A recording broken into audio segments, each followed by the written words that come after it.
This is Roger Eastman, and I'm delighted to be starting the IMD workshop for today. Let me start with a few preliminary comments just on the conduct of the workshop. We are going to be recording, so those who are speaking should know this.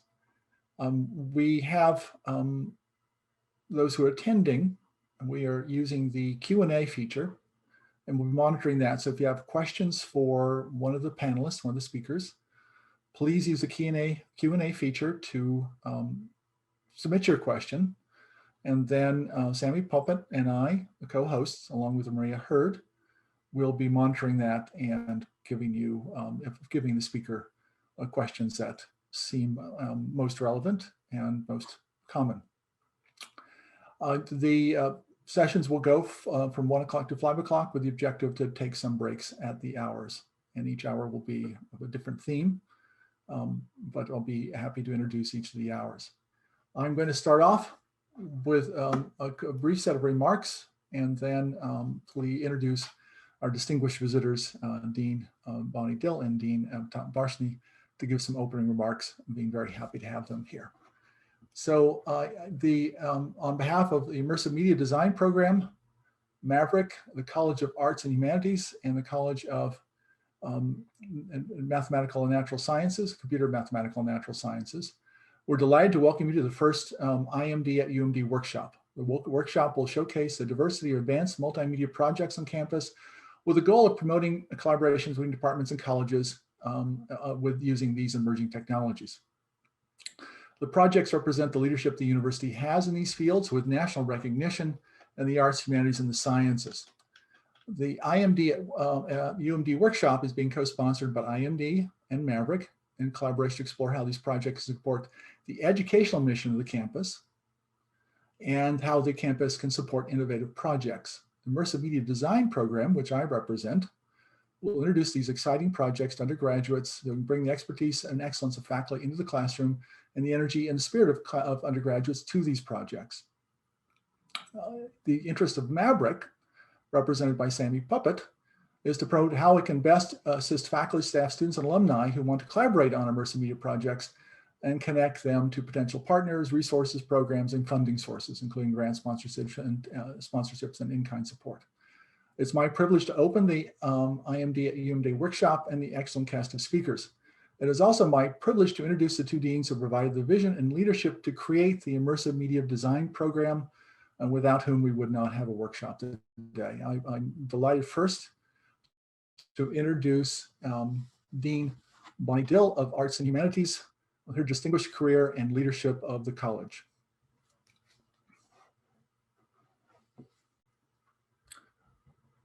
Dean Dill? Now I'm unmuted. Okay. Thank you, Roger. I'm excited to join you, Dean Varshney, and all my colleagues in RHU and across the campus for this exciting workshop. You know, in fall of 2020, we publicly debuted the art tech-related Immersive Media Design program, a new 4-year undergraduate degree that combines the visual arts with computer science to prepare students to create immersive media content and tools. Despite what the timing suggests, IMD was in the works well before COVID-19 rocked our world. Faculty in both RHU and CMNS have long collaborated to develop the dual-track curriculum and to support collaborative projects, some of which you will see today. I want to thank everyone who helped realize this dream, and particularly Brandon Morse, Associate Professor and Chair of the Department of Art, who led the initiative on behalf of RHU. Students in IMD will learn from other ambitious artist-technologists like Cy Keener, who developed sensors to measure Arctic ice melt, and thanks to a National Science Foundation grant, is continuing to help scientists communicate this work through public art. And Shannon Collis, who used video, sound recordings, and drone cinematography to bring the story of the Keystone Pipeline to life, illustrating its impact on people and habitats. As an arts and humanities college, we've long worked to distinguish ourselves, making investments in scholarship, teaching, and engaged research at the intersections of art, literature, cultural studies, and technology. We're home to the Maryland Institute for Technology in the Humanities, MITH, a digital humanities center internationally recognized for collaborative interdisciplinary work that creates and applies data analytical tools and technology in the conduct of humanistic research and scholarship. I'm proud to partner with MITH, serving as a principal investigator for the African American History, Culture, and Digital Humanities Initiative, ADHUM, generously funded by the Andrew W. Mellon Foundation. The ADHUM project seeks to expand and institutionalize the field of Black digital humanities through partnerships across the campus. This academic year, I've been excited to welcome to our faculty renowned digital humanities scholar Marissa Parham, who is using her expertise to ensure that ADHUM remains a leader in the field. Individual faculty across the college are engaged in any number of public digital humanities projects that, for example, help make cultural artifacts accessible. Most recent are two NEH-funded projects, one that uses machine learning to improve digital recognition of handwritten Persian and Arabic manuscripts, and another that helps the public discover archival radio collections. And later today, you'll learn about our Michelle Smith Collaboratory for Visual Culture from Director Quint Gregory. Thanks to the generosity of the Smith family, it is the campus's centerpiece for student learning and faculty research focused on the study of digital, visual culture, with projects that range from online exhibitions and galleries to large-scale data visualizations. COVID-19 has amplified and accelerated the connections between the arts and humanities and technological improvements. Through this difficult period, I've seen how the arts as a language of human experience have, among other things, inspired us to utilize new technologies to create, promote, and disseminate content. As COVID-19 shut down nearly every industry, including live arts venues, the performing arts at Maryland found ways to keep creating. Faculty in the School of Theater, Dance, and Performance Studies are pioneering creative ways to keep students learning and performing live. Multimedia designer Jared Mazzochi had been experimenting with digital production far before the pandemic hit, and quickly found himself leading live performances for the virtual world. In fact, in May, he was recognized by the New York Times as one of the earliest to repurpose live theater with the popular She Kills Monsters in what the Times called a glammed up version of Zoom.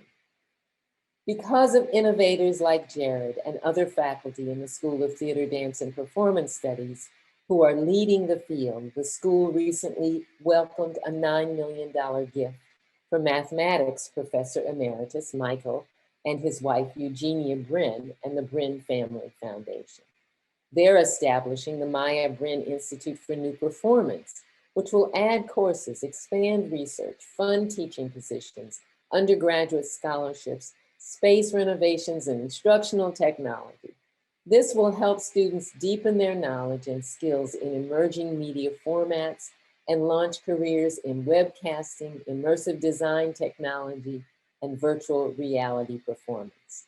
So as you can see from this overview, the arts and humanities provide skills not just in the visual arts, but in narrative and storytelling, empathy, ethics, and social context, all of which are essential to the impactful use of immersive media. Technology is incomplete without connection to the arts and humanities. I'm so excited to see how our students, faculty, staff, and alumni will continue to collaborate across the campus and with organizations in the region to further this important work. In ARHU, we will continue to build on these ideas, and I encourage you to look forward to more as we begin to roll out our exciting new initiative in the arts later this year. Finally, I also want to note how pleased I was to learn that today's keynote speaker is Mark Ruppel from the National Endowment for the Humanities. Mark is a proud ARHU Terp, and we are proud of him and his accomplishments. I hope you enjoy your time together today and that you leave this session inspired to keep creating. Thank you. Thank you very much, Dean Dill, for those wonderful remarks and the breadth of accomplishment of your college and the involvement in these projects. And we're delighted to be moving forward to integrate this with the educational mission across the campus. As Chip Richardson of ART said during their discussions, art was the original maker space, the humanities are the original design space, and so we're delighted to have the involvement of your college. All right, thank you very much. Dean Varshney, I would appreciate your comments. And let's see if the College of Computer Mathematical and Natural Sciences, I keep leaving off computer, which is my own field. I'm going to get fired from the department. Please see if you can match that set of accomplishments. Well, thank you very much, Roger, for inviting me to speak here today. And thank you, Bonnie, for your opening remarks. You're always a tough act to follow. I'm so proud of the strong partnership which we have built between our two colleges through the new Immersive Media Design undergraduate major. Neither of our colleges could have created this major alone. Immersive media requires a true blending of both the creative and production sides of the art with the technical elements of computer science involving creation, streaming, rendering of all the assets that we will be working on together. So on the computer science side, I'm very pleased to say that we have an extremely strong foundation for immersive and digital media, thanks to our faculty members and students who have tremendous strengths in computer vision, computer graphics, virtual and augmented reality, and visualization. In fact, according to csrankings.org, the go-to ranking of the top computer science institutions, our campus ranks #1 in visualization, which includes virtual and augmented reality in the entire nation. But we aren't only the best. We have the breadth and the depth to match the quality. In the past few years, we have hired 5 new amazing top-class computer science faculty in these areas, and this includes our very own Roger Eastman here, also includes Ming Lin, Dinesh Manocha, Abhinav Srivastav, and our current chair of computer science, Matthias Zwicker. As many of you know, immersive media is a personal passion and research area of my own lab. And I'm really proud to be a member of this immersive media community here at Maryland, along with all of you. One of the things I think it's very important for us to keep in mind is that the immersive and the digital media community goes well beyond our two colleges of CMNS and RU. And it includes a number of researchers from many other colleges and schools.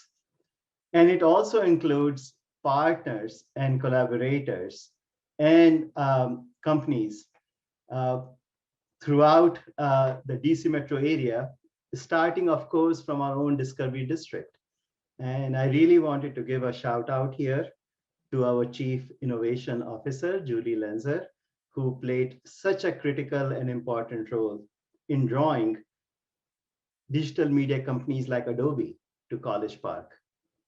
Later this afternoon, you will hear about another one of these partnerships, and this is the Maryland Blended Reality Center, which was established jointly with the University of Maryland at Baltimore in 2017 with funding from Empowering the State initiative. And in this respect, I really wanted to thank both of our university presidents, the steering committee for the Empowering the State initiative, which has funded this, with a special acknowledgement and gratitude to Adrian Arthur, who has been so selflessly running this entire initiative with so many different facets, including, of course, our own Maryland Blended Reality Center. So this center is dedicated to advancing visual computing for healthcare and innovative training for professionals in high impact areas. As you all know, the world is undergoing a paradigm shift where immersive media has the potential to redefine every single aspect of our world.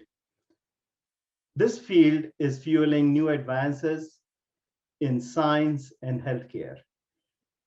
One of the pioneers in the field of using immersive media for advances and understanding, getting insights into the sciences has been Judy Terrell, who has been leading the charge on this at NIST, our neighboring National Institutes of Standards and Technology. Another area is healthcare, where we have been working on producing innovations in education and training. And there, I really wanted to acknowledge our own Sharon Akers, who's a member of the Board of Trustees, and also a very proud sponsor of this, along with the Ed St. John Foundation. Together, they have inspired creativity and socially relevant immersive media technologies. It's really a very exciting time to be working in this field. During our past year with the pandemic, we have learned how relevant and important immersive media is in our immediate lives, especially now when we crave social interactions and we seek real-time, real-world connections rather than passive experiences. Immersive media has the potential to make our lives and relationships so much more meaningful and impactful. Our students will be the ones driving us and the field forward. University of Maryland students have been using VR and AR technologies at the BitCamp and Technica hackathons for many years now. The student group called the XR Club, which you will hear about later today, has several hundred members majoring in programs across the campus. This year, these students will compete in the NASA Suit Challenge. They are designing a spacesuit information display within an augmented reality environment that will assist astronauts in conducting spacewalks more effectively. How cool is that? But it doesn't stop there. Our students are also launching their own companies that use immersive technologies for gaming and 3D video and so much more. The future is now for immersive media, and I'm beyond excited that here at Maryland, we have the education, research, outreach, and community building components that will make us world-renowned in this area. A very significant component of this has been the very generous donations from the Erib family with Brendan Erib, Liz Erib, as well as so many other philanthropists and donors, including, of course, Michael Antonov, with whom we have the wonderful Michael Antonov auditorium in the Brendan Erib Center for Computer Science and Engineering. So with so many supporters and so many incredible people coming together, I really hope you all enjoy the rest of this workshop. And I look forward to hearing about all the great things that come out of it. Thank you so much.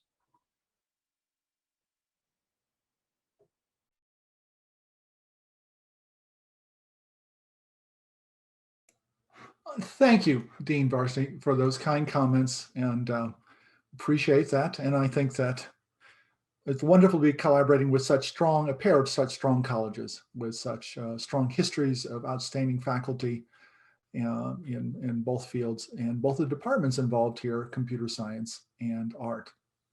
I'm going to be hosting the first hour, and I'm going to move on with the program after those wonderful remarks.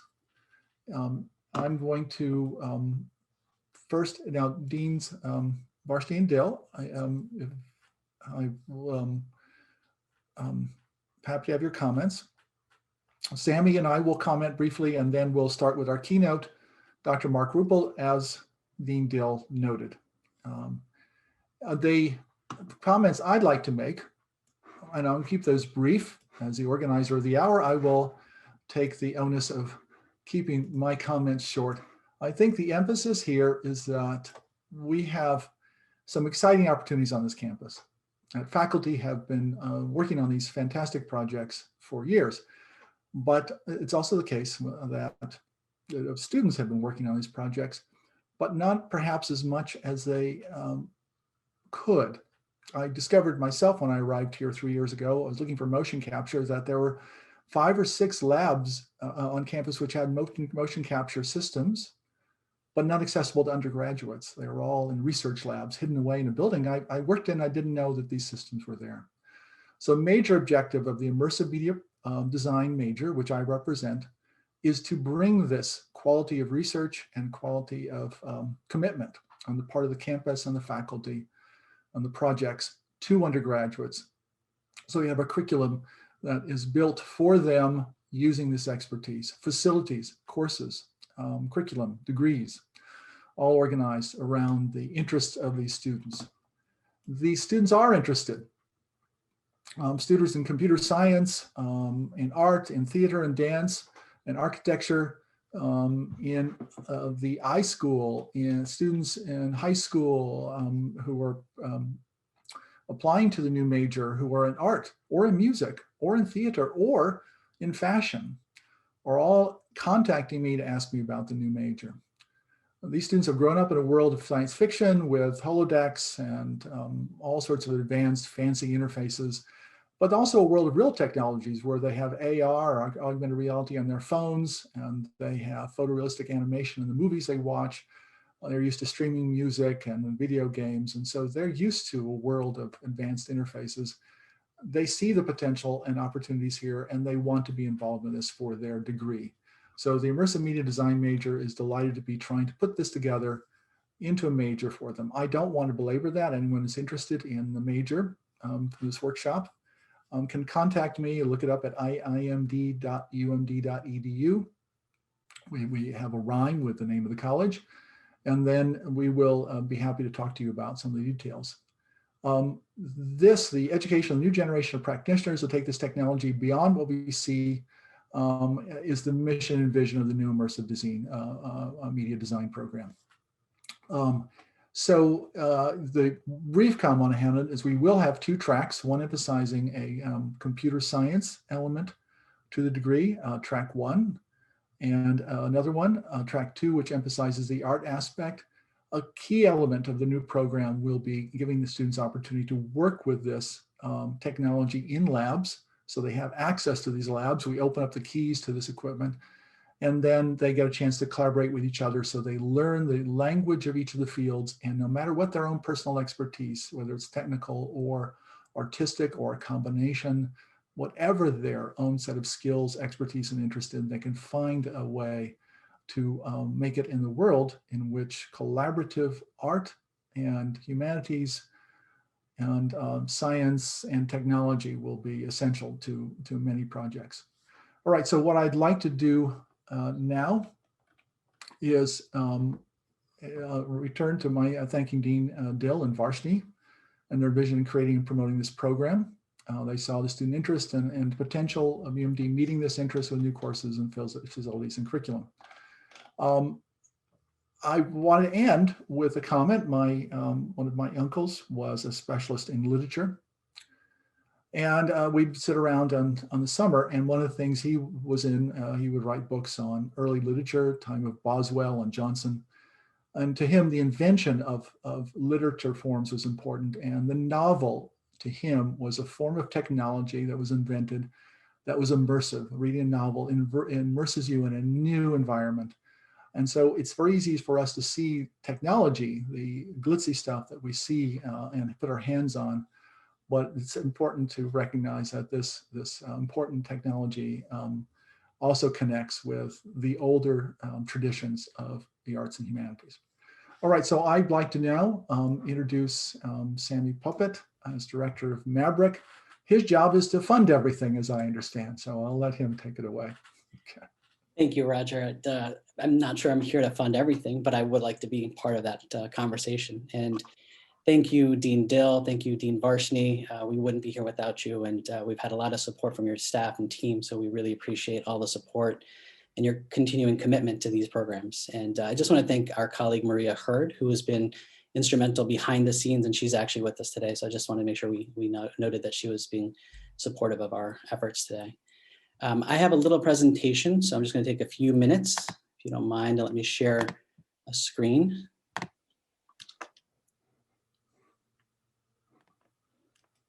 All right, so we know this. By the way, it's a great acronym. I do want to give credit also to Julie Lenzer.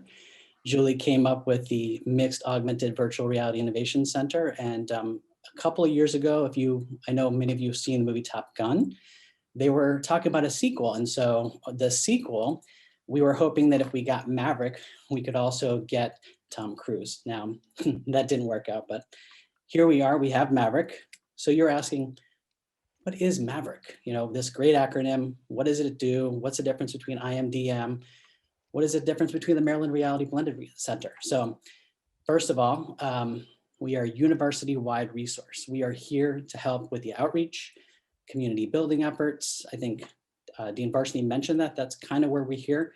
We're supporting the division. We're supported by the Division of Research. We are here to make sure for societal impact, to create new funding resources, empower projects, identify opportunities for students, and make sure that we foster a greater community of XR on the campus. So it's not just what's happening in arts and humanities. It's not just happening at CMNS. It's our School of Journalism. It's happening in engineering. It's in the iSchool. And so we want to make sure that we bring you together and that you have opportunities like this to learn from each other. All right, so a little bit of history. We were launched 3 years ago, thanks to a grant from the EDA. And actually, I want to thank Dean Varshney, who was at that time our interim vice president for research. He and Julie Lenzer had this great vision, and they said, you know what? I think XR could be the future of this institution. We have a lot of opportunity here. We have some great faculty. Oh, by the way, this great building that's here, the Arib Center, it's going to be built in a few years. And I think a lot of people are going to be excited about what's happening. And they're going to see this at the corner of Baltimore Avenue. And they're going to go, I want to know what's going on in that place. I want to be part of that. And so here we are today with the pandemic, but you can still drive by, you can see this beautiful building, but you know that there's much more about XR happening at the University of Maryland. And we're here to really celebrate that and to promote that. And so over the last 3 years, we've actually engaged over 2,000 people in the XR community globally. It's incredible the amount of attention the University of Maryland and MAVRIC have actually brought.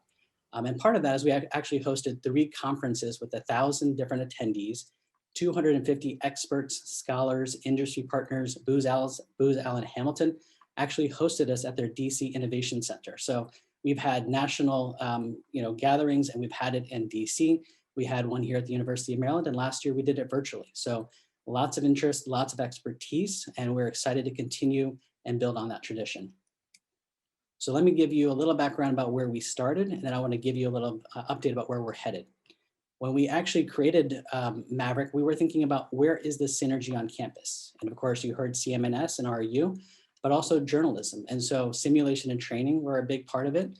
And then also we were looking at, from the Merrill College, what's happening with journalism? What's the future look like when you talk about storytelling? What's the future when you look at where information is actually vetted? And what's the provenance of journalism? And you can see over the past few years, misinformation, disinformation. Can we use blockchain? Can we use immersive media to tell stories? How about the future of art? So at that time, the Phillips Collection was actually becoming a part of the institution. We were definitely looking at the fact of what's the future of museums? And now today you would actually think, how would you actually enjoy an immersive experience at a museum? What can we do to ensure that we don't lose all that culture and the ability to actually be part of the art? Well, with immersive media, we can take it to the next level. So there are a lot of great things that were happening in those sectors. Today, we actually want to broaden the aperture. we want to look at it from the pro-social lens. We want to look at the social good that immersive media and XR can have, the social impact we can create. There are projects around autism. There are projects around police reform, police bias. These are the kinds of projects we want to bring our interdisciplinary campus together on and actually make impact. And then of course with IMDM, we want to support that talent pipeline. We want to make sure we're recruiting the best, the brightest, but also a very diverse and inclusive team of faculty, students, and community members to be part of this community. And so we create the future of XR with the breadth and depth and talent and world-class facilities that make XR of the future possible. So lastly, I want you to just keep this in mind. If you walk away with anything, think of MAVRIC as your champion for XR at UMD. We are here to help with funding. We're here to help with resources. We are here with in-kind support. We can't promise you or guarantee you when that will happen, but that is something that we are all collectively working for. I can promise you this though, I will make you connections to XR scholars, researchers, entrepreneurs. We have many today who are here on the call. We have people from Nokia. We have local community and government partners on the call or on the workshop. We have students, we have faculty, and they're all interested in this conversation. And so I can make those introductions. What we will do is build those bridges into the university, and we'll figure out how to get the funding. We'll figure out the support systems, but we will build that ecosystem together. And so that's why I'm excited about this team we've actually collected. And I think the great amount of work that IMDM and Roger will do with research will provide opportunities for new consulting projects, recruitment opportunities, and then hopefully internships and employment. So lots of great things happening. So just remember, MAVRIC is here to be your champion for XR at UMD. All right, so that's my 5-minute presentation. I'm gonna turn it back to you, Roger. All right, well, thank you very much, Sammy. And again, thanks to Dean Varshney and Dill. I'm going to, I don't expect such important people as the deans to be along and stay on camera through everyone's presentations. I'm going to be saying, letting them slip back into anonymity for the moment. And then I'm going to introduce our keynote speaker. So again, thank you very much. Appreciated your attendance. So let me, okay, let's see here. And then, so I'd like to introduce, we're getting this done. Thank you for your patience. It's the first time that we have run a webinar. I think it's fairly glitch-free so far, but don't expect perfection today. Okay, it's the nature of Zoom. So I'm very happy to be introducing Mark Ruppel, a graduate of Arts and Humanities with his PhD here. And a stellar record in working on immersive media. Now I'm stealing that term and labeling everybody as immersive media. I invite everyone just to assert their own terms during the presentation. Any speaker was happy to do that. But in the interest of time, I'm going to just go ahead and give Mark the floor and let him start. Great. Thank you, Roger. Thank you, Sammy. Thank you, Deans Varshney and Dean Dill. And Dean Dill, thanks for the kind words and the shout out to Arhu Terps. There's an awful lot of us out there who are doing work in this space. I am Mark Ruppel, Senior Program Officer at the NEH and Program Lead for Digital Projects for the Public, which is the NEH's primary funding mechanism for XR projects, virtual reality, augmented reality, mixed reality, some hybrid forms even in there that I think are worth exploring. And I did my PhD at the University of Maryland back at a time when a lot of this work was really getting off the ground. So that means Myth was just gaining some momentum. The English department was dipping its toes in this water, but the relationships, the really fertile ones that started to become established between those institutions and the iSchool and computer science were really just kind of taking hold. And I'm so glad to see where they're at now. And quite frankly, I think a program like IMD is really overdue in terms of both what it's attempting to do with the visual arts, but also, as Dean Dill notes, what it can potentially do with the narrative arts and the ways that those two things can intermingle. The only knock I have on it is that it wasn't established when I was at the university. So I am slightly jealous, but I have no plans to come back for another doctoral degree. Let me go ahead and see if I can share my screen. Give me 1 second here. And here we go. Oh, it looks like my screen sharing is disabled. Maria, I think that's you. Thanks for the help, by the way.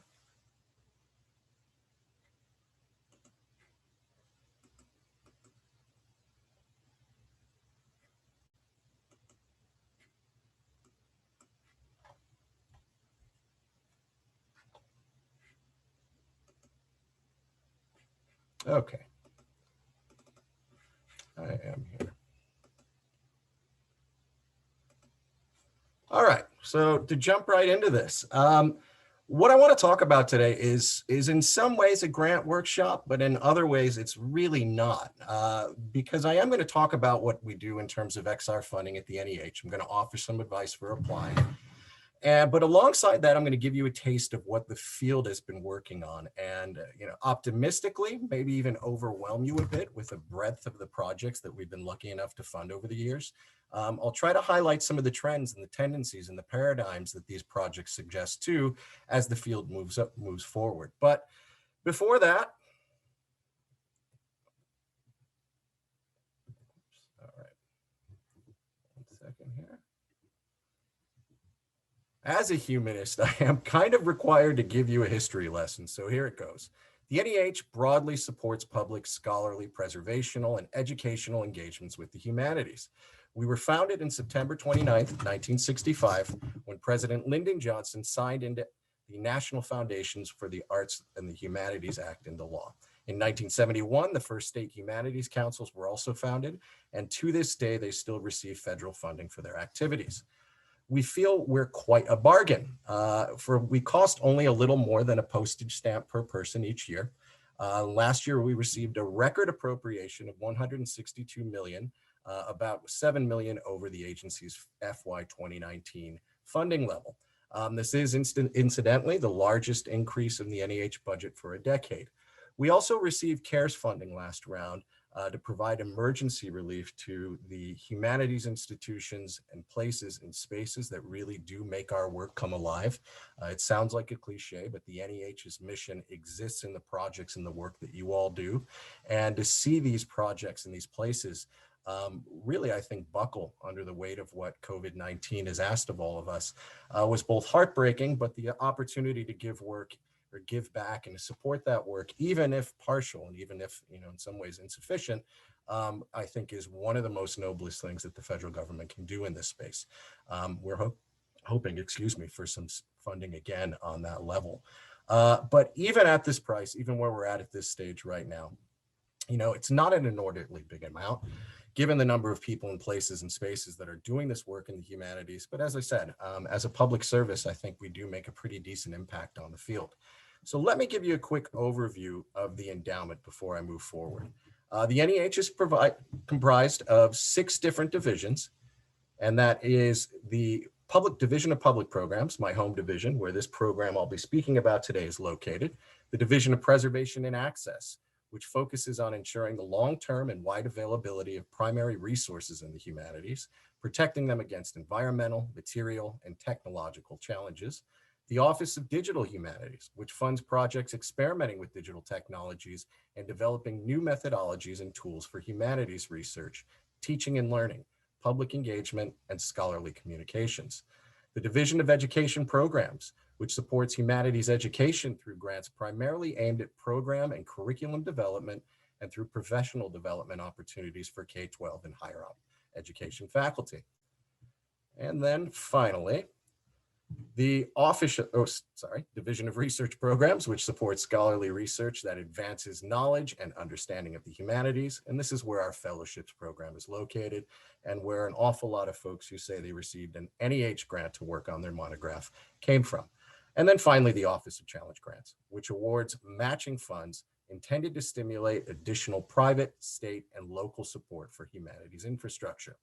All of the offices and divisions at the endowment fund digital projects and practices in some form or another, and I do encourage you to reach out to them individually if you'd like to know more.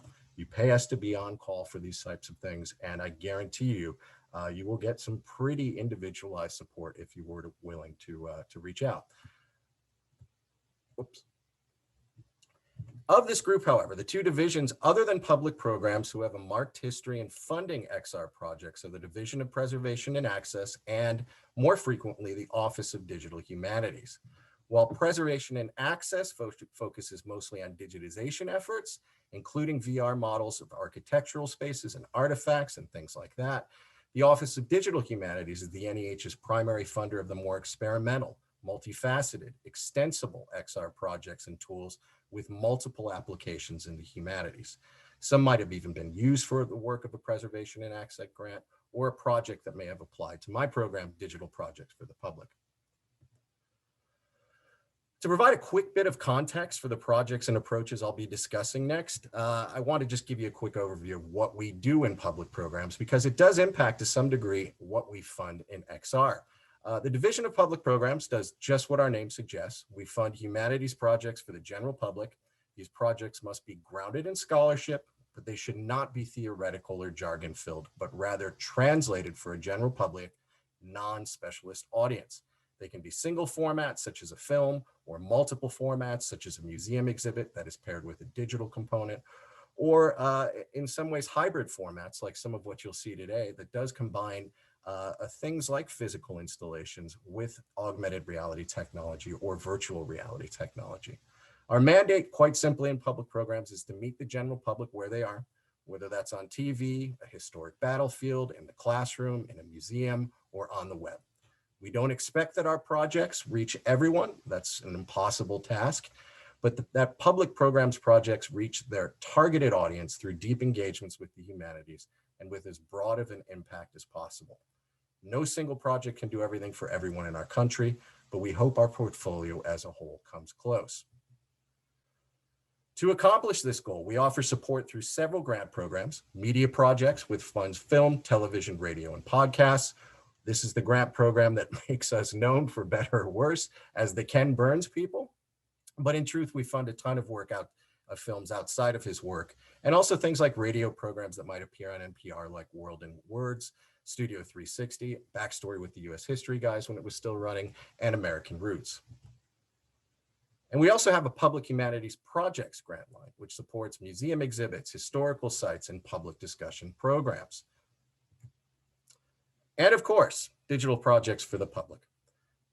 The NEH's flagship grant program for funding general public-oriented or targeted digital projects in the humanities, and the focus, of course, of my talk today. The grant line's been around since about 2014, and we began offering production awards in 2016. We have no set quotas in this grant line for how many digital projects we fund. Average overall totals for these programs on a deadline to deadline basis is about 2.5 to 3 million. So small in the scale of things, but nonetheless, it makes this program one of, if not the primary funder of XR work in the humanities in the country. It's worth remembering too that the NEH funding often generates smaller investments, or in some cases larger.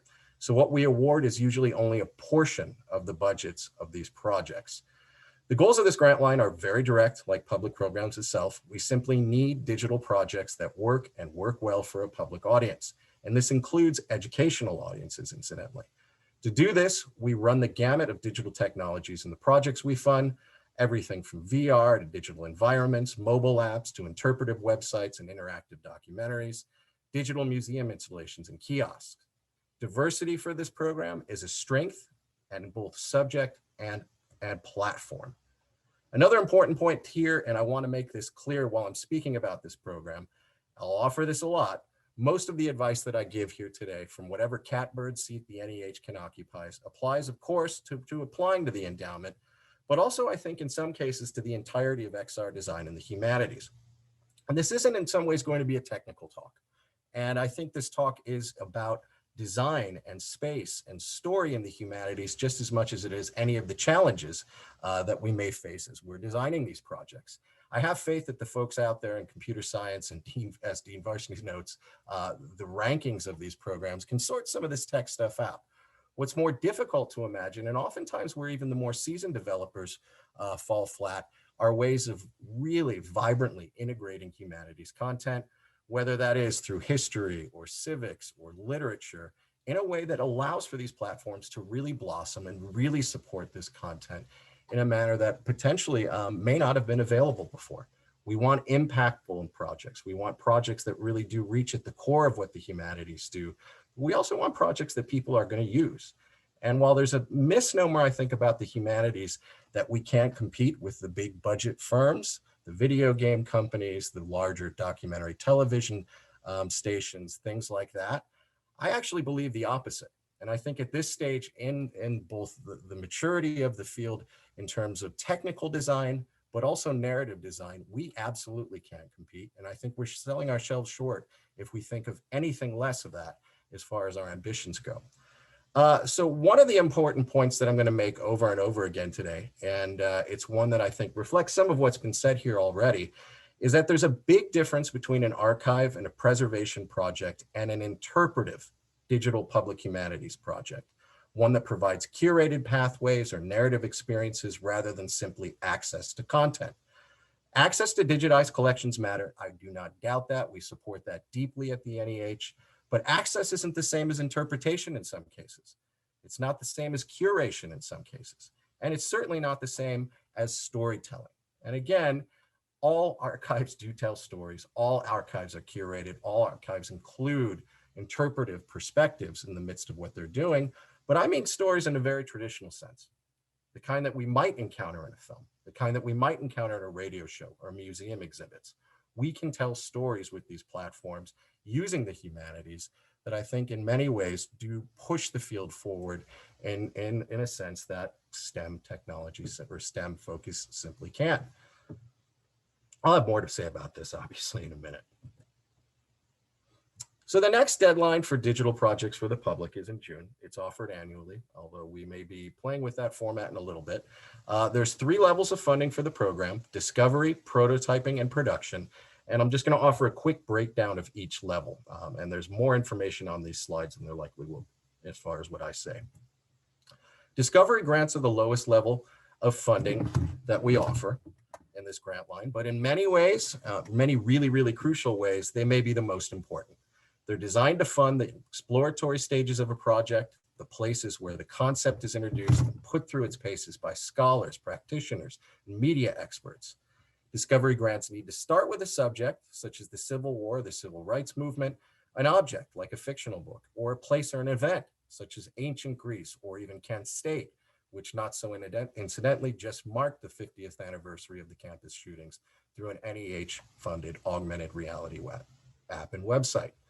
But in each case, the grant proposal must include consultation between scholars and media producers, the refinement of humanities content, and the analysis of potential platforms for use. The deliverable here is a design document that charts the paths forward for the project, both intellectually and technically.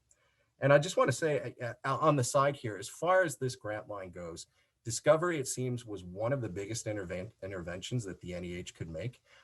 Oftentimes we hear about the difficulties of getting a project to the finish line, and we assume that that really does mean production, and it certainly does. These things cost money to get there and to get pushed out to the public.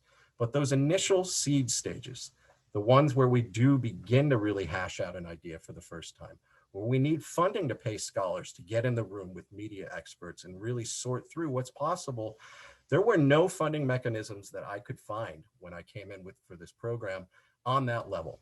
So this is really, I think, the baseline of what the NEH does and does well, is it does support this type of work. And it does so fundamentally in a way that doesn't assume that we do these things out of the goodness of our heart. The humanities oftentimes are so ennobled through what they do that we forget that people do need to be paid for this kind of labor. We hope to do so on an absolutely foundational level through this grant line, and discovery is the primary mechanism for doing that. Prototyping grants do just what their name suggests, and that's support the creation, testing, and evaluation of a proof of concept prototype. Importantly, you do not need to have received a discovery grant in order to apply for a prototyping grant, nor do you need a prototyping grant to apply for a production grant. The only real prerequisite for a prototyping grant is a required design document. With a prototyping grant, activities can include further refinement of humanities content, extensive development work, audience testing and evaluation, and even pre-distribution outreach. The delivery for this grant is, not surprisingly, a prototype of the project that can lead it toward production. And then finally, production grants support the final stages of the project and everything that takes place between prototyping and distribution. This includes building out the project, further testing and evaluation with audiences, scholars, outreach, programming, and distribution. By the end of a production grant, the project is finished, distributed, and out in the world. You do need a working prototype to apply for production, but again, that prototype doesn't need to have been funded by the NEH. So as a whole, XR projects, mobile AR apps, VR experiences, mixed reality experiences, museum installations that incorporate these technologies actually make up a huge portion of our portfolio for this grant line. Of the funded projects at each level, upwards of 30% of Discovery Awards were for XR projects or projects with a significant XR component. Over 50% of prototyping grants were XR driven. And this is the one that's always astounding to me, and I often have to check my math. Over 60% of production grants, or 63% to be exact, are centered on XR experiences. So the intention in designing this grant and writing these guidelines was to foster and encourage this kind of work. But this also really does just show how quickly universities, cultural institutions, and media producers are moving towards these platforms, especially in the humanities. The NEH goes where the field goes, and adjustments obviously will need to be made as a result of COVID, but there's clearly a momentum here to this kind of work, and there's a refinement and polishing of what we're seeing in this field as well. Now, taking a step back, I am going to offer a few high-level keys to success in this program, but not before making a big, important point that applies to all of our projects. Now, I say this often these days as it's consistently being proven true. The humanities are messy. They're unruly, and they don't always deal in absolutes, but rather ways of knowing, thinking, interpreting. They might offer a potential answer to a query, but in the process, more questions are raised. They don't offer singular perspectives on an issue, an event, or a figure, but rather multiple perspectives that educate, challenge, and inform our own points of view. Research, analysis, and interpretation matters and is central to a good humanities project. The humanities deal with indeterminacies in inferences drawn from multiple sources and the processes of reconciling them, whether that's the historical record, a piece of literature, or the time-worn spaces of a historic house. Because of the need to address and embrace this messiness, and we should be embracing it, integrating content expertise into the process of design is absolutely crucial and will more than likely make or break the project's chances at success, both at the NEH and with the general public. So will providing multiple entry points into a subject through this expertise. These aren't necessarily research projects, nor should they be considered those, but they do involve synthesizing research for a general public audience. XR experiences provide ways of exploring what I loosely call the 3 C's of interactive design in the humanities: context, causality, and contingency. Whether this means stepping into the shoes of a civil rights activist in the 1960s through a mixed reality museum experience, bearing witness in VR to historical events where the tides turned on a single decision, or finding the remembrance of a forgotten world via an AR walking tour, the humanities live and thrive in these kind of decisions and decision makings and context making. Now, there's huge complications to this, of course, especially as it relates to agency and choice in these platforms. Who we play as, or how we play as them, what our choices are and aren't, where our gaze is allowed to focus, and how much control we have over what we see and how we see matters enormously. For example, is it enough to witness history on its own through, say, a digitally recreated historic environment? How much does player interaction expand or contract historical thinking? And what does it mean to address, for example, historical trauma through virtual reality?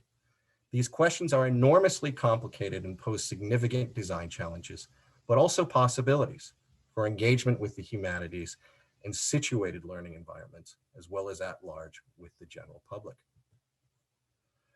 Okay, so time for a few examples of what I mean here. I'm going to give a quick tour of a sampling of some of the funded projects at each award level.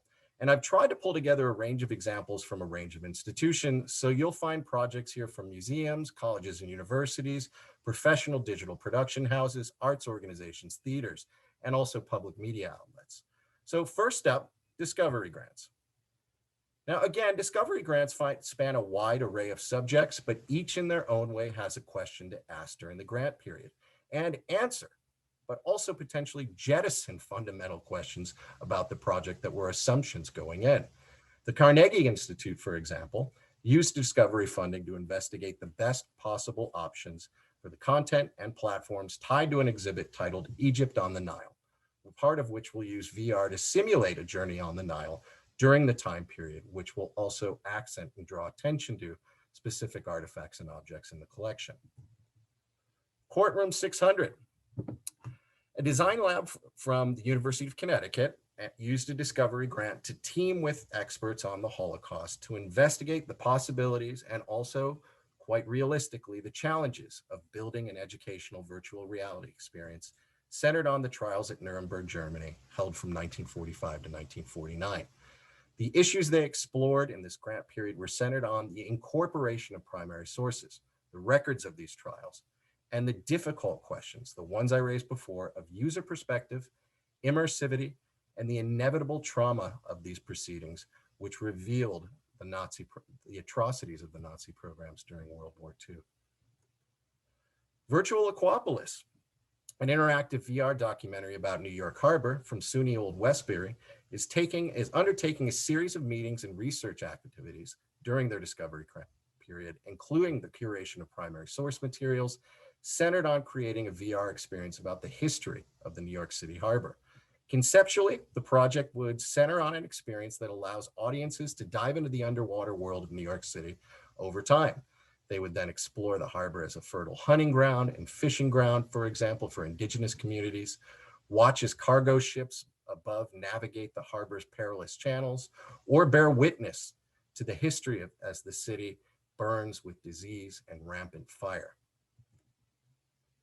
Experiencing Civil War history through augmented reality, soldiers, civilians, and environment at Pamplin Historical Park from Virginia Tech, and that's quite a mouthful, is another discovery grant centered on R&D, involving scholars of the Civil War, experts on the site, and developers who are attempting to answer the tricky questions of user engagements at a historic site like this, such as overall audience predilection towards platform uses, audience motivation in engaging with content, and AR in the midst of a historical physical landscape, and even issues, simple ones, the ones that are often overlooked, like access to Wi-Fi and cell service.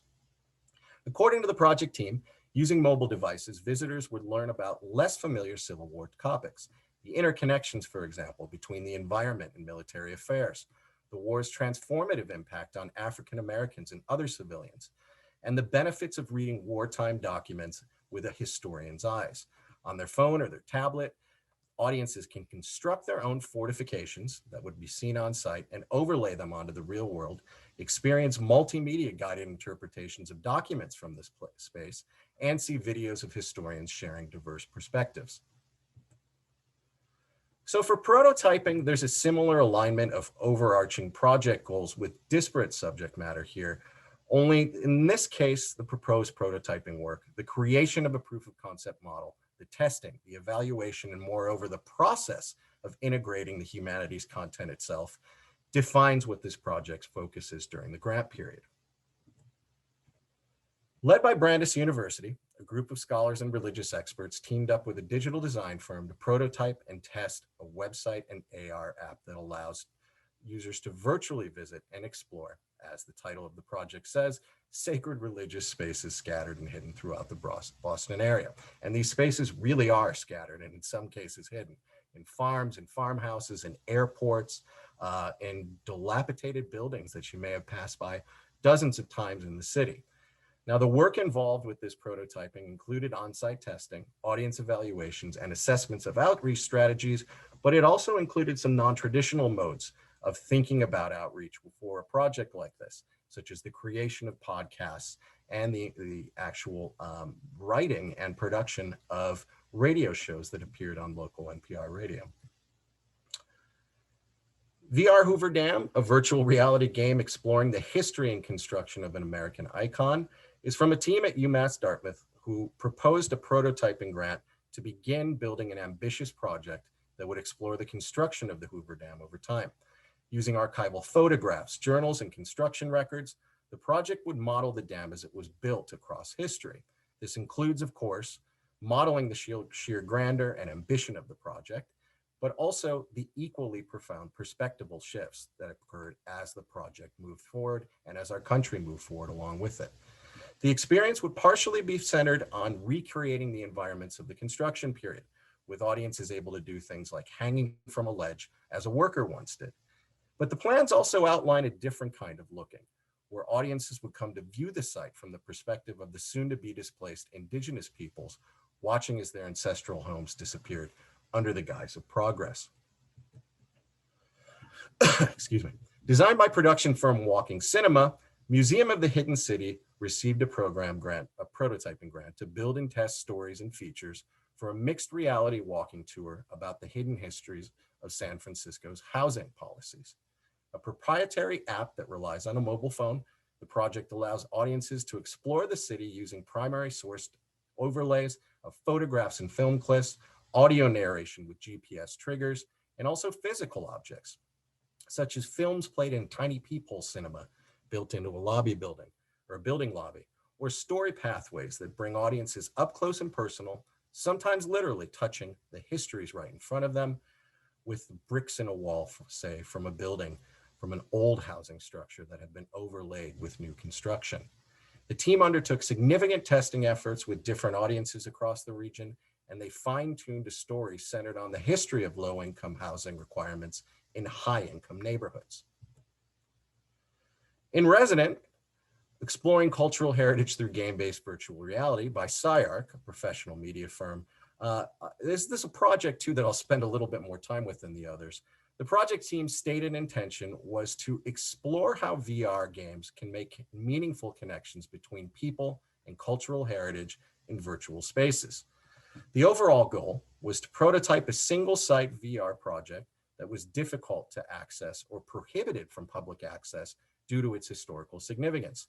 The team chose the balcony house dwellings at Mesa Verde National Park in Colorado, a UNESCO World Heritage Site, because it fit this criteria. As SciArc describes it, the Resident prototype allows for the exploration of core humanities topics, including connections among place, culture, and language through historical, archaeological, and cultural perspectives.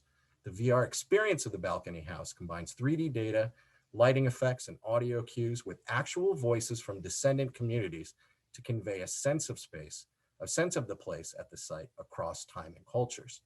Players are transported to the cliff dwelling site of Balcony House, guided via walkie-talkie and a notebook, with the mission to photograph portions of the site in preparation for a documentary film. The result is a deeper understanding of the place over time and its particular importance to descendant communities as experienced through native voices and language. So the challenge for the prototyping period was twofold: how to capture the site itself and how to capture the unique experiences of the people and communities who live there and hold it central to their cultures. The first part was comparatively simple. The development team used photogrammetry and LiDAR to capture the dwellings in a way that allowed for 360-degree user engagement and the exploration of spaces like the crevices between the walls that simply wouldn't be explorable in person. The historical and cultural side, however, couldn't be solved by tech. The site's history encompasses 26 tribal groups and tribal representatives, and SciArc made it a point from the outset to involve the living descendant communities immediately in the conception, design, and execution of the project. We often view audiences as stakeholders, and this is true, of course, but the stakeholders in this project, like in a project like this, are also the communities whose stories we tell. Tapping these communities for knowledge isn't enough, but co-design that reflects both this knowledge and this process through which it is formed is a start. I'll come back to that idea in a little bit too. So moving on to production grants, which are in their own way both more complicated and more straightforward than the other grant categories. This is a push to the finish line, and consequently, the work done here builds on perhaps years of previous efforts. I'll run down these grants quickly and incompletely. Like the other categories, this is just a sampling, and there's more out there. So over the course of the 7 years of digital projects for the public grants, we've made production awards to a number of award-winning projects, such as Murder at Beacon Hill, another project from Walking Cinema. This time, however, the mixed reality walking tour focused on the Parkman-Webster murder case in Cambridge, Mass, a rather infamous murder case where a doctor murdered someone in town, setting off a whole slew of events that exposed an awful lot in the area related to race, class, privilege, and ultimately the stature of the university itself. The project combined roughly 1 mile walk with audio, video, and a live map, and physical location-based adventures, including sitting down and playing a vintage piano and using a board game, the actual vintage board game Life, which you can see up there in the corner, to guide participants through the story and that they'd find clues there. The project won the Best New Media Award from the prestigious Boston International Film Festival. Buried Ships in the San Francisco Coastline is an AR mobile app from the Exploratorium that allows its users to investigate the San Francisco area and, using a mobile device, see the digitally modeled remnants of the ships laying quite literally beneath their feet under the sidewalks, the roads, and nearby beaches.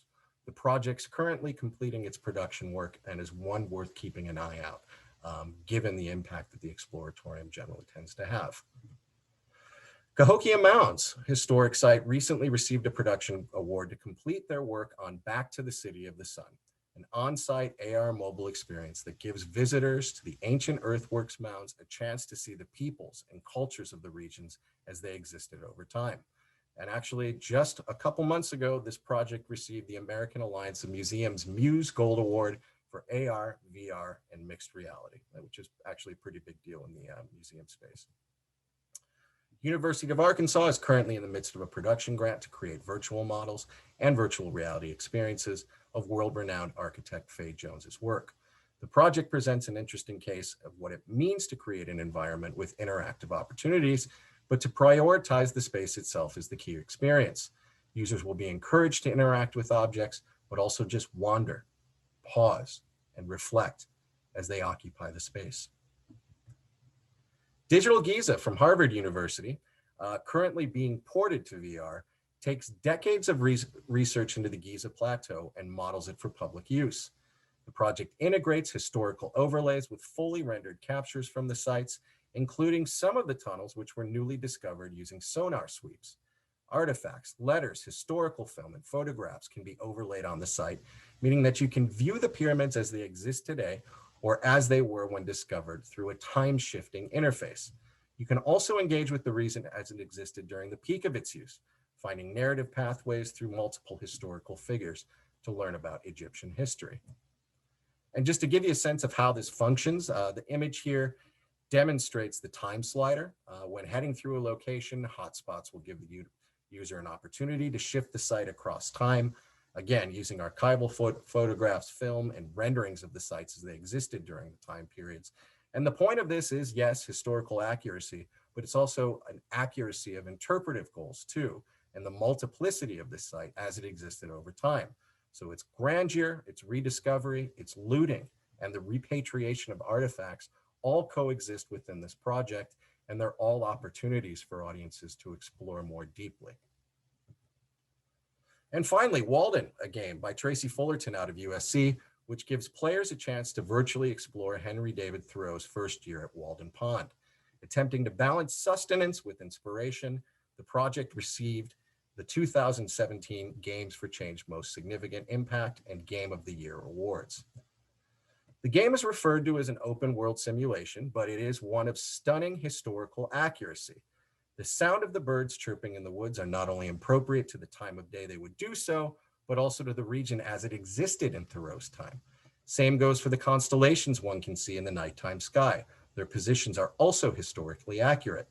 This is a game that also asks players to dwell, to pause, to reflect, to simply listen, to seek nature out for its own worth, while also needing it to sustain one's physical health. But to answer the question I know that everyone is thinking, if they know anything about Thoreau, this historical accuracy is indeed all-encompassing. And yes, you can indeed cheat and go into town to grab a fresh pie from Thoreau's mother, who sets them on her windowsill every morning. And I'm completely serious about this. You can do this in this project. While its initial production was in VR, the team is currently producing a VR version of the game that scales down the experience to bite-sized chunks that rely far less on open exploration and far more on on-rails perspectives. The game is also in development for Chromebooks due to overwhelming demand from educators. And speaking of educators, I'd be remiss in not telling you that Walden a Game is free to educators of all types at waldengame.com/educators. You simply have to fill out a quick request form and you'll be sent a code to download it. As of right now, those codes are for PC and Mac versions of the game, although I do think there may be access to others on other platforms if necessary, and there certainly will be in the future when the Chromebook version comes out and it's available over the web. So if nothing else, I hope that the projects I just ran through suggest a really vibrant and varied set of possibilities for XR platforms and the content we communicate through them. You've likely noticed, however, that there's some through lines for designing in the humanities that I'm seeing through this program. Let me run through them quickly and then wrap things up. First, creating rich environments and deep environments isn't simply about visual accuracy. That is, when we set out to create an AR or XR or VR experience, visual fidelity isn't always the most effective way to communicate the depth of content. Instead, alongside integrating primary and secondary artifacts, the environment should also reflect the experience and perspectives of those who live or have lived there. This means a la Resident or the Hoover Dam project, which also has Indigenous consultants on the team, that producers must ensure that the voices of those whose stories we are telling are involved from the very outset of the project, helping to define the content, the process, and even the timelines of the work. Another key point, and it's one that I touched on earlier, is the need to integrate primary and secondary sources where possible, but also understand that curated pathways are often more effective than open collection access. I've always said that sometimes it's more evocative to look through a crack of a boarded up window than it is to see through it unimpeded. But here's what I mean by this. This is a picture of the Knights of Malta keyhole in Rome. The door itself is closed to the public, but that hasn't stopped it from becoming a tourist distraction.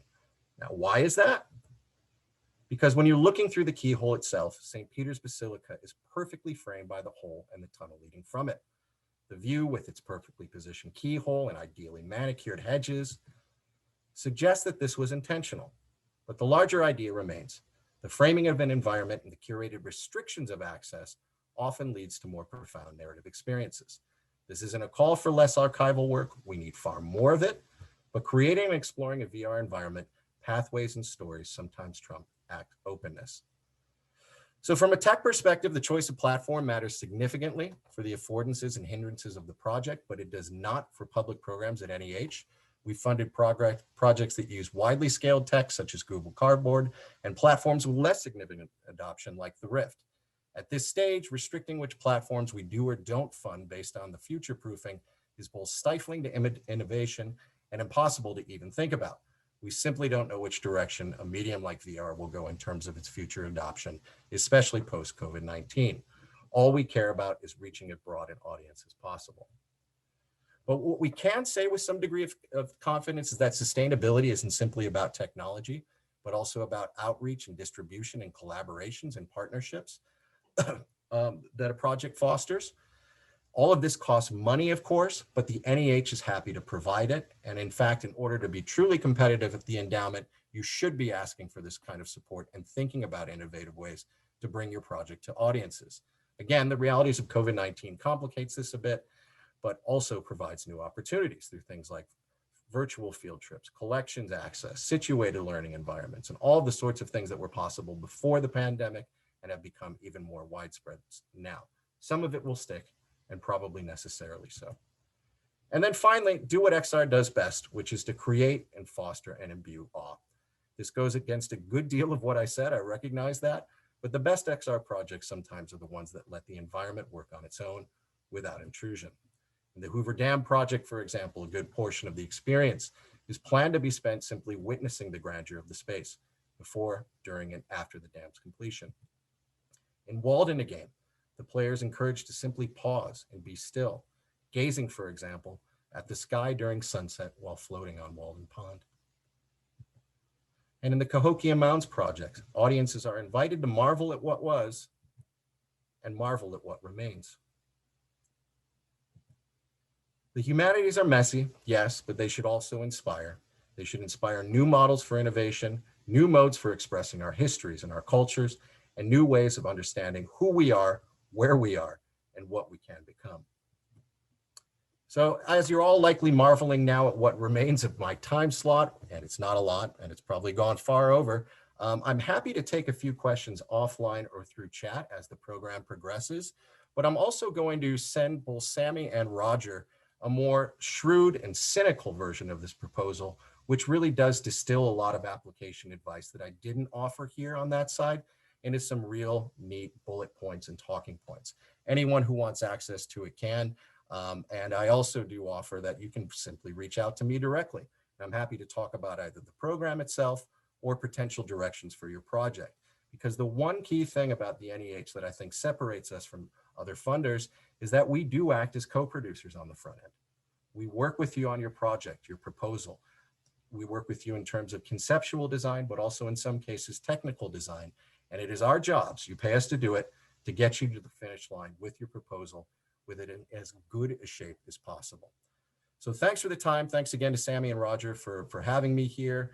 Stay safe, don't hesitate to reach out, and take care. Thanks.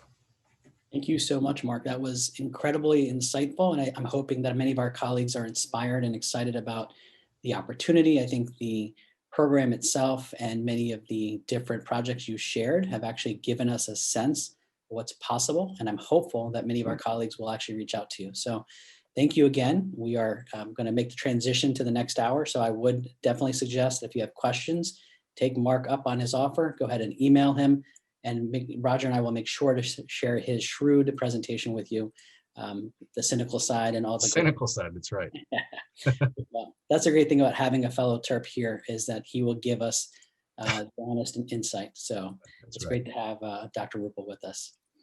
All right, I want to make a few comments before our next speaker. So we are in the second hour. Thanks for everyone who has stayed with us and those of you who have joined us. We are recording these sessions, so just know that you are being recorded, or at least these presentations are being recorded.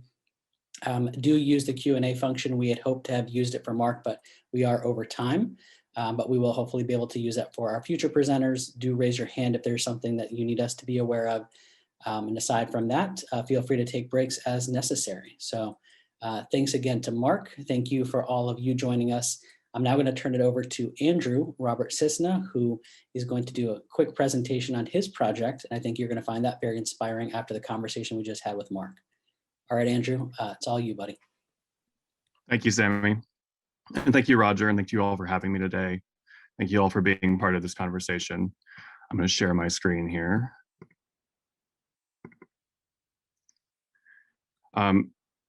I'm Andrew Cisna. I teach lighting design at the School of Theater, Dance, and Performance Studies, or TDPS. Our school explores live performance and production from all angles: acting, dance, design, scholarly research, and technical production. When in-person classes were shut down last March and moved online, all of that live creation went with it. Voice classes were now traveling from a microphone to the internet and out to other states. Dance technique was being demonstrated in living rooms, and theater moved into little boxes on a screen. This moment was a turning point for many of our faculty, myself included, and significant research is now being put into exploring the questions being raised by this idea of virtual performance.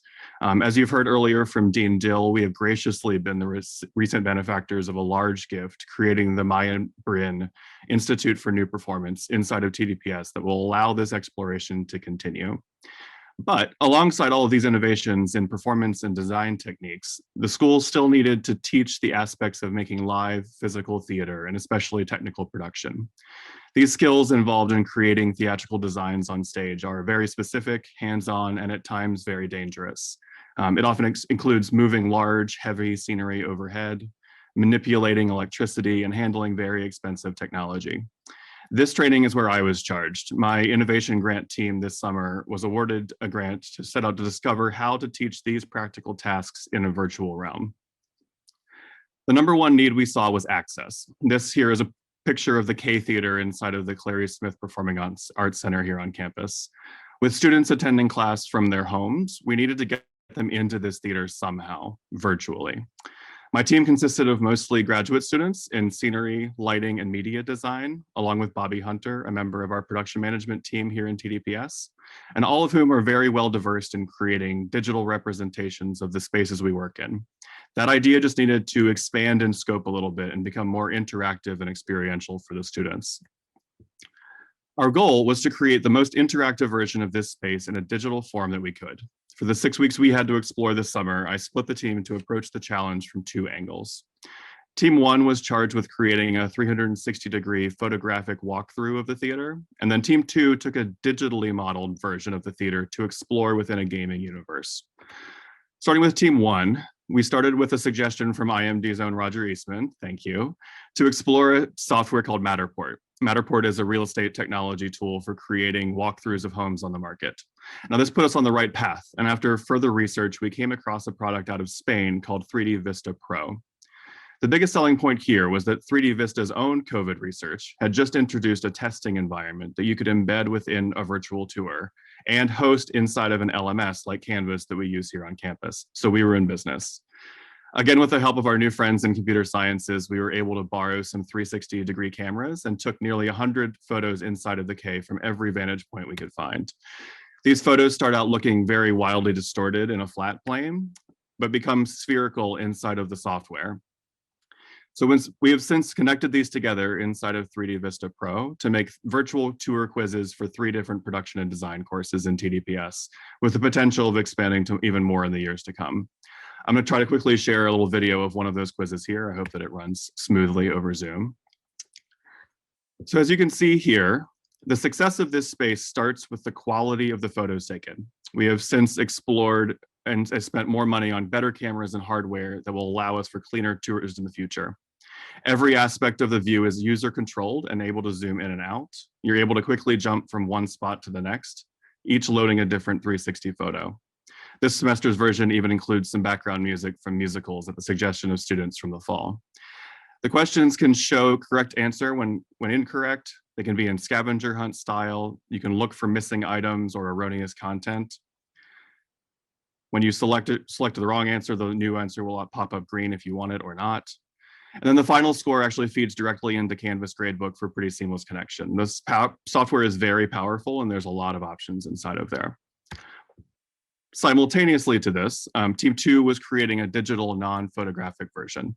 In the 360 tours, we were limited by a moment in time when the photograph was taken, whereas like the digital model allows the team to change out pieces on stage at any time for a wider interaction. This process started inside of a program called Vectorworks, which is a computer drafting software actually based right up the road in Columbia, Maryland. Our design students already use Vectorworks for all of their theatrical drawings, so this was an easy leap for us to make. The first step was to create a 3D model of the theater to the best detail possible, looking at the space from all possible angles, from the floor to the ceiling to the audience and back. Our media design graduate students then took this model file and put it into Unity, a game design software. And after some learning curves, they ended up with a working version of the theater, right down to the fabric on the chairs. And I'll quickly try to share that space as well. So here's the full model inside of Unity. You can see it's still a little bit choppy, also in the video form of trying to share it, but the bones are in place. We also put on stage an unpainted model of the set for Noises Off, which was the last production the school did before we shut down. This way the students could explore the design virtually and to show that what could be gained in the flexibility of this digital space. We're able to move around freely within the space, explore any corner available. A user can step around the edges, step backstage, check everything out from every corner. You can see the set from upstage looking out at the audience as though you're the actor waiting to go on stage. It offers a lot of exploration and possibility.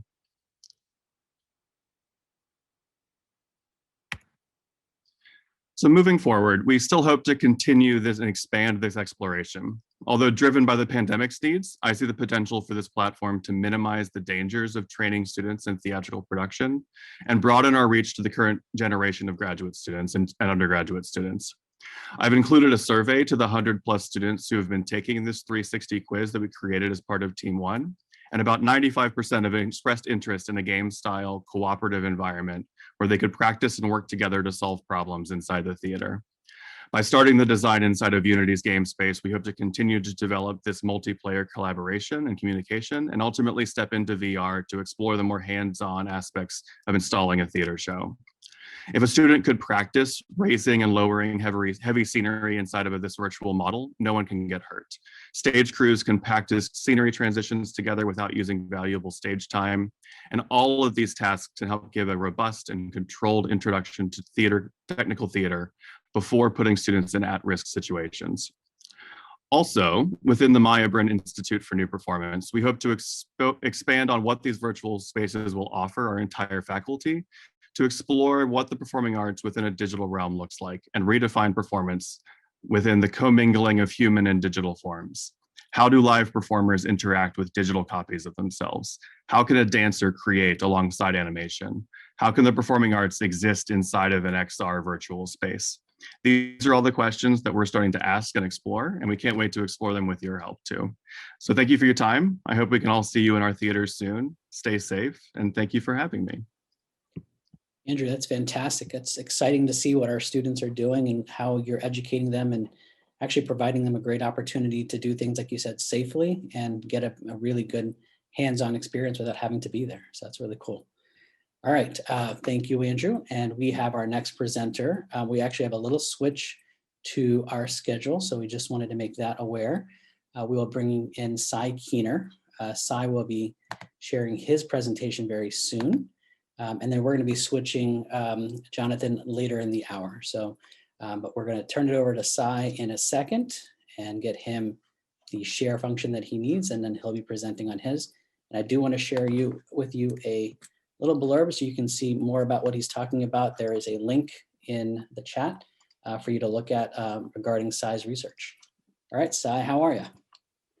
I'm doing good. Sammy, can you hear me all right? We can hear you. Okay. Are you guys able to see my screen at this point? We are. Perfect. Yeah, so thanks so much for having me on here. My name, oops, let's try reloading here. Maybe we will, maybe we will present like this. So my name is Cy Keener. I'm a professor in the Department of Art here at the University of Maryland. And I actually do not have a background in VR. I have been working about the last 5 years to do art projects about the environment, and the way that I mostly do that is by putting sensors out in the environment and then making kind of live sculpture that responds to the data that's being fed from those sensors. So in this video here, I'm standing on the ocean up north of Alaska, and I'm drilling through about 6 feet of sea ice, and then I'll be deploying some sensors through that sea ice to create that I will get data back from, and then I use that data to create a full-scale kind of daily rendering of that sea ice. So this is a light sculpture that has about 1,000 LEDs in it, and the height of that sculpture matches the sensors in the ice. So the idea is that you can get this kind of daily understanding of the ice out there. And then it just so happens that I've known John Rostevsky of SciArc. SciArc did the resonant project that Mark presented a little bit on before. And John and I have known each other for about 20 years when we were grad students at Berkeley. And SciArc's mission is cultural heritage and digital documentation of cultural heritage. So this is a cultural heritage site in Mexico City that kind of shows off the more standard things that they do. So it's photogrammetry, LiDAR, digital documentation of mostly buildings, and then 3D cultural heritage sites. So John and I worked together for about a year to fund and kind of seek funding to take this same approach to a glacier, basically. That was the idea, the kind of initial starting point of the project. So through a grant from ARHU and then through a larger grant from the VPR, we were able to go to glaciers. This is in summer of 2019. We went to a glacier in Wyoming, and we were able to, John is here flying a drone, and I've got some 360 video capture. And then from that, we were able to make a model of the glacier and its surroundings. So on here on the left, you can see the point cloud that's kind of behind this, and then what on the right looks like a photograph is actually a 3D rendering. And then this appears to be a fly-through of drone, like a drone fly-through, but it's actually, or it appears to be a drone moving, but it's actually a fly-through of the rendered model or of the object. So, so this is a 3D asset that we were able to create. So that test was important because we did not know if snow or if the glacier would have the ability to show up on photogrammetry, and in general, LiDAR does not work so great. So that was in the summer of 2019, and then the plan was for us to do a series of scans in the summer of 2020 to turn that into a VR experience. And then COVID happened, and we had this shift that it ended up being positive, but we were obviously not able to travel or do anything in 2020. But through some SciArt connections, this kind of random connections, they started working with some folks that had access to this really amazing data set from Greenland. So this data set was actually created by collaboration between several universities and then Corel, this Army Cold Regions Lab.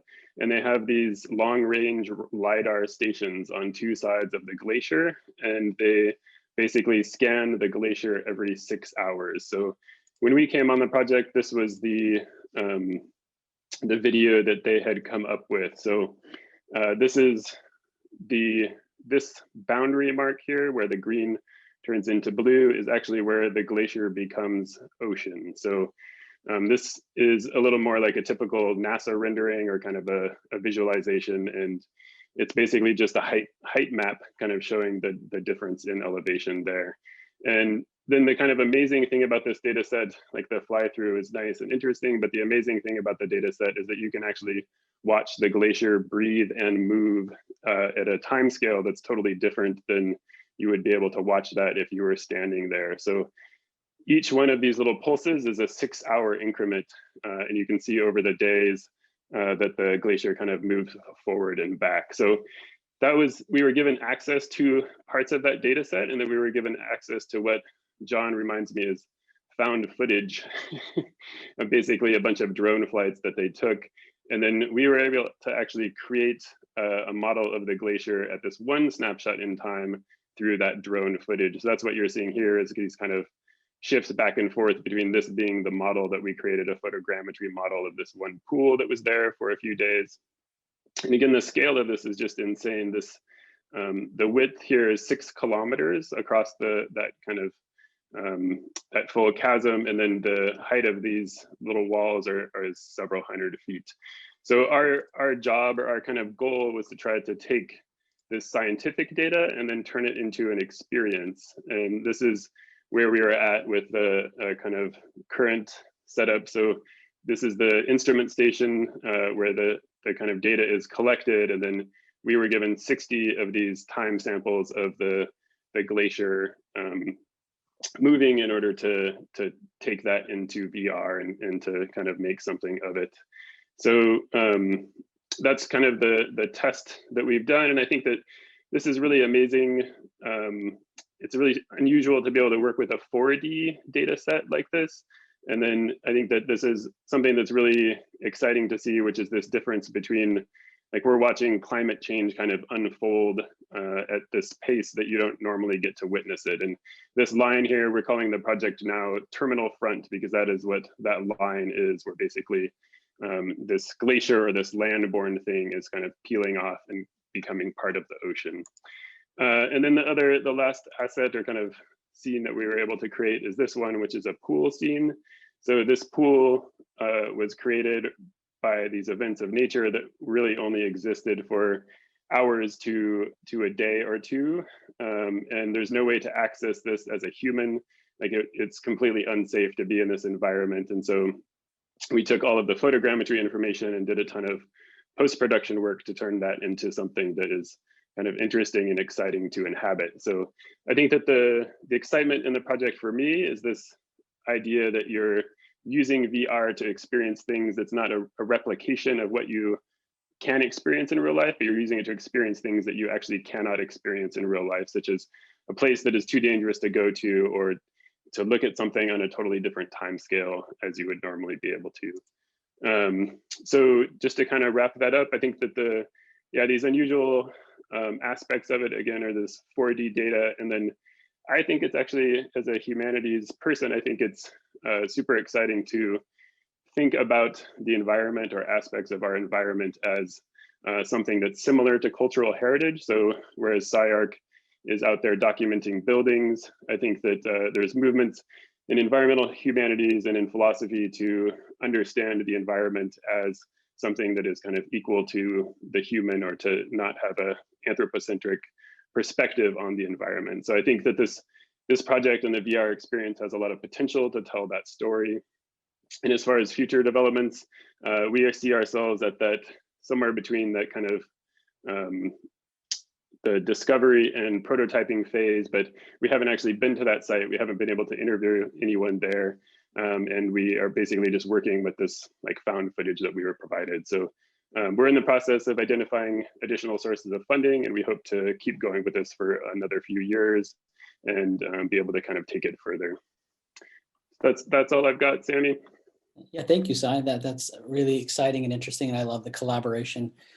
So we've heard the last two presentations from the arts and humanities, and now we actually have our next presenter, Adam Robert Martin, who's going to be talking from us from the Journalism College. So Adam, I'm going to turn it over to you. You should have share access and you can unmute, and it's now yours. Great. Hi, thanks everybody. Thanks, Sammy. So hi, my name is Adam Martin. I'm a journalist and a graphic designer specializing in data visualization. I teach at Merrill College of Journalism here at UMD, and I run the graphics bureau for the Capitol News Service here on campus. Before this, I worked at the Baltimore Sun for about 15 years, where I ran the data and graphics desk there. I'm really excited to be here today and to be working with the Immersive Media Design Department.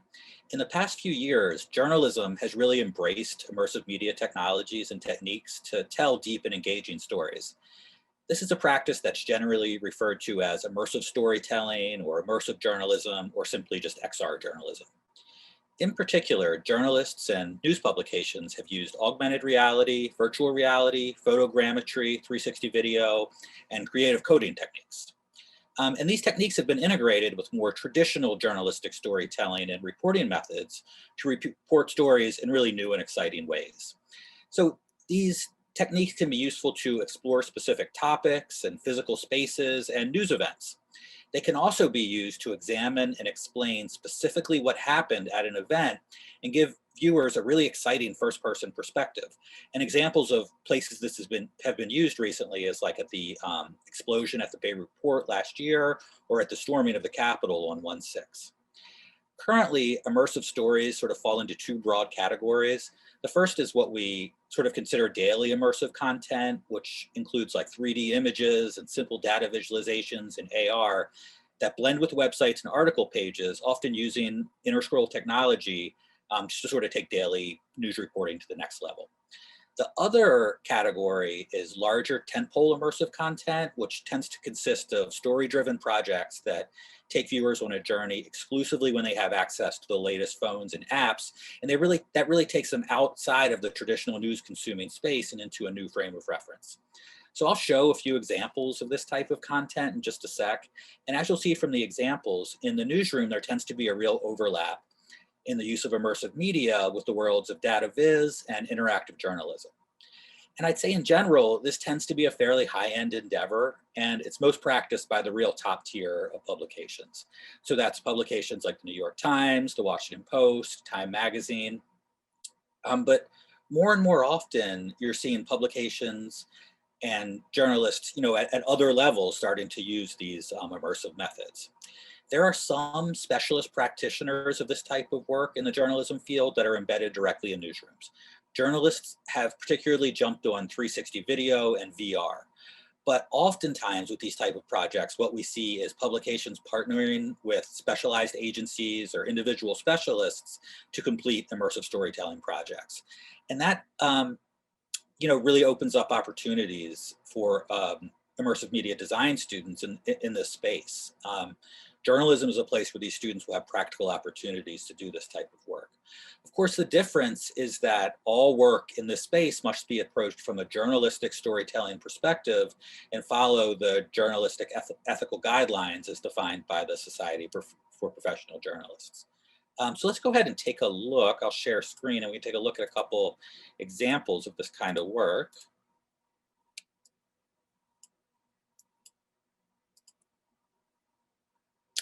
Okay, so what we see here is a project from the Washington Post called How to Dress for Space. And this is a pretty simple project. It uses 3D photo just to sort of walk through what they call 5 iconic spacesuits in 3D from 50 years of spaceflight. And so this, like almost all the projects that we'll take a look at, use this inner scroll technology. I called it a minute ago. We call it scrollytelling, where you sort of use your mouse scroll to interact with the project, right? And we see the scroll triggers the animation and triggers the movement and moves these text boxes over top. So as we scroll down, right, this is fairly common journalistic storytelling technique with this type of work. We're scrolling down and we're getting some text boxes and some information as we're sort of moving around the 3D photo and seeing it. And this is just much more engaging and interactive and exciting way to sort of present this information than just with some photos. And you know, they've basically done the same thing for all 5 of the photos. This is the one that Neil Armstrong wore. It's just really sort of interesting way to present this. The next project I wanted to show is a really cool piece of work from the New York Times Interactive Desk that looks at how masks help to prevent transmission of COVID-19. It's called Masks Work, really. We'll show you how. And again, this is a combination of 3D and animation and scrollytelling to help tell this story about how masks work, right? So we have lots of different kinds of masks, but generally they all work by taking layers of fiber that capture respiratory droplets that carry coronavirus. So that process is called filtration. And you know, we're slowly gonna start zooming in so we'll get an idea of exactly how that filtration works on a microscopic level. So this is where it gets really interesting, and we sort of come into that microscopic level, right? And we see how fibers of cotton sort of interact with different size droplets that could potentially transmit coronavirus. So we see the droplets having to travel through this dense forest of fibers, larger particles easily getting trapped in the fibers, whereas you know, the smaller particles, medium size, get a little farther in. The smallest particles start being bounced around before eventually being captured by the fabric. So then we take a look at an N95 respirator and how that works a little bit differently, and how the synthetic materials are arranged in various sizes to sort of capture the particles in different ways. And then we sort of look at how the fit of masks affects the airflow and affects how effective they are, right? Creating different breathing zones. And then we use some of this animation to look at how aerosol particles can travel outside of masks, and then ultimately, you know, the best protection is from 2 people talking to each other, both of them wearing the same mask.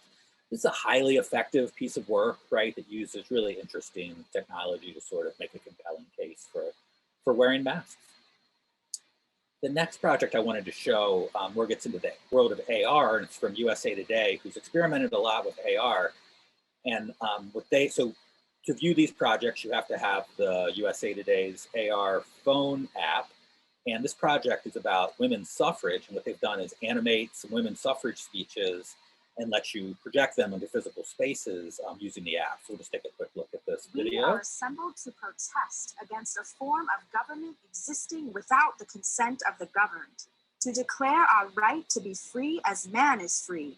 It is difficult to believe that any individual in the United States with 1 drop of African blood in his veins can oppose women's suffrage. What could be more absurd than to see one group of human beings who are denied rights, which they are trying to secure for themselves, working to prevent another group from obtaining the same rights?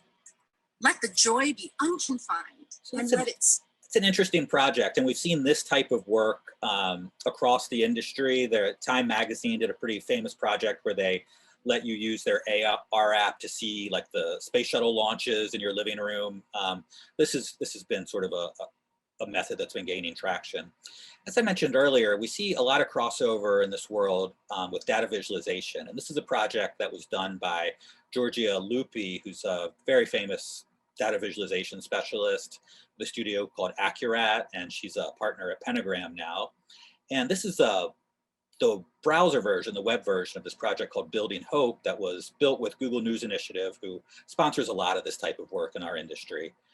So if we click start, it's going to let us choose like, some different things that mean something to us that we're hopeful for. And it's going to start building, put these different colored rocks up here. And I'll just choose a bunch of them just to sort of demonstrate what this does. There we go. So once we've got a bunch of them, we can say done. It'll ask me for my name and location. And it's going to build like a stone statue or a rock cairn out of these hopes that I've said are important to me. And it allows us to sort of explore the data a little bit, to see, interest over time in searches for those topics. And we can also go down to compare our cairns to other people's and sort of close by. But where this gets really interesting is where there's also an AR app that sort of allows you to project these stones onto physical spaces with the app. So those are the projects I wanted to show today. This is definitely an exciting sort of new method in journalism that's really opened up a lot more methods for storytelling that I think we're going to see a lot in the future. So thanks so much for letting me talk today. Adam, that was awesome. Those and I was able to share out the links of some of the projects you shared with us. And I know our colleagues are definitely want to reach out to you to hear more about what's going on in journalism. And I know Josh Davidsburg and you have some other faculty out there doing some really neat stuff with 360 video. So I'm glad we got to have representation from the School of Journalism.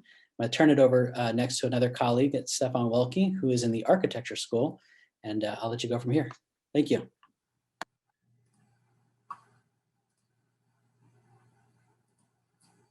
Hi, everybody. I'm very glad to be here. I'm going to be talking about a project which is really in its infancy in a lot of ways, but it's quite close to home. And so hopefully, maybe I'll catch some interest from some of the viewers today. All right.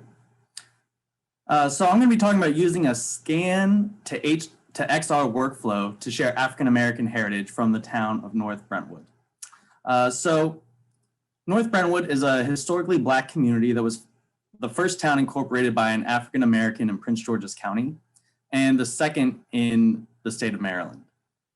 It's also where the first Black justice of the peace in the state lived, and his house is still there, and his basement, which he used as a holding cell, is basically unchanged from the way it was about 100 years ago. It's also the home to a historic juke joint called Sis's Tavern that hosted the likes of Duke Ellington and Billie Holiday and many other Black artists who couldn't find a bed in the socially segregated district and would come up to this historically Black suburb for a late night jam session, a hot meal, and a place to stay. So what does all this have to do with XR? Well, before I get into that, I want to talk a little bit about kind of how I got to where I am presenting to everybody today, because my background is a little bit different than most of the people here. I come to XR from a very analog field, well, two, archaeology and preservation. Both work in 3 dimensions, slowly excavating layers of soil mixed with fragments of artifacts broken and discarded during the everyday lives of people in the past, or mucking our way through crawl spaces to inspect the joinery and nail technologies that provide evidence for the period and methods used for construction. The spatial relationship between layers of dirt and artifacts, structural features, and extant elements of the built environment is essential to developing an interpretation of people's lives in the past. The development of geographic information science over the last 4 decades has played an increasingly significant role in the development of my discipline, and the ability to manage and query ever larger data sets, from individual sites to whole towns and geographic regions. But the recording of excavations was still conducted in 2 dimensions on sheets of graph paper. Mapping conventions were used to show the angle and degree of uneven layers or excavated pit features.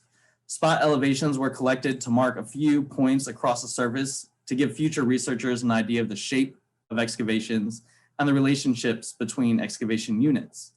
But geometries were difficult, if not impossible, to describe in this 2D format. In the last decade, advances in digital 3D documentation technologies have opened a new world of possibilities for recording excavations and cultural heritage landscapes. I began working with terrestrial laser scanning in 2015 and photogrammetry in 2018.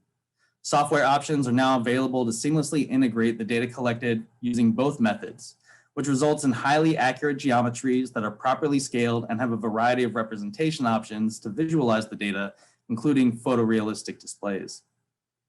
The advancements of these technologies have been a boon for archaeological research and the documentation of significant finds, but it continues to be a challenge to share this data with the public in an impactful way. That is where digital documentation, XR, and the Digital North Brentwood Heritage Project all come together. The town of North Brentwood has received increasing attention from faculty and students at UMD over the last few years, especially in the School of Architecture, Planning, and Preservation. Brittany Drakeford and Marcus Hendricks have engaged in critical environmental justice scholarship analyzing the history and potential solutions to manage stormwater and flooding in this area, this low-lying area that was set aside for the development of North Brentwood over 100 years ago. Lily Mernon and Will Duggan researched the history of education and the Rosenwald School in North Brentwood. And Paula Nasta and her students dug into digital archives and conducted oral histories with residents to learn how their stories connected with the built environment. An important product of this work has been the development of important relationships and networks within the community that will guarantee the significance of this and future work for the residents themselves. At this moment, we sit here staring into our screens. North Brentwood is on the edge of a tipping point. Gentrification is increasing at a rapid rate and will change the historical landscape forever. To many, the town is already invisible, as demonstrated by this local media organization's header that references all the historically white communities around it, but neglects to mention North Brentwood at all. One way we seek to raise awareness about the community and its history is through the integration of high-density 3D documentation with XR technologies to empower the town's descendant community to tell their stories in their own words, share historic family photos, and invite people around the globe to explore their community in a virtual environment, or Augmented in their in-person visits to explore spatially embedded digital content that will expand people's understanding of the town, whether they live there or are just seeking to explore the heritage resources in the county. The first step in this process is documentation. We are combining terrestrial laser scanning with photogrammetry to create the most accurate and high-resolution 3D map of North Brentwood ever created. This data will serve many practical purposes for town planners and local architects, but it is not much use to the general public in its raw form. So the second step is to transform the data from a messy point cloud to representations that clearly visualize the built environment. This will require a combination of mesh building, modeling, and texturing to balance the accuracy of the documentation with the demanding data requirements typical in high-density documentation projects. But making pretty models does not help the community share their heritage. This requires the integration of audio, video, image, and text files with the digital model of the town. We plan to integrate this material in a 3D environment using Unity so that virtual visitors can explore the town and engage with embedded interpretive material from its residents. After this integration is complete, the plan to migrate it into a more immersive VR experience so that people who can't come to North Brentwood in person can virtually tour the town and gain a better appreciation for what it is like to walk through this historic landscape. Finally, we plan to take the interpretive material we have and integrate them into spatially referenced augmented reality application. The digital documentation of the landscape from step 1 will be used to refine the placement of digital interpretive assets so that future visitors that walk through town will have an opportunity to hear the voices of the past, see the residents of today, and appreciate the strength of a community that endured systemic racism and succeeded despite it. So, How does this plan get put into place? As we speak, our first grant application is going out to support the acquisition of equipment for our photogrammetry field kit. It will be used with our laser scanner for a pilot project that will demonstrate the scan to Unity workflow we will be using for the whole town. Then we will be seeking grant funding for each phase of the project, from documentation to model representation and development, to Unity-based game development, and finally VR and AR applications. So if you are interested in speaking with me about the project, please send me an email so we can talk more about the best way to join together in the future. Thank you very much. Hey, thank you, Stefan. That was really interesting and exciting. I believe you did some work with the Myth as well. So yeah, so the scanning work that I've been doing here at the university began back in 2015 when I mentioned when Dr. Mark Leone and his graduate students uncovered some potentially really significant archaeological finds related to African-American spiritual practices, both in slavery and after emancipation.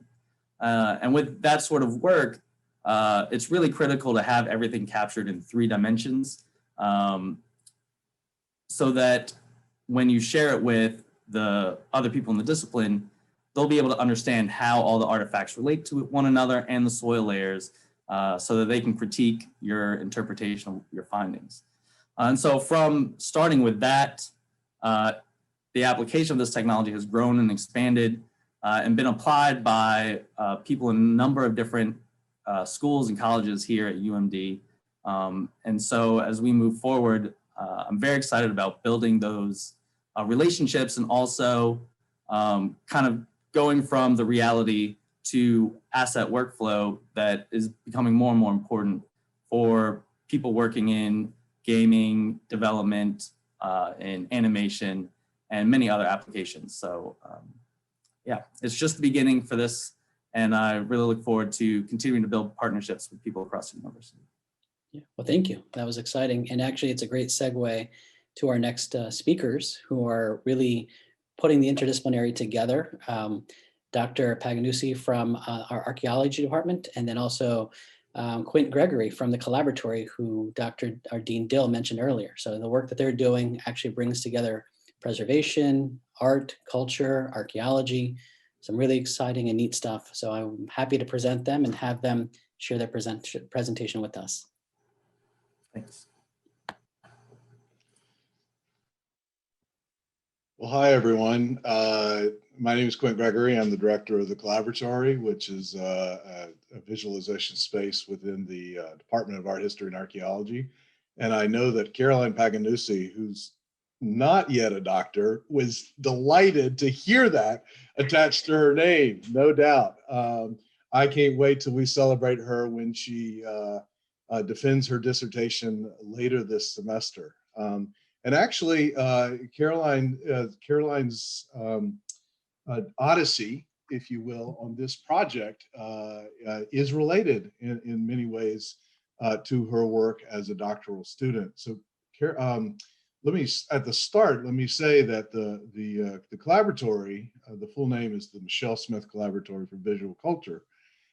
We've been around for about a decade, and for about the last 5 or 6 years, we've been doing work mostly with AR. We're moving also into VR increasingly, and we've had some really nice successes in the past, especially working at the Riversdale House Museum. And Caroline, as a first-year graduate student, worked with me on a project that brought AR intervention to a temporary exhibition that they had at the Riversdale House Museum. It was received with a great deal of acclaim.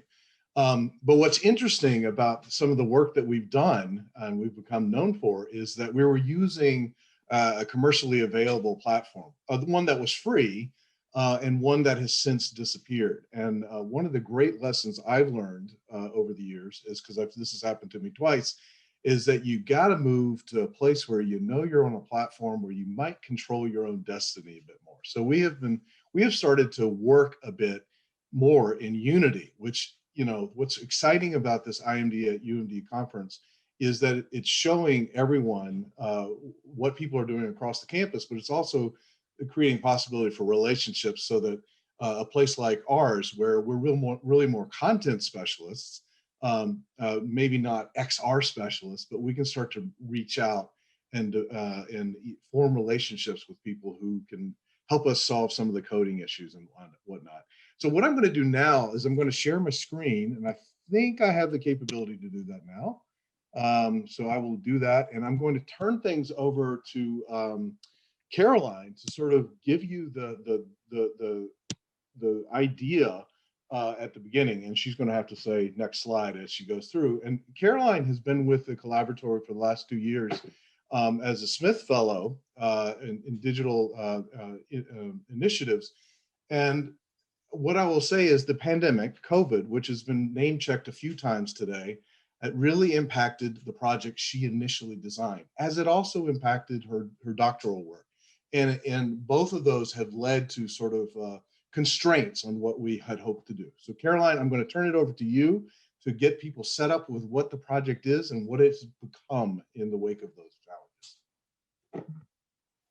Great, thank you so much for the introduction, Quint, and thank you to IMDatUMD for having us here today. This is really exciting.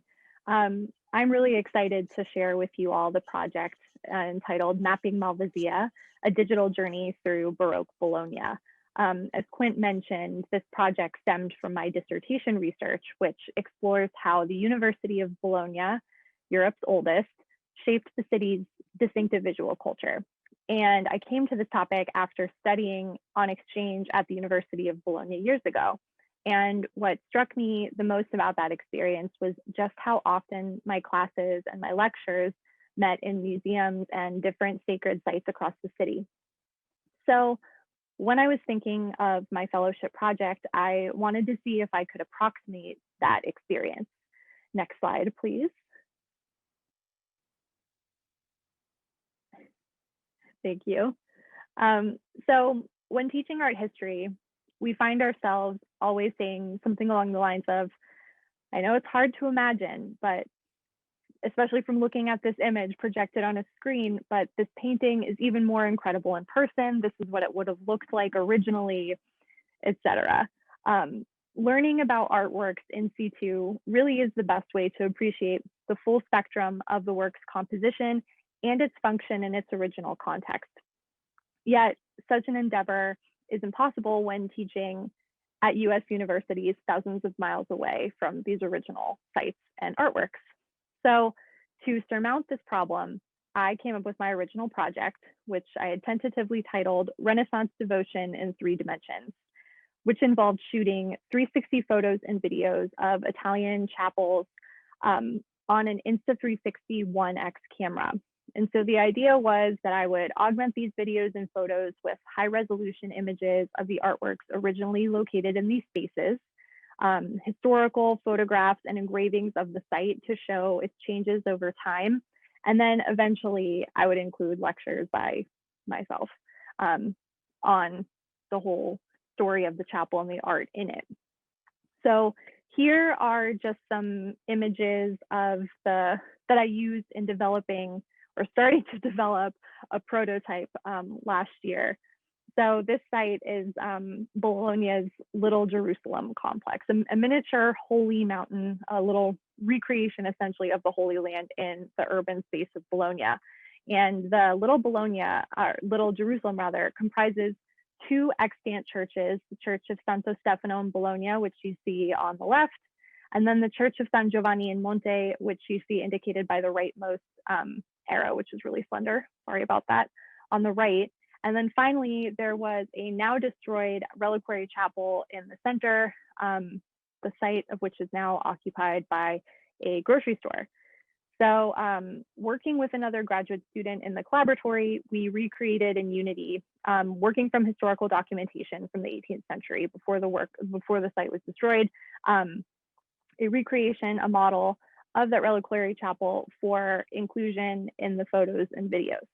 And then finally on the right, you just see an example of an altarpiece that is located in situ in one of the churches that would have been really nice to have had high resolution images available to look at in the 360 photo and video. Next slide, please. So unfortunately, a project that would have been rather useful for pandemic era teaching was curtailed by said pandemic. I originally intended to travel to Italy last summer to tie up some loose ends of my dissertation research and to shoot the other chapels that I was planning to augment.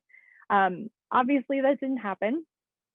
So I had to reimagine not only my entire dissertation, but also my digital project, and somehow find a way to finish both of those things on a very, very short timeline. So what I found myself thinking about a lot though, was one of the primary resources that I found myself turning to in the creation of the prototype.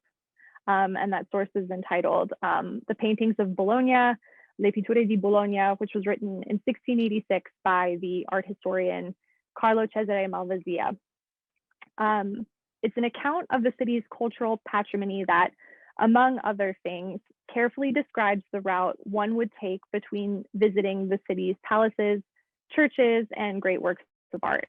And I thought that it would be interesting and fun to map Malvasia's peregrinations through the city, especially because the structure of the text made it unclear what sort of route he was actually envisioning and why.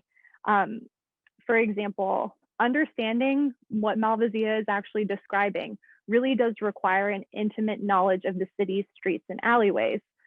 I know those streets and alleyways incredibly well, and I still found myself having to read the text with Google Maps open just to make sure that my wayfinding was accurate. So I wondered, who is this text really for? And I thought that perhaps maybe trying to map it would clarify that question for me. So I thought this would be a fruitful exercise in furthering our understanding of a challenging text, in addition to serving as eventually a helpful repository for teachers and researchers stuck stateside. Next slide, please. Great.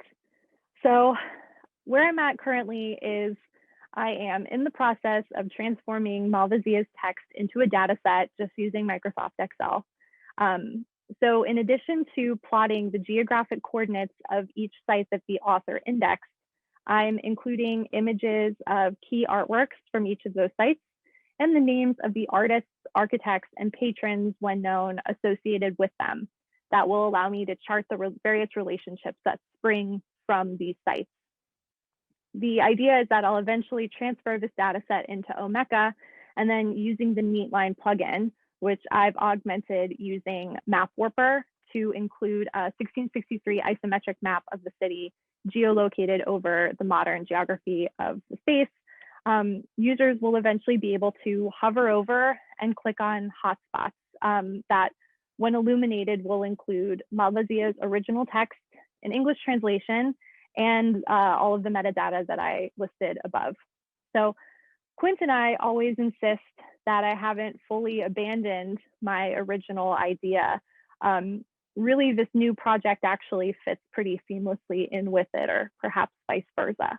So I'll now turn things back over to Quint so he can explain just how we were thinking of enmeshing the two. Right. Thanks, Caroline. And so, just to continue with the momentum, just very briefly, because I know the time is short, but the Omeka Neatline site that you see a screenshot of here with the hotspot, that of course is, you can interface via computer, but what about, for people who want to walk those streets, take the path, the journey that Malvasia really leads them on in the text, and the work, I should say, that Caroline's doing in this project, really, she's deconstructing the text in a very interesting way as well, and mining that for lots of meaning and relationships. So then what you start to think about is, what are the possibilities with AR, of course? And what you're seeing here is Bologna, and the three, well, one of them's, you see one red marker, but then where it says 4,372, that's another church, and then yet another church, and here they are marked out, and Santa Martino Maggiore, San Domenico, and San Petronio. There you go. And so I, knowing the geo coordinates of this and knowing the distances, I thought to myself, gosh, wouldn't it be neat to come up with a way we could sort of test, just test it on campus? So I've come up with Little Bologna. And this is the relationships here on campus, reduced at a 75% scale. So if you it's just a little bit smaller than Little Bologna. And I love the fact that there's a Little Jerusalem in Bologna. So maybe we've got to have a little Jerusalem on campus as well. And using this, I've just been playing around with, and yes, this is the ideal, that where you might have a sequence in space to show like the Piazza of the San Minico and then the church, even, and as you get closer, you get down to maybe a specific item of interest like the tomb. So this is the ideal. This is the result so far. I've been trying a couple different place markers, and one of the challenges for someone like me who has a PhD in art history and not one in computer science is that I'm dealing with a rather dancing markers and everything. So we have to still work on the tech, but we're getting there. And then this is just a little bit of fun thing to look back at the 360 video and start to imagine. These are screenshots to imagine, placing an object within the experience and what that might look like. So I'll stop there. This is just to say this is one of many projects, but we very much appreciate the opportunity to be here today and look forward to hearing from everyone else. And thank you for the time. Thank you so very much, Quint and Caroline. Those are fascinating presentations. I was thinking while I was listening that, a VR version of Italy, there's no Italian food. That would be unfortunate. But then I thought when I saw you, with the that they had to make do putting Italian highlights onto the Maryland campus. Maybe we should turn Maryland into Italy. I'd be delighted. Let's do that. We'll mask it. It'll be an architectural mask. Thank you very much. I appreciate your time. I'm going to introduce, and I'm going to be proud to introduce at this point, for the next two speakers, are the two first Immersive Media Design instructors. Jonathan is teaching a course, Jonathan Martin Davis of Theater and Theater, Dance, and Performance Design Department. A graduate of that department is going to talk about his work, and then following that, Molly Bendel is going to talk about her work in the art department. So I'm delighted to have the two of them come in. And I'm going to go ahead and let Jonathan take over. Great. Thanks so much for that introduction. And so I'm going to share my screen as well here. Here we are. And so great. Just to reintroduce myself, I'm Jonathan David Martin. And as Roger said, I'm a lecturer in the Immersive Media Design Department. And I love that I heard Quint saying, I'm coming from this art background and I'm implementing these things in this cross-section of technology and performance, and I could really use some help from the technology side. And I'm really excited about that because that's kind of the intersection that I'm exploring in the class I'm teaching for IMD and also in my own work as an artist. And so just really quickly, my background is as a director and performer. And what I want to touch on today, again, is really this need and opportunity to bring together creative artists and technology around emerging spatial technologies like virtual and augmented reality, as well as mixed reality, as you can see here, often known as VR, MR, AR. And spatial technologies, we've talked about them a lot today, but they're really just at the early stages of adoption. But they're already transforming every aspect of our lives, from business to communication, to social interactions, and of course, education. And it's also, I think, useful to note that the market for AR and VR is growing incredibly fast. By one estimate, it's set to exceed $70 billion just by 2024.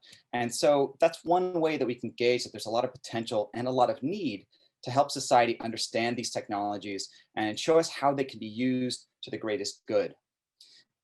And looking back at history, we can see that new technology only really catches on when someone comes along and creates a narrative with it that captures the public's imagination.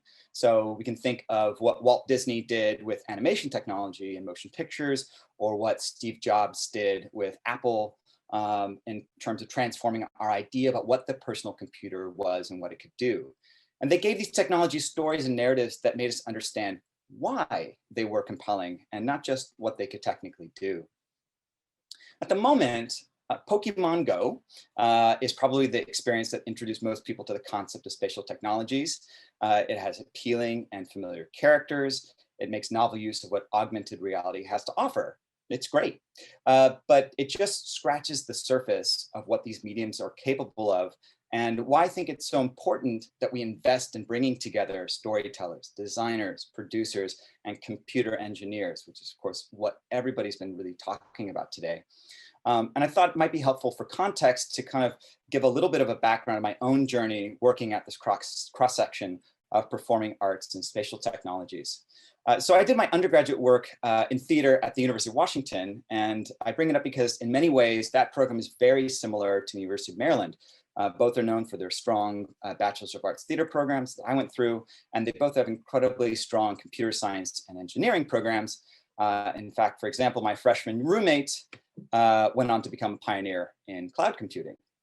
Some people connect to their old college friends via social media. I just go to Wikipedia. And I went from there to get my graduate degree from NYU's graduate acting program. I performed for a couple of years on Broadway as a puppeteer in Warhorse, and I've directed and acted in regional theaters around the country and especially here in the Washington, DC area. But while I was doing all of that, I also started two nonprofit arts organizations. First, Washington Ensemble Theater in Seattle, and now I run Smoke and Mirrors Collaborative, which is a production studio based in New York and Los Angeles. And both of them are really founded around creating works of performance that are focused on collaborative creative methods and uplifting local stories and underrepresented communities. And because the work that I create as an artist with these companies tackles contemporary social issues, it kind of only made sense to involve technologists in some of our work. So I want to give an example of that. So one example of a collaboration between technologists and creative artists was a piece that I produced for Smoke and Mirrors Collaborative called #Project. And so what you're seeing here is just a little video of a demo that we made a couple of years ago at the Transmediale Festival in Berlin. And what #Project is it translates online social interactions into an immersive and surprising live performance event where the audience is making the decisions about what happens next. The show takes the audience on a collective journey through the process of self-identification and engagement that motivates people to join online social and extremist movements. And so, as you can kind of see here, we're reimagining the theater itself as an online social platform. And with this demo that we created, we were really trying to just test the technology and the interface for users. We didn't just want to create a standard play about these issues. Rather, we wanted to build an experience that recreated some of the interactive elements of social media, but did it as a collective group experience live in a space together. So the audience is able to interact directly with the show's environment through the use of motion tracking sensors that follow their movements and then translate that into digital representations. And over the past few years, I've also been working with Double I Studios, which is a VR and AR production company based in New York City that's really been pushing the boundaries of live performance in VR. And so I first starred in their 2019 production of Love Seat at the Venice International Film Festival VR. And we returned this last year to the Venice Film Festival with their production of Finding Pandora X. I'll play a little bit of the trailer here so you can get a taste of it. And it won the Best Interactive Experience Award at the festival. And in fact, we're going to be performing again at South by Southwest next month. And I think it's important to point out as we kind of see this kind of like fun animation that what you're seeing here was all recorded live inside of VR. We did this actually in a VR social media platform called VR Chat. And all the characters here are being inhabited either by performers like myself or by the audience themselves. And oh yeah, there's me, that really tall blue god-looking guy running around. It's a lot of fun. But one of the things that I've noticed in the last couple of years as I've been working more and more with interactive technology, and it's become more popular and available, is that I keep seeing performing artists or other people from arts fields who want to incorporate technology into their work, but they don't know where to start, and developers and digital designers who want to create more engaging experiences, but also don't know where to start. And so this leads me to the class that we started here for IMD this semester called Augmented Reality for Creatives and Coders. And this is a course that I developed in collaboration with Daniel Brown, who's a graduate student in computer science here at UMD, and who's been really part of the core team developing IMD. And he has a background as an artist for AAA video games, as well as mixed reality headsets. And Daniel and I started by wanting to create a studio class that would explore the largely untapped potential of augmented reality to create engaging experiences and works of art. And so the course is bringing together students from across the university who have an interest in working at the cutting edge of storytelling, of design, as well as engineering to create these experiential works of augmented reality. And at the end of the semester, not only will the students have a broad understanding of the technology, but they'll also draw on the principles of the performing and visual arts to create compelling, engaging, and necessary projects using it. Part of this is we're also bringing in a number of professionals to speak and work with the students from both the arts and the tech sector. So we've had Daniel Plemons, who's an experiential designer from Adobe, come in to speak. We'll also have Ashley Crowder, the founder and CEO of the 3D data systems company Ventana, come in to speak to our students. And we really feel that connecting students with working professionals has a lot of benefits in many mediums, but especially one as new as augmented and extended reality. And what you're seeing here is this kind of breakdown of their midterm project, which we're calling their client project. And for the midterm, the clients are working in small design teams with an outside client. So the clients that we've brought in are 4 leading director producers at the cutting edge of digital storytelling. And so over the course of a few weeks, each student-led design team is going to work with one of these clients to develop a project proposal based on the client's needs. The clients are actually taking real world projects that they're working on out in the professional field, bringing it to our students and working with them as a design team. So the students are going to create design documentation as well as proof of concept to give to these clients that the clients will be able to take out into the world and continue with their work. And if the students are interested in developing the project further, they'll have the option to develop it into a full portfolio project for their final. But perhaps most important of all with this class is that the course is teaching real-world collaboration and communication skills that will help the students prepare to work in teams with diverse backgrounds and skill sets. The combination of a broad understanding of emerging technology, the ability to think narratively about that technology, to think about how users will engage with it, and the ability to work effectively as teams will set them up for real-world success, no matter whether they go into the tech sector or the arts or really any field that relies on the effective communication of information using technology. And looking ahead, I'm really excited about the many potentials that there are to introduce students to the storytelling potentials of VR and AR. I'm just gonna play a little clip to kind of illustrate what I'm talking about. And this is a little bit of a piece called Fatherland VR by a UK company called Limbic. And as you can see here, the performer is in a motion capture suit. It's performing live on stage. There's an audience that's watching this live. And then he also has audience members come up on stage, put on a VR headset, and engages with the performance in the VR space as the performer who's live on stage is playing all of these different digital characters. And so this kind of leads into one area of research I'm doing right now with II Studios, where we're really exploring how performers can translate their skills to VR and learn how to create their own work in this emerging field that can reach people whether they have a VR headset or not, whether they're doing it remotely, or whether they're doing it live inside a theater space.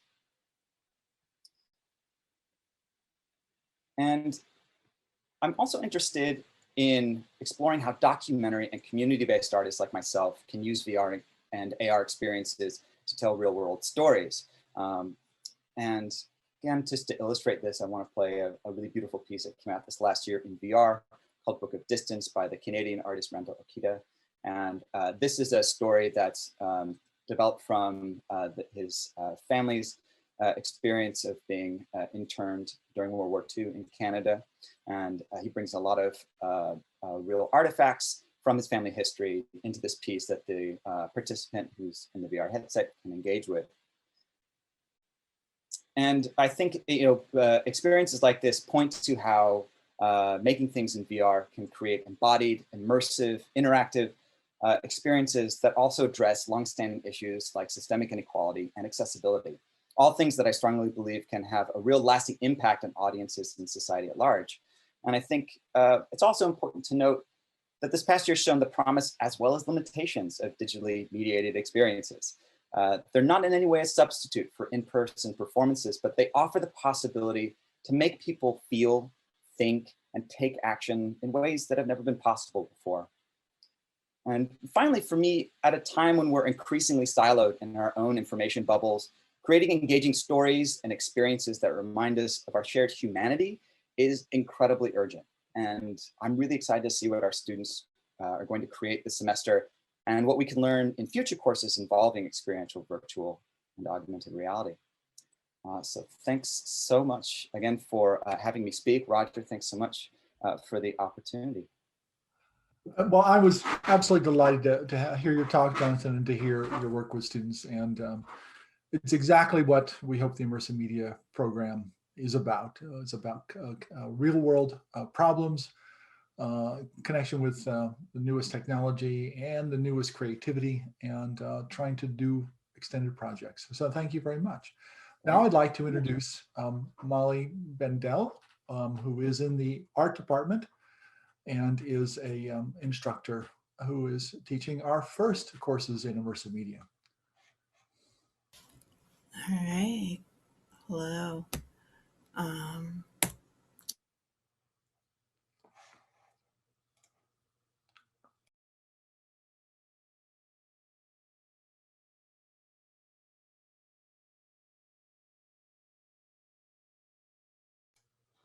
Hello, I think that was the first time we've lost. Oh, wait a minute. I made a mistake. And this is my error. And my apologies. All right. I went to demote Jonathan and demoted Molly by mistake, simply at menu typo. My apologies. I'm going to shut up and go away and hope I don't touch. That's okay. Hi, hi, hi. Hi, everyone. My name is Molly Bendel, and I'm a lecturer in studio art and in the IMD program. And I know that I'm not the first artist to explore longing and visibility in my work. In fact, I think all artists and probably all academics too have a very strong experience with these feelings. That said, ephemeral media, and more specifically for the purposes of my talk today, immersive media, have allowed me a sort of unique methodology and tool set for tackling these concepts. As someone from a sculptural background, a practice that was heavily invested in physicality and in the material, working with immersive media, especially VR technology, was really a conscious choice on my part to play with and expose these kinds of liminal interior spaces of thought. So I wanted to show two pieces today that, to me, demanded to be made using this medium. So the first piece I'm talking about is also my first experience building something with an immersive media workflow.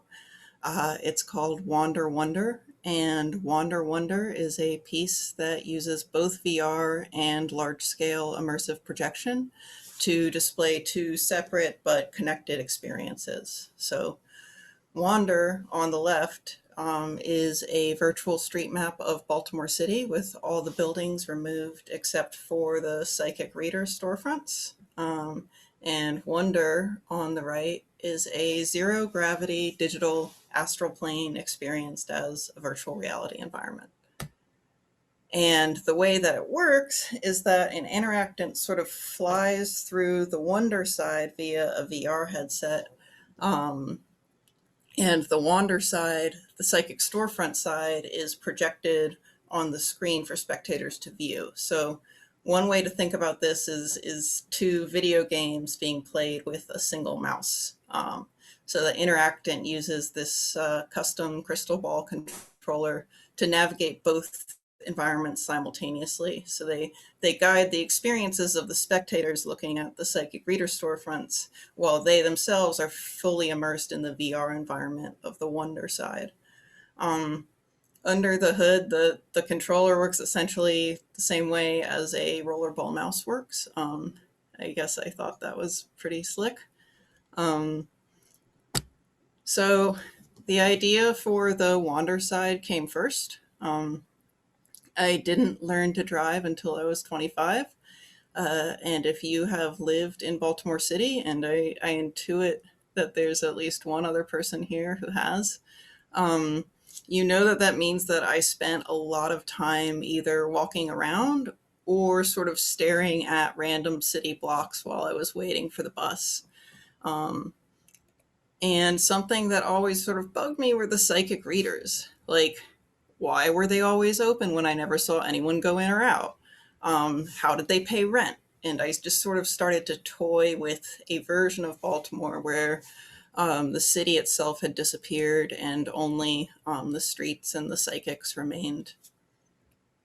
And when I started reading more about predictive algorithms that anticipate the future actions of a user for all kinds of, in my mind, kind of often unsavory purposes, my obsession with psychic readers grew, and I started learning some of the tech. Like I started learning 3D modeling programs. I started learning real-time rendering engines, specifically Maya and Unity, to realize the project. But that empty city was ultimately a relatively cynical way to frame the idea of psychic powers, you know, and the longer I worked on it, the more that bothered me. Like I felt like I had ignored the magic, like the appeal and the appeal of the impulse to look into the future. So over time, the piece split into two experiences, the experience for the spectator and the experience for the person willing to put aside their physical senses in exchange for the opportunity to look further. And as I was researching the piece, you know, I really dug into the trope of the blind oracle and the relationship between blindness and a VR headset. So through a VR space, Wonder offers the opportunity to kind of surrender your physical reality in exchange for an experience beyond reality, you know, like a sort of second sight, right? This slide shows under the hood a little bit the way Wonder is constructed. So it actually starts with pen and ink drawings on the right, which are sort of foundational to my practice. Like I've always been a constant drawer and doodler and margin scribbler. And so those drawings were sort of isolated. I built 3D models using them as inspiration, and then I scanned them and I applied them to the models that I had made as textures. So the second piece that I want to talk about is probably my most recent work. It's a direct response to the pandemic. It's very much a work in progress. So Sketch for Sleepers is an attempt to preserve people through digital masks molded around images from video chats. This piece was begun during quarantine and built sort of around my fear that the last time I might see my loved ones might be on a video call. And as part of that panic, I started saving screenshots of all of my Zoom calls. So my screenshot folder has ballooned to 1,100 files and 1.5 gigabytes.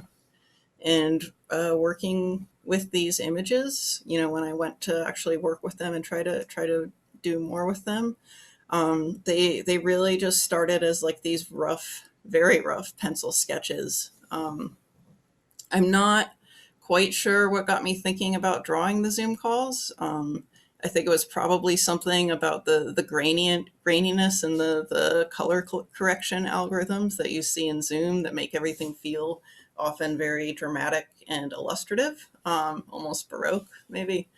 And, you know, at the time, April of 2020, I wrote that the preoccupation may also come from some combination of the following.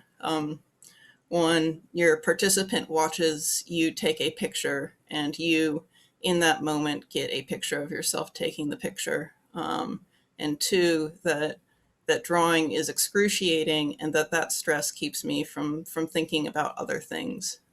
And at the time, I wrote that, like a great artist said, I'm not very good at it, but it doesn't matter. And that artist was Bob Ross, which I think shows the kind of comfort and familiarity that I was craving at that time.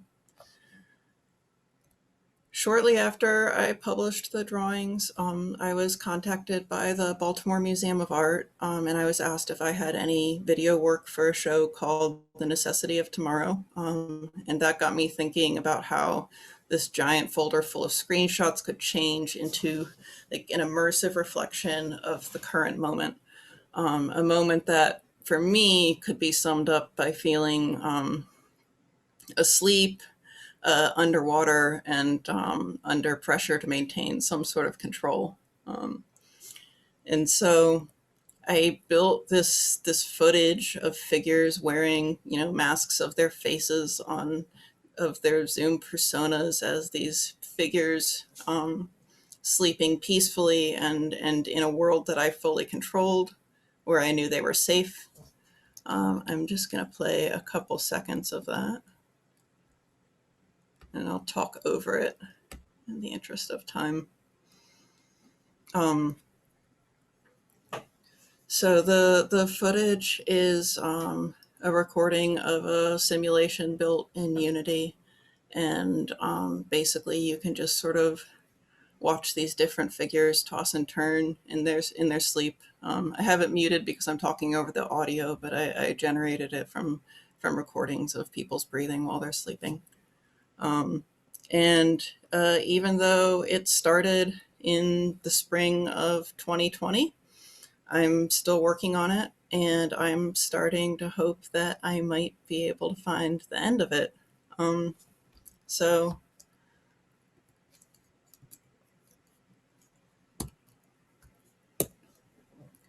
two pieces, you know, where my work started and where it is now.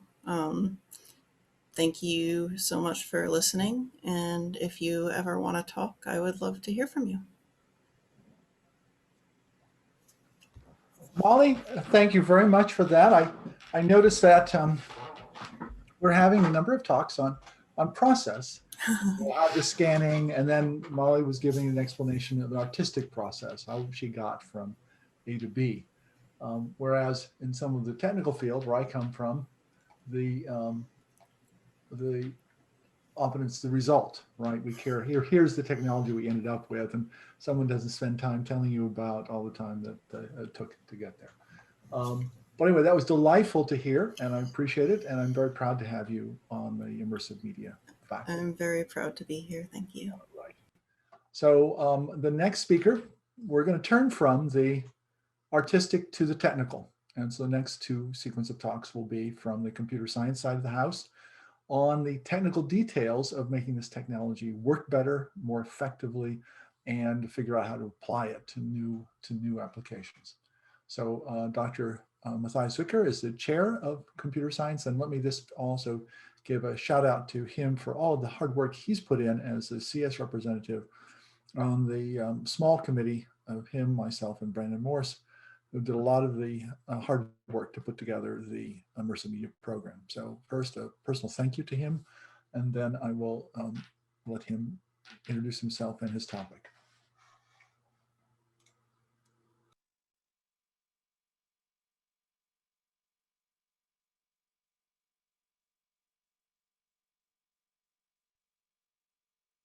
All right. Thank you, Roger, for the introduction. It's really exciting to be here today in this event for the Immersive Media Design major. As Roger said, we have worked on this program for a couple of years, and it has been an exciting journey. that is coming to a good start now, I would say, with the major taking off. I'm really grateful for Roger to lead this effort and bring the major to life. I think it's a really exciting moment right now when we are starting to teach the first classes and really create this program. So thank you, Roger, for really pushing this forward and doing a lot of the hard work that has to be done to put together such a new major on the UMD campus. So I'm very excited also as the current interim chair in the computer science department, to offer this new opportunity to our students.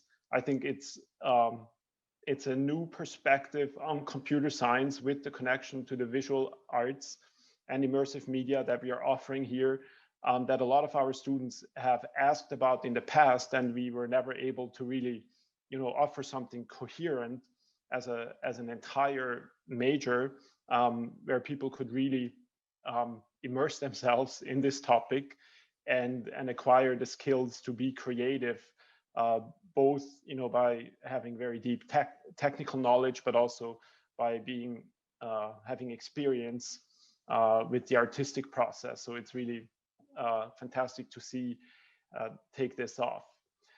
So I want to talk a little bit today about some of the aspects of my research in this area. So my own research started in the area of computer graphics, which is basically all the technology that is required to manipulate and generate images with computers, and virtual reality is, in that sense, one aspect of the broader field of computer graphics.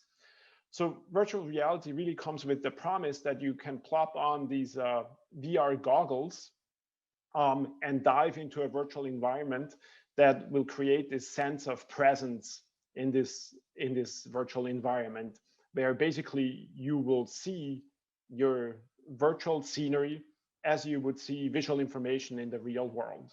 That's really the promise that virtual reality technology has brought to the table, and that is with what is currently possible, that is becoming a reality, that we can really do this. But this is a very, very difficult technical challenge to build systems that can do this.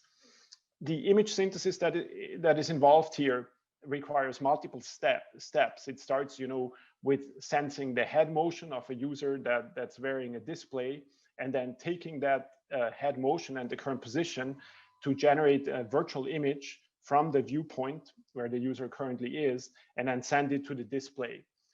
So this is really challenging because it has to happen very, very quickly. There's this notion of the motion to photon latency, which is basically the time between the user's head motion and the time when the corresponding image is displayed on the VR headset. So this motion to photon latency needs to be very low. It needs to be below about 20 milliseconds for VR applications. And otherwise, users will experience motion sickness, because basically the visual information that they see doesn't correspond, accurately enough to their movement in the physical space. So that needs very, very little time for the computer system and the algorithms that actually produce the images to send an update to the VR display. But this is very challenging because we have millions of pixels per image that basically need to be computed. And what you would really like to do to achieve presence is to provide photorealistic light transport simulation. So the images ideally that we would show would look like photographs. So we're not always displaying real environments, of course. So I just have this example from a well-known movie that clearly is not real, but the visual quality of the image is like a photograph. And this is because to produce this image, a light transport simulation has been performed that, that basically simulates how light would bounce around in a virtual scene like the one you see here, and then form an image in a virtual camera. So to do this, you have to do this light transport simulation for millions of pixels in less than 20 milliseconds, and that's very challenging. So fundamentally, the light transport simulation is quite simple. All you have to do is essentially simulate all the light paths that can carry light energy from a light source in your virtual scene to the pixel of your VR, to a pixel in your VR goggles. So this yellow path illustrates such a light path. But each pixel will, consist of basically contributions of light from all possible paths that light can take in your virtual scene. So there will be many, many of these light paths, and to get a high quality image, you will have to simulate them and do this for millions of pixels at, in less than 20 milliseconds. So that's very, very challenging because it's a lot of computation. Now, with current VR technology, we can't really do this just yet. So this type of photorealistic light transport simulation is really a research topic and sort of a holy grail that still needs to be achieved. So in my work, the goal is to make steps, towards this holy grail of really having photorealistic light transport simulation in these virtual reality applications. And I just want to show you a few examples of my research and some ideas that that we have developed to come closer to this ultimate vision. So the first one is what is called foveated rendering, and that's the idea that we will exploit the properties of the human visual system, where we really have a lower visual acuity in peripheral areas. So in a virtual reality display, you usually have to render a field of view of at least 100 or 110 degrees, so that the user is fully immersed in the virtual environment. But in the periphery of the display, that is far away from the point that the user focuses on, in that periphery, the human visual system doesn't see the image completely sharp. And you basically only get a blurry perception in these areas. So this tells us that we can focus our effort to render these virtual images to the foveal region in the center of the visual field, and we could produce images with lower quality in these peripheral areas. So that's the idea of foveated rendering, and that's not a new idea that we invented, but we invented a particularly effective way to do this, which is called kernel foveated rendering, and that's a collaboration also with Amitav Varshni, the dean of our college, who also spoke in the introduction of this event, and some of his PhD students also. So with our approach, we basically save computation by reducing the image resolution in the peripheral areas. So you see this in these images here that get slightly blurry as you go towards the periphery. And in a virtual reality headset, you won't really notice this because this is in your periphery, and your visual system can't really see the difference between sharp or blurry images in those regions. So with this technique, we can achieve the same perceptual quality, but at 2 to 3 times the rendering speed. So we need 2 to 3 times less computation time to achieve the same quality. Another way that you could make light transport simulation faster is by simply simulating fewer of those light paths that I showed you before. But the problem with this is that this will produce grainy images. So it's almost a little bit like you take a photograph when there is not enough light and your camera produces, this grainy noise. That's a very similar effect here. But here this really comes because of the simulation, where we just chose to only compute very few light paths in each pixel. So that clearly allows us to accelerate the computation, but we end up with not very pretty pictures. So one direction that we have been taking in our research is to leverage artificial intelligence-based techniques to improve that type of light path simulation.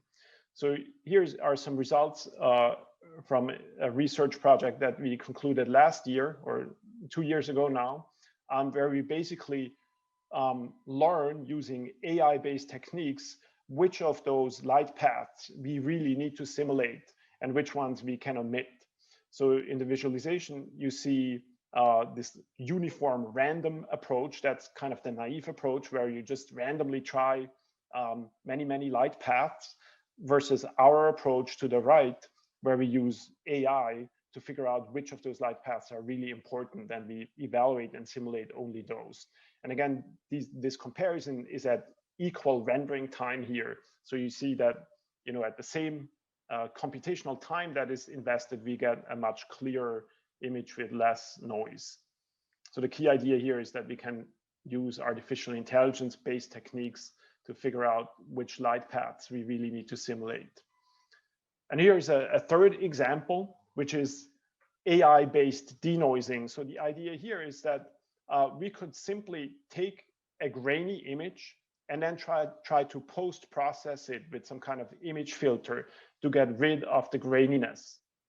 And again, you can do this very effectively with artificial intelligence-based techniques that essentially learn how to transform a grainy image into a clear image. And we have developed such a technique that takes a very little computation time, only a few milliseconds to do that, you know, post-processing of the image that removes the noise. And in these images, you see the grainy input. This is called 1 SPP because we only take one light path per pixel in our simulation, and that leads to a lot of graininess. And then we run our post-processing technique that essentially clears up the image with very little additional computation time. All right, so I just wanted to show you these a few examples. And as conclusions, I want to say that these innovative algorithms that we are developing, they will open avenues for novel types of AR and VR applications that are not possible with today's technology. And I think IMDM will provide unique opportunities for students to develop both such new technologies and at the same time also come up with new creative applications that will, you know, be truly innovative in both a technical aspect, but also in terms of creative and artistic expression. So I'm very excited for IMDM to take off and make this possible. Thank you very much, Matthias, for that talk. And I think it was a change from some of the talks we had earlier to go deeper into the details and to understand that to facilitate some of the artistic and architectural and cultural projects we talked about earlier, we need to improve the technology to make it more natural. So that's wonderful, and that's one of the points. I'm repetitive here. That's one of the points of the Immersive Media program, why I'm excited to be working with you and the others. We're going to follow that up with a kind of a group that works on both ends, right? That is in the middle. This is going to be the group from Maryland Blended Reality Center, Barbara Braun, Eric Lee, Jonathan Haggerty, and Sita Lee. And they will be talking about their projects to work on using effective VR for a number of projects, including developing and improving the technology as they go along. All right, thank you.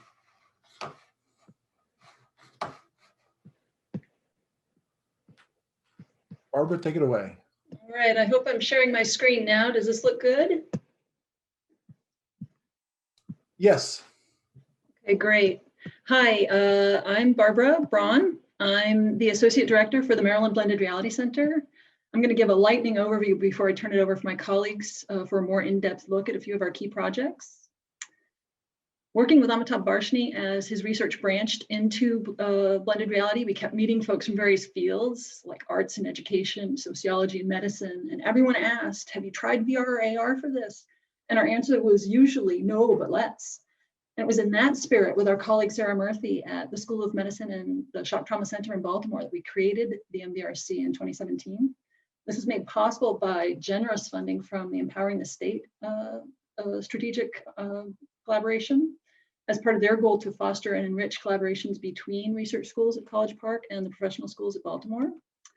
With the Shock Trauma Center, we've developed AR tools for critical care diagnostics, including our first prototype, AR for ultrasound, and subsequently AR-enabled catheterization for extraventricular drainage, patent pending, and AR for intubation, which we have field test results for and are publishing user study results. In collaboration with Ilana Koloka at the School of Nursing, we've explored VR for non-opioid pain management, including via immersive music modules created with the School of Music. Some of this work was featured in the January 2020 issue of National Geographic. With the Department of Sociology, we've developed VR training modules to combat implicit bias, creating over 80 different scenarios with the capability to capture user feedback and biometrics.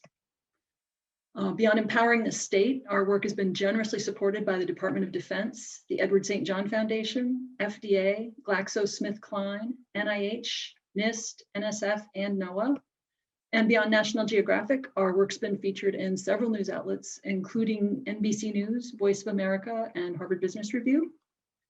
You can find out lots more about us and our work at mvrc.umd.edu.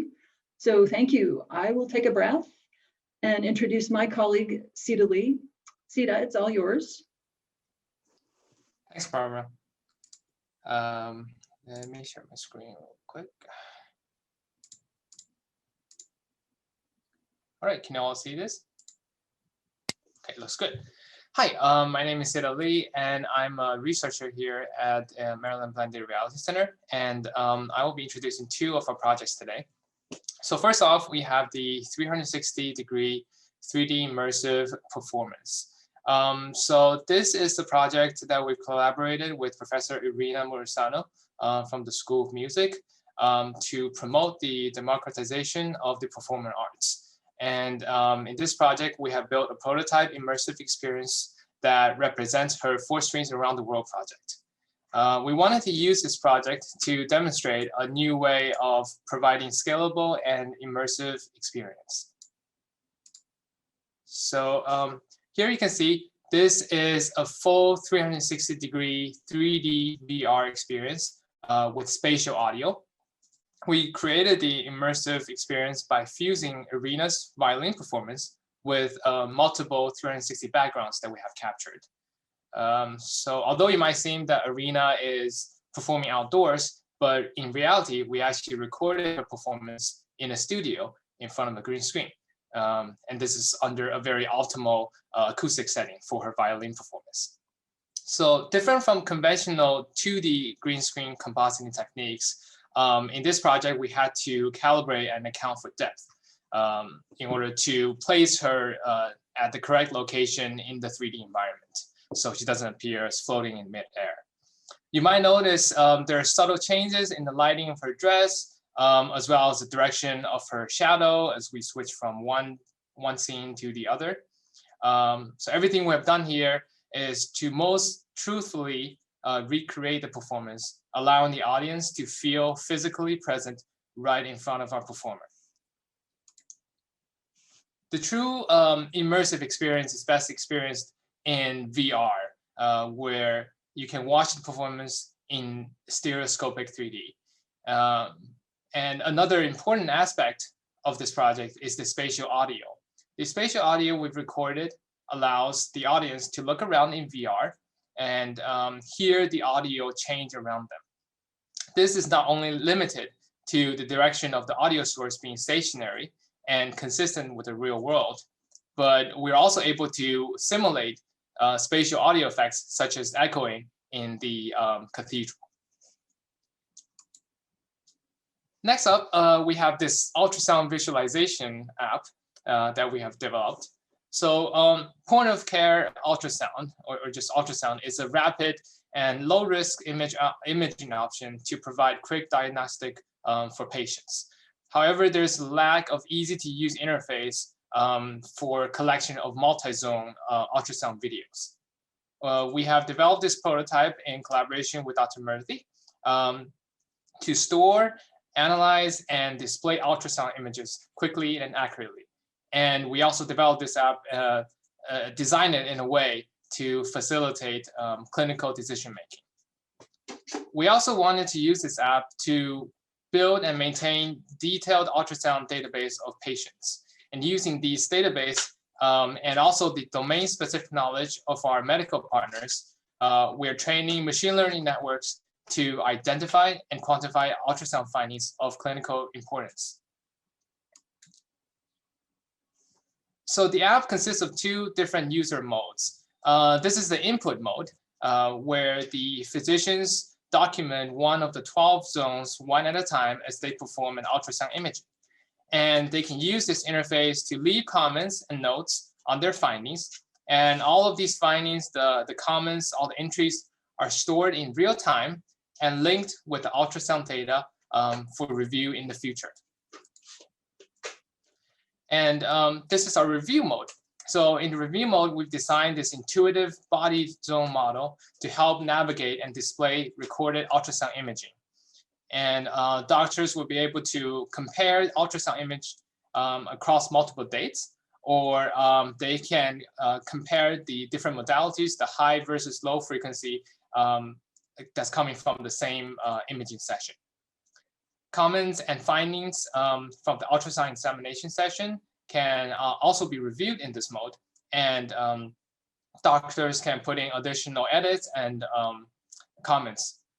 And this really enables remote diagnostics and also collaborative review sessions.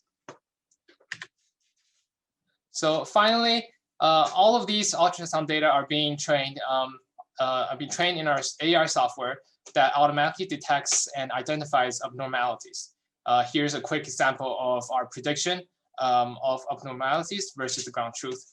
And this is just something that we are working towards. So up next, I think I'm gonna hand it over to my colleague, Eric Lee, to showcase some more of our projects. Eric?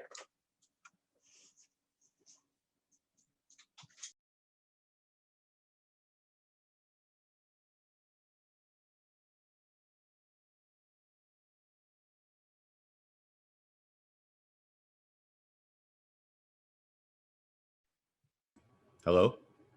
Yep. Okay, sorry, I was muted. Okay, hi everybody, my name's Eric Lee. I'm another researcher here at the MBRC. Today I'm going to talk about two projects. The first one is a collaboration we're doing with CSIS. That's the Cooperative Institute for Satellite Earth System Studies. And what we're doing is exploring how virtual reality can be used for weather forecasting, specifically with 3D data. And throughout the slideshow, these are screenshots and recordings from our app.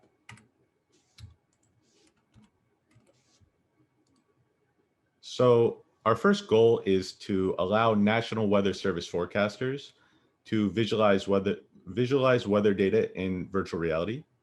We also want to demonstrate the value of 3D satellite data and VR in the forecasting and warning process. We want to identify best practices for meteorological visualizations in VR. And finally, we want to advise on vertical resolution requirements for future 3D data satellites. So just to show you what's currently being used, here's what National Weather Service forecasters currently use for forecasting. It's called AWIPS. And you can kind of already see the problem here. There's about 20 different sub-windows in this picture, all displaying different weather data products. Some of the windows you can barely see. So there's really limited screen real estate, and there's no capability to display 3D data. So all 3D data is projected down into 2D and displayed on these windows.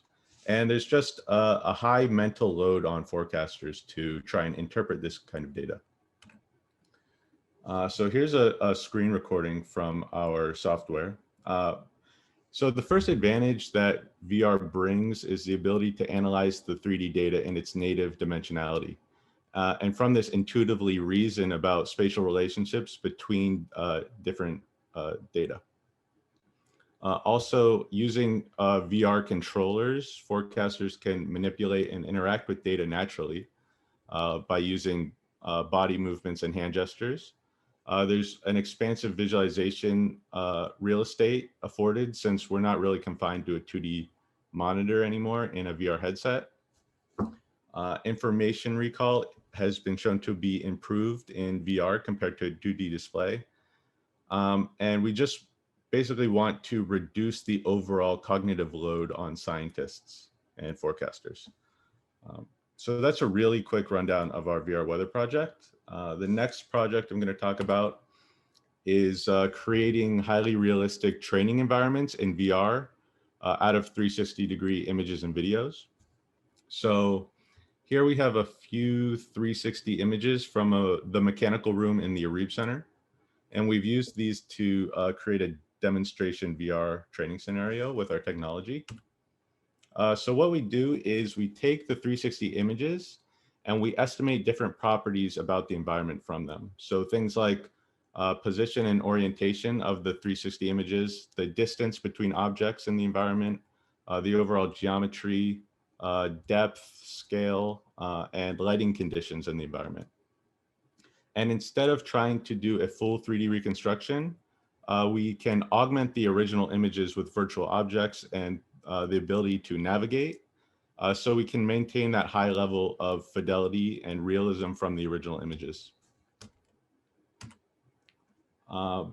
So this is another video of the VR training scenario, and you can see the user can navigate between the different locations in the environment and maintain their correct orientation and relative positioning in the environment.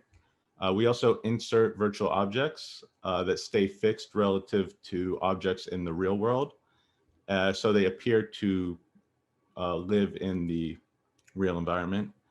And the objects are also relit using estimated lighting from the 360 images, and they're able to cast shadows onto real world objects. So you can see the table here is casting a shadow onto the floor in the 360 image.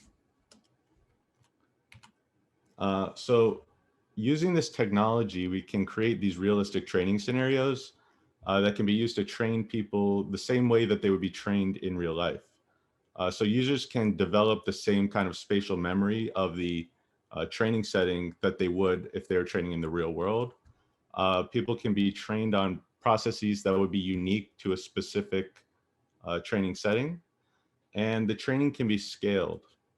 So the scenario can be created once and used to train as many people as needed without scheduling or space constraints or the need to like shut down the real environment for training session. So that's just a quick, really brief summary of our VR training research. I'm going to hand it over to John, and he's going to talk about a few more things. Thanks.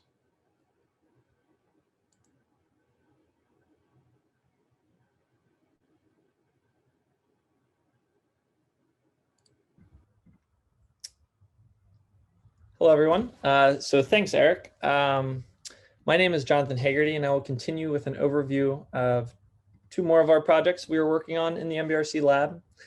So this first one I will discuss is the anatomy educational modules, which is a collaboration between the MBRC lab and the University of Maryland Medical Center at Shock Trauma. Like you have already heard from my colleagues, taking advantage and leveraging the virtual space can be tremendously beneficial. That is why in this collaboration, we wanted to try and take learning to the next level and create the classroom of the future. We wanted to create a truly immersive mixed reality education module for gross anatomy students as they go through their training. Today, when students or residents go through their gross anatomy classes, it can be crowded, creating a disadvantage for some of the students not being able to see a certain viewpoint or perspective.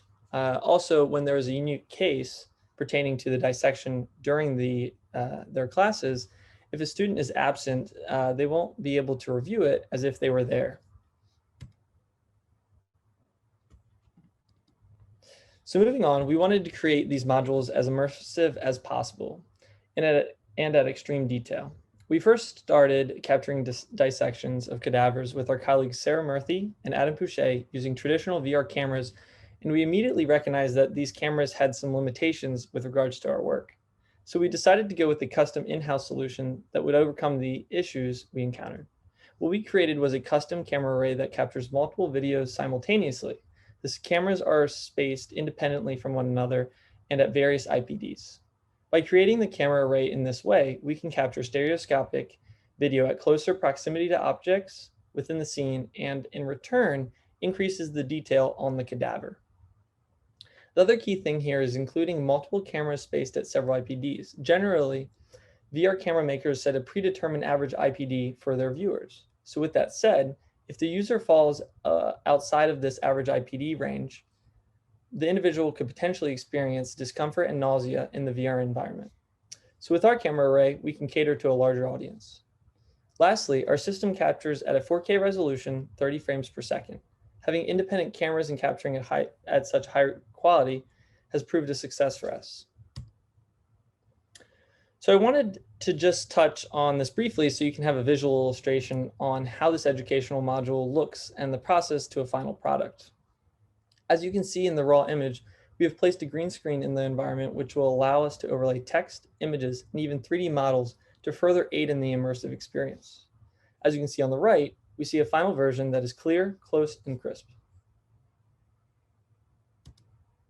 Moving on to the next project that I will cover is our cinematic video holograms project. What we wanted to do here is create a high quality static and dynamic 3D models of real life individuals and objects. Our goal here is to use our multi-view volumetric reconstructed models to revolutionize areas of industry to leverage the virtual space. As we have heard throughout the day, VR has significant advantages that we look to target with these vivid holograms. Some of the areas of industry we look to target are simulation and training, entertainment and sports, education, and virtual medicine. This research really ties in well with the work Eric mentioned previously with regards to the photorealistic virtual training modules. So now that we have covered a little about the why, I really want to dive into some of the behind the scenes for this project. Back in 2017, we started on the construction of our first volumetric capture studio. We created this studio using 64 cameras capturing video at a resolution of 1640 by 1232. All 64 cameras were frame synced and captured at 30 FPS. Our reconstruction space was roughly 4x4 by 8 volume. As you can see in the video on the right, our virtual holograms are pushing the limits of photorealism. As I stated previously, these holograms can be used throughout industry as we can place these 3D models in any virtual environment. The last thing I would like to share with you today is our current status. We are pushing our project to the next level and capitalizing on what we have learned to produce our V2 volumetric capture studio, what we call the holo camera. We have increased not only the number of cameras from 64 to 300, we have also dramatically increased the resolution per camera to over 4,000 by 3,000 pixels. We have also increased the reconstruction space within the studio to a 7 by 7 by 8 volume. The goal in the studio remains aligned with our initial goal, but by having a higher density of cameras, we look to further emphasize the quality, precision, and detail of our models. We plan to have this operational in the coming weeks and are extremely excited to start working with this facility. I speak for the entire team when I say thank you for your time, and if you have any questions, feel free to ask.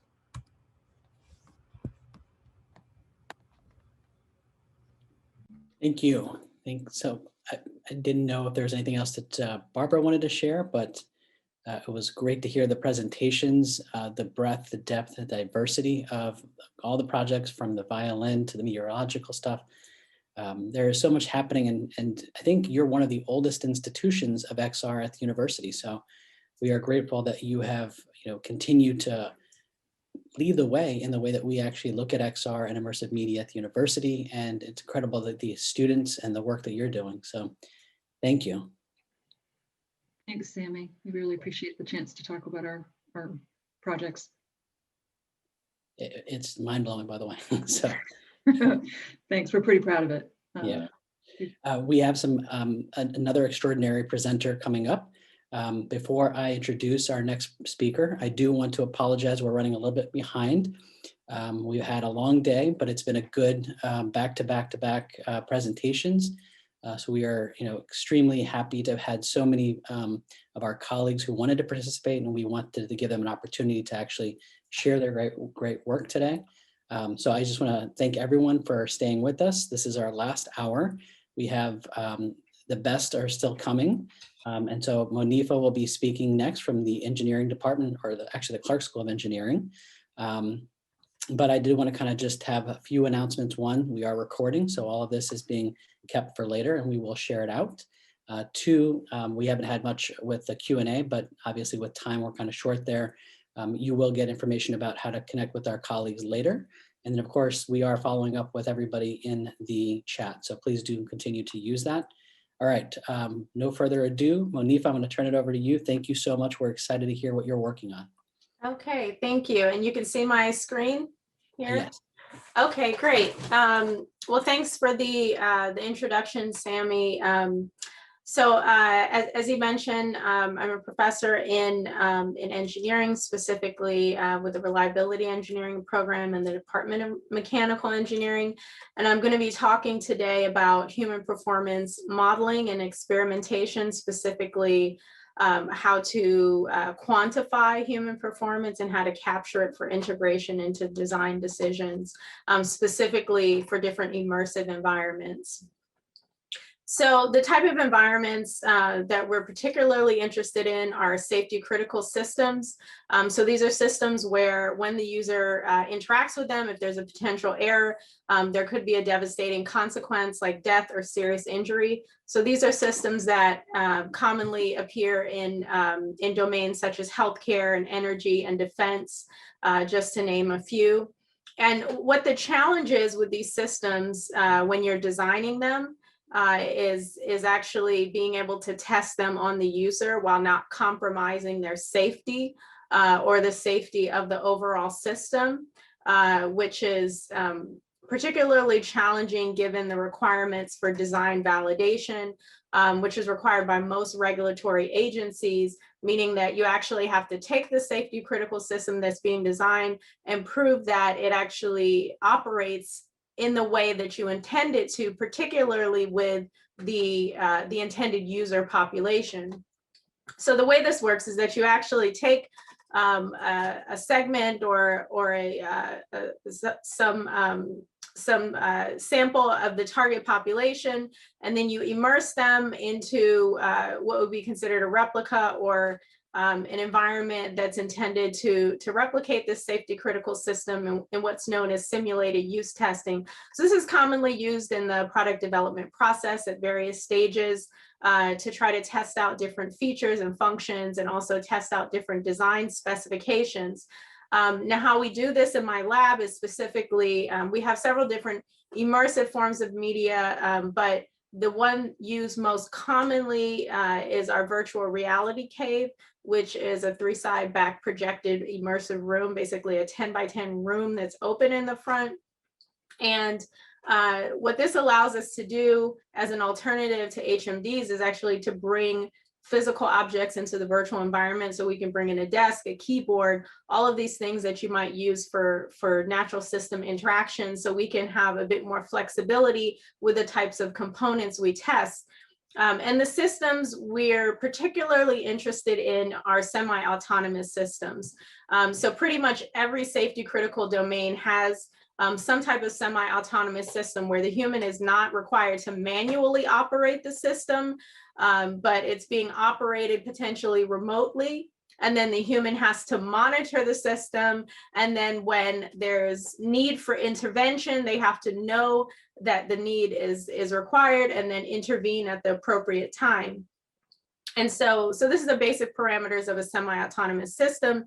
The issue, of course, is that these systems tend to be high cognitive burden, lots of errors, and the errors are quite pervasive. And of course, as I mentioned, they can have pretty devastating consequences. So these are really important systems to study, and we looked at them in several different types of applications that I'll talk about in a moment. And the main ways that we evaluate these systems, 3 main outcomes that we look at. One is neurophysiology, which are indirect measures of cognitive workload. So we have a variety of biosensors that I'll talk about. Also ergonomic response. These are mostly static-based interactions or static seated based interactions. So the ergonomics of the workstation design is really important, and also perceived response. So what's the subjective workload that the user is experiencing? So we look at this from kind of a multifaceted perspective in terms of different performance measures. So one of the examples that I'll talk about, I mentioned some of the safety critical domains. So in healthcare, a few years ago, we worked with MedStar Washington Hospital Center, which is not too far from campus. They have the largest hospital telemetry unit in the area, over 200 beds, which for those of you who don't know, telemetry units are basically remote monitoring stations. So this is healthcare's version of a semi-autonomous kind of control room. Every domain has something like this. This is healthcare's version. So I'm just going to play you a quick video and then we'll talk about it.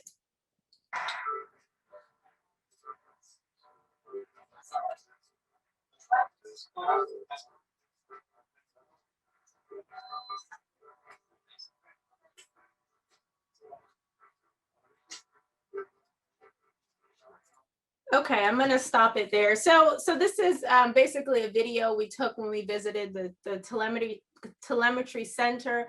What you'll notice is that there's these operators sitting in front of multiple screens. There's actually, you can't see this, but there's 16 patients per screen, 4 screens total, 64 patients total. So these operators are sitting there for these really long shifts. And there's an alert that potentially comes in that'll tell you that a patient vital is outside of what would be considered an acceptable threshold. And then they have to evaluate that information and then perform a subsequent set of steps. Now, of course, where the issues arise is when there's missed signals, which it's notable that there have been widely reported issues with missed signals and also issues with accuracy and response to signals. Unfortunately, these don't necessarily get publicly released, but this is something that a lot of hospitals have to deal with in terms of errors. So some of the questions we have in regards to this is what's the best way to design these workstations for longevity, for these long shifts? What's the maximum number of patients that an operator can review or can monitor at one time without exceeding what would be considered their cognitive burden threshold? And so these were all questions that we had. Also, what's the best way to visualize this information? So this is an example of something we could look at in the virtual reality cave, which we did develop several different simulations of that, modifying the type of information that was displayed in terms of the information visualization, and also modifying the number of patients that controlling this in an experimental simulation, a number of patients that you had to simultaneously interact with when trying to get more information about a particular scenario.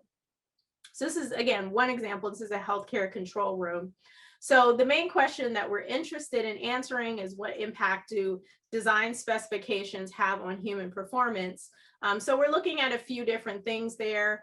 One of the items we look at is sensory cues. So we want to know what's the best way to communicate that there's critical information that needs to be attended to.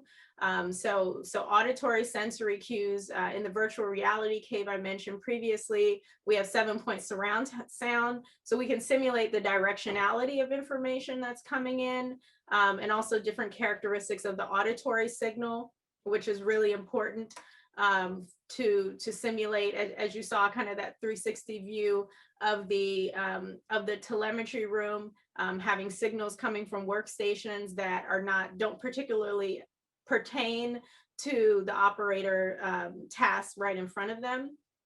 Also visual cues. So there's many different visual characteristics of the cues that can be controlled in the experiment. And then tactile cues, which are also commonly used in certain domains. You can see here at the bottom of the screen, a vibrotactile bracelet at the bottom left, one that we designed and prototyped in the lab for one of our experiments. And then right next to that, a commercial cyber glove, specifically the Cyber Touch, also used for vibrotactile simulation and hand tracking. So that's for the sensory cues. We also look at different interaction modalities. So using the same cyber glove that I just mentioned, we can do touchscreen, virtual touchscreen interaction. We can also interact with hardware, physical hardware that you would typically see. in a control room environment, like a mouse and a keyboard. We can integrate those in the virtual space. We could do gesture recognition and also wand navigation. So these are some of the variables from the interaction modality perspective that we would modify within experiments in the virtual reality cave. And then finally, from the workstation design perspective, different data visualization approaches. I mentioned that previously. We've also looked at previously screen orientation and layout. So what's the best way to orient the screens in terms of stacked or parallel or curved designs that would facilitate fast response to the information and not elicit too much peripheral information that needs to be gathered. We've also looked at information architecture. So how does one navigate the information that's provided to them on the virtual screens? So again, these are just examples of the design specifications that we're particularly interested in looking at for these semi-autonomous systems. And the measures that are collected, there's two main types. For the objective performance metrics, one of the main tools that we use are eye tracking glasses. So you'll see in the upper right hand corner right here, these are pupillometry eye tracking glasses. This is a SMI VR glasses, and you'll see optical sensors right here. And this is those optical sensors communicate with our ATR system, our ATR optical tracking system. With the VR cave allows us to track the head positioning. And also what you'll see is two cameras. Well, it's a little hard to see from this image, but there's a camera pointed inwards at the eye, which tracks the pupil diameter, which is the indirect measure of stress and cognitive workload. And then there's a camera pointed outwards at the visual scene that tracks what the user is looking at a particular time, which is important not just from the perspective of capturing a visual representation of that, but also because it gives us a time flag, so a marker that when someone is looking at a specific thing at a specific time.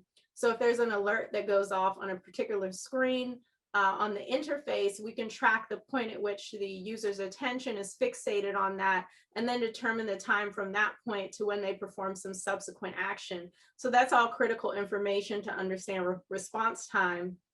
We also look at accuracy, which is domain specific based on the outcome of the task. And then I mentioned neurophysiological sensing, so the pupillometry, but we also look at a variety of other biosensing measures. In the bottom right-hand corner, you'll see one of the custom biosensors that we built in the lab. This one is a chest strap that looks at breathing rate, heart rate, and also heart rate variability and temperature. We also have a galvanic skin response biosensor that looks at the sweat conductivity of the skin. These are all, again, indirect measures of cognitive workload and stress. And we also use a variety of commercial biosensing tools as well, depending on the experiment. So these are our objective performance metrics. To make a more robust experimental design, we also combine those with subjective performance metrics. So actually asking the individual what their level of workload or difficulty is for specific tasks. And a main piece of this and what is kind of the foundation for our work is this idea of cognitive decomposition. So actually taking every discrete task that the user performs and cognitively decomposing that, which then gives us more information to try to tweak design specifications and really target design risk mitigation strategies. So at the lowest level of cognitive complexity, and this is decomposed based on taxonomies, cognitive and psychomotor taxonomies. So at the lowest level of cognitive taxonomies, you have sensory-based and memory-based activities that have to be performed. So these are things that, that do not require conscious control. So lower cognitive complexity. automatic processing. And then as you move up the scale to higher levels of complexity, you get tasks like decision making and problem solving, where you have to take in new information. So the information that you get, your salient sensory cues and the things that you're recalling from memory, you then take that information, process it and act on it in a subsequent decision. And so we decompose all of these into tasks, which then allow us to tie all of the measures that I talked about to specific discrete cognitive steps that the user is performing in this virtual environment. And again, allowing us to then target specific strategies, design strategies based on how we're organizing the experiment and what variables we're controlling. So here's one of the recent studies we did. We did 2 related studies on control rooms, one funded by the U.S. Nuclear Regulatory Commission, another by NAVAIR. And the one that was specifically funded by Navy, you can see here to the right, this is actually unmanned aerial vehicle control panel. It's a quad, a kind of generic quad control panel that we developed with the Human Performance Systems division of NAVAIR. And we replicated this in the VR cave. What the Navy was specifically interested in is they were going to invest money into different sensory systems. So they wanted to know, for example, for visual, auditory, like an auditory beep, a tactile, and then an auditory voice-based cueing system, is more better. So should they invest money into all of these different cueing systems, or if at some point is more or less, meaning the more cueing that you throw at the operator, does it at some point start to degrade performance? And that's in fact what we found. We just recently published a paper on the results of this, which showed that in fact, more is not better, and that exceeding, we saw a variety of different outcomes, but we found a threshold that if exceeded would actually degrade specific types of cognitive activities. So this is an example of a study. Another one, a very recent one, which actually the official start date of this is on Monday, also funded through the Navy. So this is a project that just got awarded, kind of an extension or a jump off of the one that I just talked about. And this is looking at mixed reality. So a lot of these systems for control rooms, as I mentioned, in these semi-autonomous control systems, they involve mixing physical hardware with virtual systems. So you're using these physical devices to interact with some type of virtual modality. And what we don't have information on, particularly empirically valid human performance information, is what physical modalities are best and what virtual modalities are best. And in combination, what's the impact of going from physical to virtual and back to physical? We have no empirical evidence to support that. And so a lot of the design decisions are being made based on legacy systems. They're being made based on physical and other resource constraints, which is not great from the human performance perspective. So we actually sought to define human performance information for how you would mix these physical and virtual modalities in basically an optimal combinatorial fashion based on maximizing human performance. And so again, this is an upcoming project that we're gonna start next week, kind of building on some of the prior work in the virtual reality cave. So again, those are examples of some of the things we do. Some additional related research to some of the defense and healthcare examples are system component personalization. So we do a lot of work related to identification of subpopulation characteristics and population clustering, with the idea that if you can identify that, you can tailor specific component specifications to those statistically relevant subpopulations. Also, human performance optimization of hybrid system design.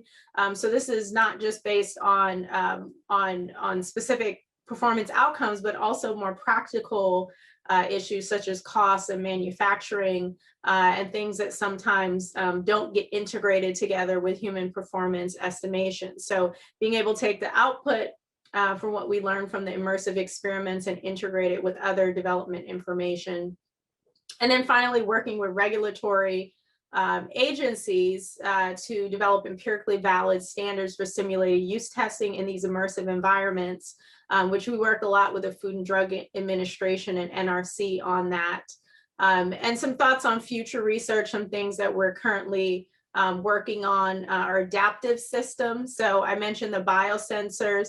So being able to sense the extent to which someone is about to exceed what would be considered an acceptable threshold for cognitive workload, and to modify in real time what they're experiencing or what they're interacting with through the display interface. So basically like a form of behavioral closed loop control. And also mobile AR information displays. So a lot of what I talked about was this idea of developing best practices for these semi-autonomous system controls. So once you do that, the next step would then be for space-constrained situations where you don't necessarily have the space to really implement this in the way that might be optimal, to basically store it in your pocket and take it out as necessary. And that's something that a lot of the various human performance divisions of the federal agencies have expressed interest in pairing with this research. So I will end there. Thank you for your time. Hey, thank you, Dr. Manifa Van Cook. And I've had the pleasure of seeing your lab and having our guests tour it, and some incredible work that you and your team are doing, and obviously the depth and breadth and variety of projects from simulation and training to various activities of AR and MR. Just, it's crazy. So I had somebody email me just saying how much they had not realized all of the great resources, facilities, and projects that are going on across campus. And so this just speaks to one aspect of it in engineering. And of course, you've seen what we're doing over at the Maryland Blended Reality Center, and then of course in architecture and archaeology, the collaboratory. So, but we're not done yet. So I have our next presenters. Actually, this is a great collaboration and one that's kind of just beginning. So I want to introduce Kathy Dow-Berger, Elizabeth Redkay, and then Andy Bagel from Microsoft. So we have 3 different colleagues, 2 across campus, 1 actually out in Washington. I believe he's out in Washington. So joining us from the West Coast. Thank you all. I'm going to turn it over and let you share the project intent with us. Hi, thank you, Sammy. Thank you, Roger, for having us. And thank you for letting us present the Intent program, the interactive tool for empathy for neurotypicals. We aim to create a unique VR experience designed for neurotypical people to experience real-life situations from the eyes of someone with a neurodivergent condition. So a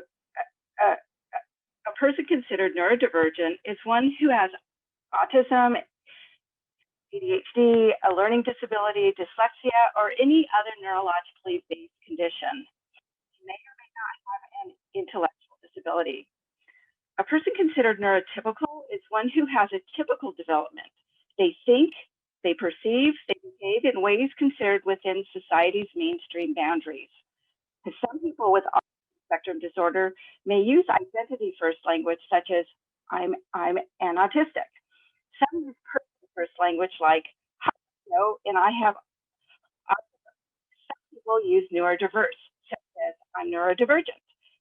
It's a personal choice. We'll use these terms interchangeably for the sake of inclusivity.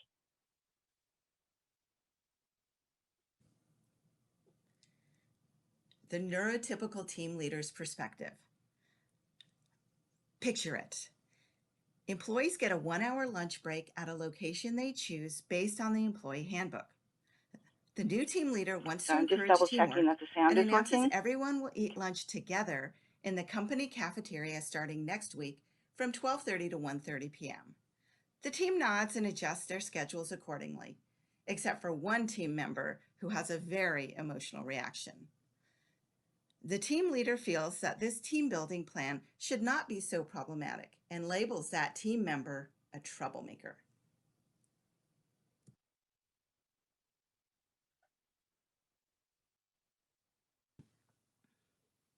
the autistic employee's perspective. Picture it. The autistic employee eats lunch from 12 to 1 p.m. every day. Their schedule for each day is carefully planned and organized on their e-calendar, color-coded with notifications. The new team leader emphasizes teamwork and announces everyone will eat lunch together in the company cafeteria starting next week from 12:30 to 1:30 p.m. The team nods and adjusts their schedules accordingly. However, the autistic employee is upset and confused and complains loudly about lunch and the new time change. Then the autistic employee finds out that the reason for pushing the team meeting back is that the team leader exercises and showers from 11:30 a.m. to 12:30 p.m. every day, and thus is taking 2 hours for their lunch. So they complain again because the employee handbook states that all employees should be given only 1 hour for lunch, and this is unfair.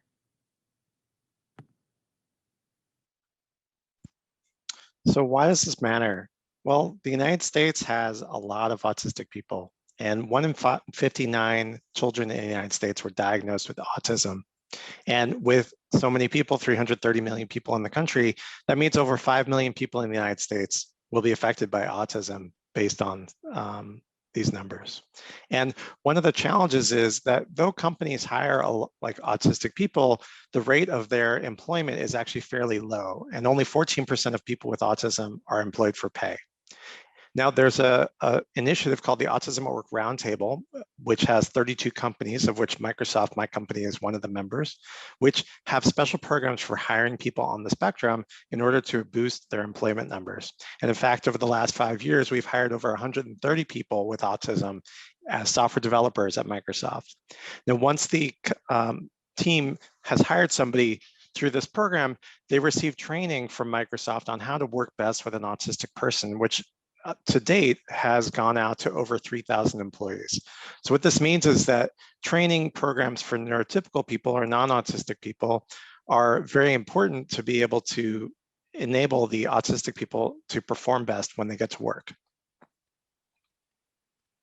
Now, typically, autistic people go through a lot of training from a very, very young age of how to adapt their lives to a neurotypical world.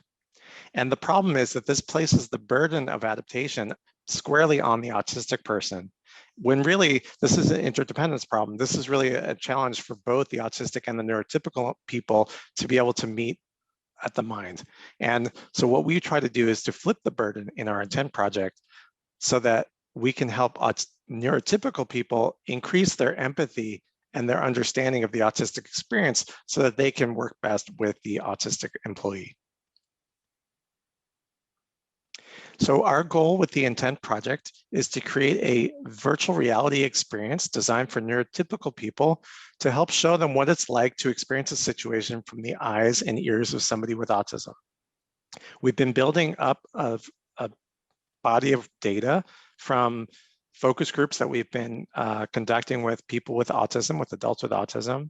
And we're using that to design a virtual reality program that provides a real-time hands-on learning experience for neurotypical people to experience the light and sound and sensory properties, perceptual properties of what it's like to be autistic in particular situations.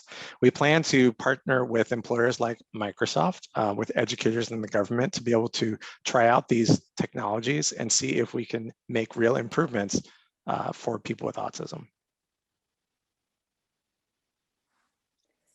Okay, so that's our vision, and how will we get there? I want to introduce our core team members that you've been hearing from. So I'm Elizabeth Redkay. I'm an associate professor in psychology here at UMD. And my research investigates brain, behavioral, and contextual factors that affect social interaction in neurotypical and autistic individuals. Kathy Dauberger is a speech-language pathologist and a clinical associate professor in hearing and speech sciences at UMD. And she's also the co-director of the University of Maryland Autism Research Consortium. And she develops and leads interventions to promote understanding and full inclusion of autistic people. Andrew Bagel is a principal researcher at Microsoft Research, and he works in the Ability Group. And he studies how technology and AI can play a role in extending capabilities and enhancing the quality of life for disabled people. We also have support from members of MAVRIC who've assisted us with some of the technology aspects. And so importantly, we're not doing this without input. We're doing this with input from the autistic community as well. So here's our stages. Right now, we are in stage 1, where we are done so and are in the process of engaging the autistic community to create focus groups to get feedback so we can create an accurate representation of their experience. So we've completed 2 focus groups with 10 to 12 autistic individuals, and we're using that to construct what the appropriate modifications would be to create this sensory experience that could simulate an example of an autistic experience. And it's an example because, of course, there's a lot of heterogeneity with autism, and the tool we build will not be representative of all autistic individuals, but we can pull from features that can generalize and might be common to represent some commonalities of the autistic experience. Stage 2 is where we will build the tool. And this is an area where we're still seeking additional resources. So as I mentioned, we have partnered with Microsoft for consulting on VR expertise expertise for autism, but we're seeking additional funding for contractors, for vendors, and potentially partnering perhaps with interested individuals here at UMD. And our plan in this stage is to build an immersive neurodivergent experience, and we're starting with the autistic experience, and then we'll scale up to expand to other neurodivergent conditions. So the goal is to develop a beta version and then recruit autistic people to, again, experience the beta version of the intent tool, provide feedback to us on its appropriateness and applicability of their experiences, and then we'll refine from there. Then we'll move to stage 3, which is the assessment phase. And so we'll conduct research with neurotypical undergraduates. And in this, we'll do a pre and post assessment of their biases, pre and post after the intervention with the intent tool. And our assessments will include questionnaires, surveys, as well as implicit and explicit measures of bias. And our next stage, stage 4, will be to scale out and deploy this pilot version within real world contexts. And so we'll start with the autism at work employment settings, and again, get feedback from both autistic and neurotypical employees. And then with stage 5, we'll just continue to refine the tool based on this feedback and be able to scale out to different settings where that would be applicable, as well as expand to other neurodivergent conditions. So let's go back to our company cafeteria slide. What we're going to do is try to highlight the environment we'd like to modify in simulations. So what we've done is through our focus groups, we have certain quotes that I'll be reading that will talk about what they experience in the world around them. We start off with, crowds make me nervous. It's hell for me. If there's a lot of background noise going around, I can't tell what the other person is saying. Group work sucks. When everyone is talking, it's hard to follow group conversations. Flickering lights are annoying. My roommate put up Christmas lights and they had a flicker that only I could see. I took my phone and I slowed it down to show him.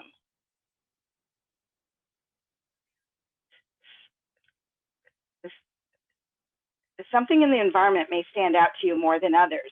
Being in a classroom with a sound system and the volume is up and buzzing, the hum of electronics stands out. Some noises make me feel like I'm getting hit by the sounds. When my dad sucks his teeth, I can hear it across the house. Those sounds are like someone stabbing me in the eardrums. I don't like to be touched. It hurts to be touched. If I'm agitated and someone bumps into me, I feel like I want to scream. So what's our impact together? Companies will better prepare to receive the influx of potential employees with autism and help them succeed. Intent will decrease explicit and implicit biases found in the workplace and induce functional and tangible improvements between neurodivergent and neurotypical employees. Intent will promote inclusion and increase productivity in all settings. Our intent program is scalable in the future to better understand ADHD, anxiety, hearing impairments, and other conditions. So how can you help? Well, we're looking for partners who can help us succeed in multiple arenas, from providing full funding to seed funding to supplying hardware to co-developing intent with us. So together we can have a profound impact on lives through health and empathy applications. So autism affects all of us one way or another. It's our responsibility to understand and empathize. Intent's potential is limitless. Thank you. Hey, thank you, Kathy, Elizabeth, and Andy. Really exciting. And I think MAVRIC has been there to help, and we will continue to help as much as we can. And we're excited. Hopefully there'll be some collaborators on this call and when we share out the presentations. But I think that your project has a lot of impact and goes back to what we talked about earlier about social good, social impact, even social justice. So thanks for presenting. I want to turn it over to our next presenter. So we are switching a little bit in terms of presentations. We're going to go towards how we can actually take some of these ideas to the next level. And we are very fortunate to have a colleague who's been involved with the National Science Foundation and the I-Corps program at the University of Maryland. So I'm going to let Dan Kunitz take it from here and share what he's doing and how you can get involved through some of the programs and resources that his team offers. All right. Sammy, can you see me, see my slides and hear me okay? Yes, sir. You're good to go. Fantastic. Thank you so much for having me. Real pleasure to be here. Thanks for inviting me and including me in this event. I logged on a while ago, been following the last bunch of presentations, and just really great work that's being done by people in this network and this community, and really pleased to be here and be able to talk about my program a little bit and hear about what others are doing in this space. So it's late on a Friday. I'm sure you all have some Zoom fatigue from a long day and a long week. I'm going to keep my comments short, and I'm going to tell you a little bit about this program that you might be able to benefit from and tell you how to learn more about it and get back in touch with me if you want to learn more. So I will keep it short, and don't worry if I gloss over a few things. Ample opportunities for us to connect, and I'm going to tell you more about how to do that coming up here. So I am involved in running a program called the Innovation Corps program, or I-Corps for short, and it is funded by the National Science Foundation. All of those of you who are working on really interesting early stage research, early ideas around in this space, and thinking about the impact that you can have in society, and the last two presentations that we heard from were really relevant for this. This is a great program to understand the pathway that you can use to take really compelling, interesting research and innovations and ideas and lab work and turn it into societal impact. The program that we run here, funded by National Science Foundation, is built on a course that we call the Lean Launchpad course. I'm just going to give you a few very high-level comments for now. It was started by the National Science Foundation about 10 years ago, and at its core, it's entrepreneurial training for researchers. Our goal is to orient research projects like those of you who are here, technologists, researchers, students, faculty, and everything in between, entrepreneurs from the community as well, towards having societal impact and solving real world problems with your energy and your enthusiasm and your expertise and your inventions. Our goal is to improve the impact of the success that you have, increase the impact, and increase the odds of the success that you will have if you are able to go out and commercialize these inventions and technologies and research that you're doing. Now, the way we do that at a really high level, again, because this is, I spent years working on this and I'm trimming it down to a few minutes, but we have this concept of a business model. One way to conceptualize of it is this laboratory notebook that I have on the left, business model canvas, in this case, a value proposition canvas. Don't worry about the details. What's important is that we understand what the components of a business model are. A model is a representation of something. We're thinking about what will we look like when we get out in the real world and we have a business that is serving people, serving customers, delivering a service, delivering a product, capturing value. There are so many things that go into doing that right, that we want to build a model of it and understand what are those components, the people that we're helping, what are their priorities, their challenges, their pain points, how do they make decisions, what do they care about? And we develop hypotheses around that. And then we go out and we do this process called customer discovery to test those hypotheses, bringing your scientific method that you use in the lab and in your research to the business world. And so we know that most startups fail because of a lack of product market fit, not building something that people need in the market. So before we start to build something and execute, we dial it back to searching for that business model and really understanding in granular level of detail, what is the impact and the disruption we're going to have when we enter the market. Now, again, I work with researchers and technologists who are working with really compelling, interesting technologies and research and inventions where you know it's going to solve problems for people, you know it's going to have an impact. Things like the last couple of projects that we heard about, surgical tools, innovations that could help solve climate change and hunger, so many great ideas. Many of them do not succeed as startups because they don't understand the path to market and the specific commercialization path that they will need to do. So we take the hypotheses that are on the left side here, we go out and we test them on the right, and we do this in an iterative sprint over and over and over to continue to make refinements and learn from it. Real quick, how do we do this? We have a series of programs that we call I-Core. Here at University of Maryland, we have regional I-Core programs. There's programs like this in other places around the country. Here in Maryland, we have one on campus. I have one coming up soon I'll tell you about. They're usually 2 to 3 weeks courses, and they introduce you to this lean startup methodology. Once you've done a regional course like the one here in Maryland, NSF has a national I-Core course. It's a little longer, 7 weeks instead of 2 or 3. It's a little more intense. There's more rules about who's on the team and how you can get into it. And it comes with a $50,000 grant. Unfortunately, I don't have any money to give you in the regional course, but it is free. I'm funded by NSF to do it.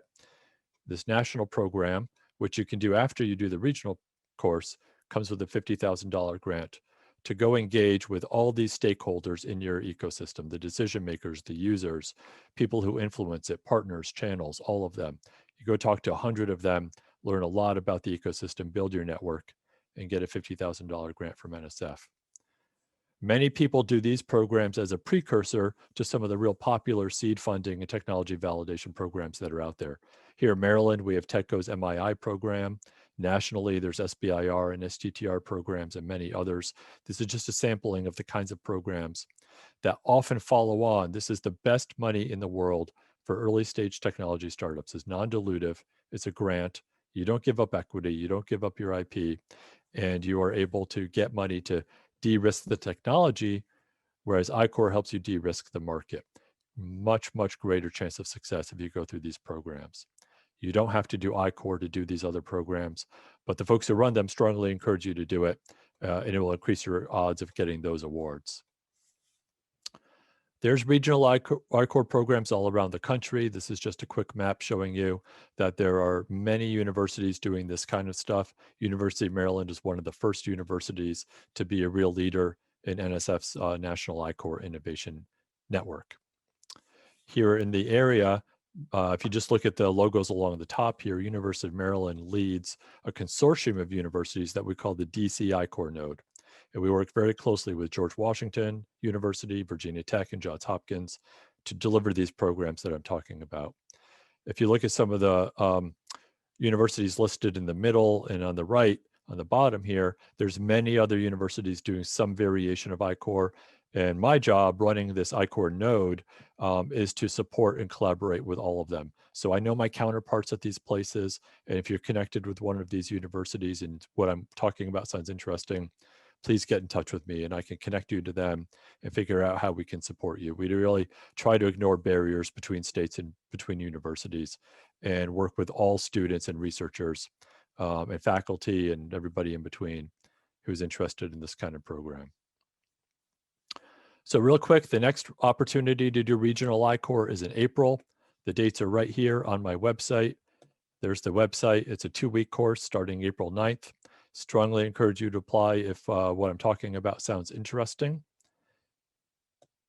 I run an info session every month. I'm also happy to talk to you one-on-one anytime, but if you can come to these info sessions, they're great. We get people showing up, very casual, informal, asking questions about the program, meeting each other, and networking and talking about I-Corps and how to get involved. And the next one is actually coming up real soon, this coming Wednesday at noon on March 3rd. It's just an hour. Again, it's informal. So drop into my website, iCorps@umd.edu, to learn more about it. You can sign up for the info session there if you want to hear more. Just a couple more things. I mentioned the National I-Corps program. It comes with a $50,000 grant. It's offered every quarter. There's some going on right now. I'm actually teaching one right now. It's primarily designed for federally funded university researchers. If that's not you, but you're interested, come and meet with me anyway. You still might be eligible to do the regional program, if not the national one. And there might be ways for you to end up getting into the national program as well. Regardless, you should come and do the University of Maryland course if you're interested in it. And come and see me for more details. Final couple things. I-Corps has grown very quickly and very aggressively. It started in 2011, as I mentioned at the beginning.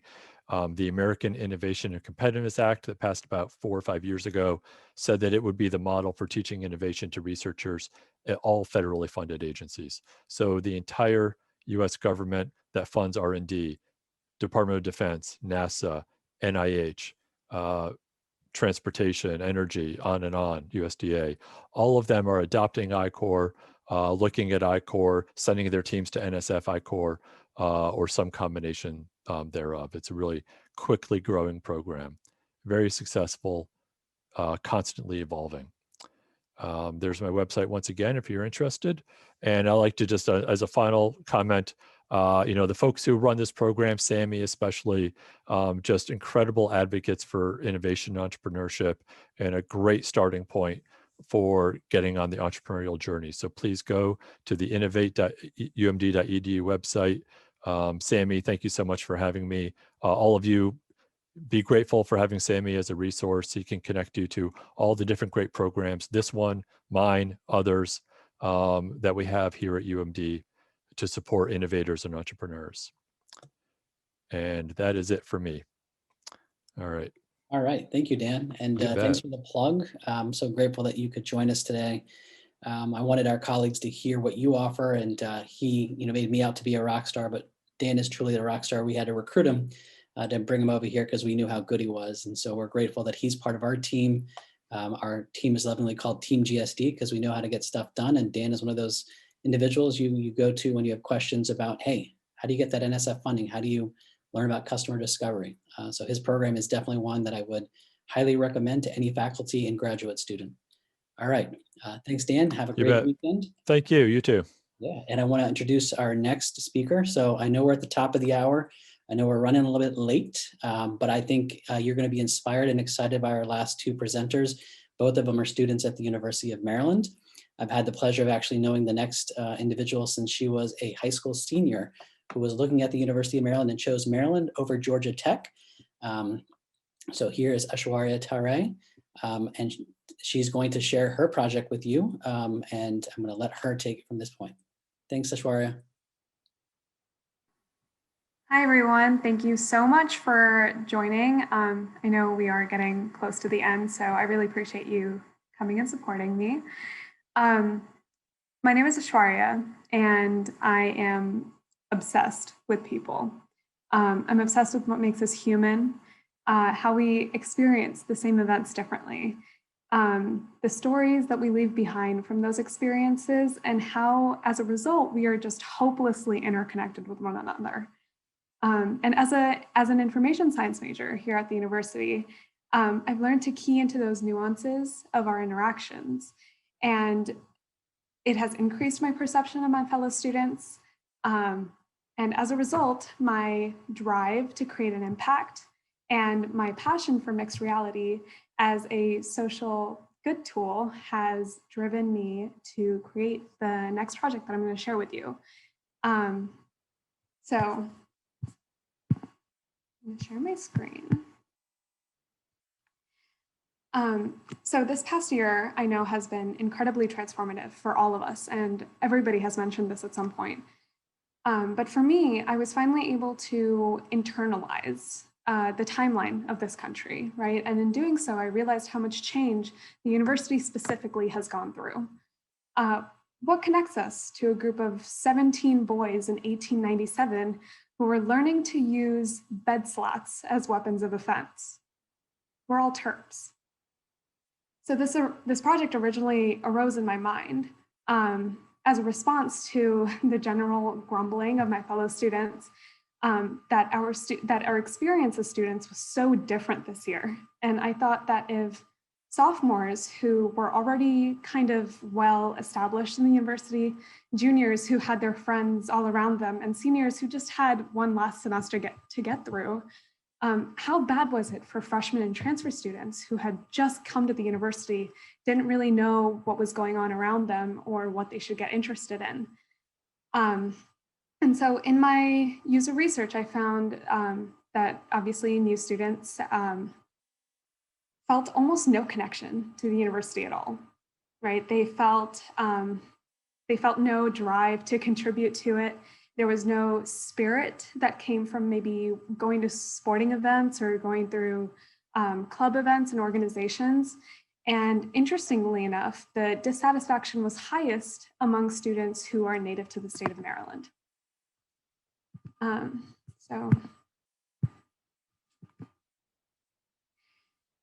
So like I said, the Maryland natives were 150% more likely to not feel as home on campus. And this was just a result of the fact that they grew up down the street from this university, right? And I think as a result, that 90% of students said that they have almost no, they never felt like the university was a historical location, and they never saw it that way. And when I used the word museum, almost all of their reactions were like an instant transformation. So while I'm sitting in Briggs Alumni Library, trying to figure out all these stories and like trying to decipher student experiences throughout the years, I felt this overwhelming sense of nostalgia from happening upon what felt like hidden treasure. And then after I talked to Ann Turcos, who was our university archivist previously, I felt such a strong connection to the university, knowing that all the people who came before me were so transformative and so interesting and had completely different experiences than I did. So here's like all those little newspaper clippings from the Diamondback over the years, from Maryland Today, from the local news. Something that I found particularly exciting was that the Beach Boys, the Grateful Dead, Elvis Presley, Aretha Franklin, they all came and performed at Cole Fieldhouse. And so over the years, how our experiences changed just from a music standpoint, right? Here we see like the beginnings of what made the university a national arboretum. And here, this was following the civil rights movement. And how all university students on campus came together to fight injustice and speak up for their experiences. We have Len Bias, we have 1972 protests following the Vietnam War, and then so many alumni, so many incredible alumni who have come through here, and also obviously the fire of 1912. So in my user research, one of the students I interviewed, her name was Amolai, and she's a freshman from Maryland.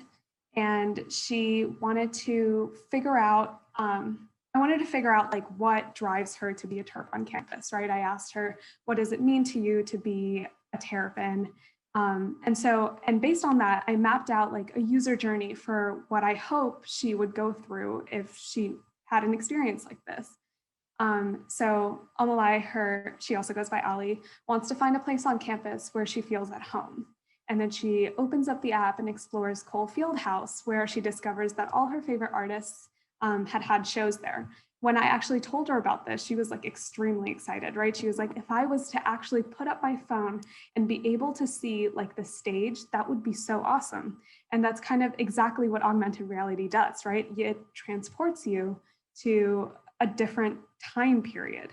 And more importantly, it shows the juxtaposition of how much has changed since like our experience to theirs. And so she hears audio snippets from this show. She sees a Led Zeppelin flyer hanging from the wall. She hears the hustle bustle of the student crowd as they try to get in. And all of these things together would hopefully transport her to that different time. And then she walks to the College of Journalism, where she learns that there used to be a whole another department of people who were African American who had to go walk 2 miles into Berwyn in order to get into their school, and how after she goes through this entire experience, she should feel as if she has learned something from the people who came before her that allowed her to have the student experience that she does today.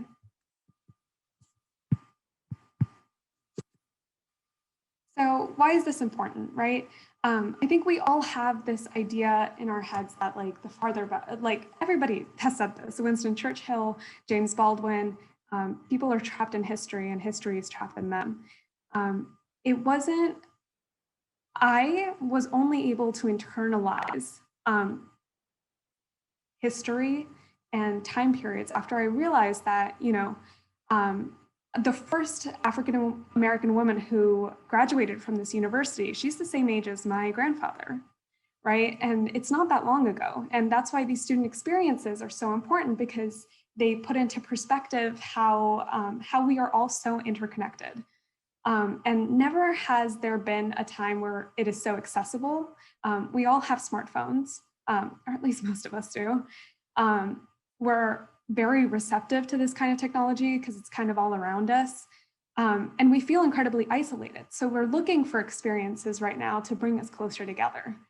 And I hope that this will help us gain an appreciation and pride for the university, a value for our educational experiences, and become a community of people across generations bounded by our shared experiences. So for next steps, what I see is collaborating with RHA, Orientation, and other organizations on campus to kind of bring their stories and their history onto campus as well. RHA, how can we use residence halls? How can we use, for orientation and campus tours, how can we bring those experiences to new students? And then for my pilot program prototype, the Maryland Stadium, the Farm, McKeldin Mall, Murrell Hall, and Cole Fieldhouse, just showing students these different stories and seeing how they react. So thank you, that's all for me. If you have any questions or you want to learn more about how this technology works, how I structured the design, or how I'm going to start developing it, feel free to reach out to me. I don't know if I mentioned this, but it's all based on geolocation. And so, yeah, I'm really excited. Thank you so much for having me. And thank you, Sharia.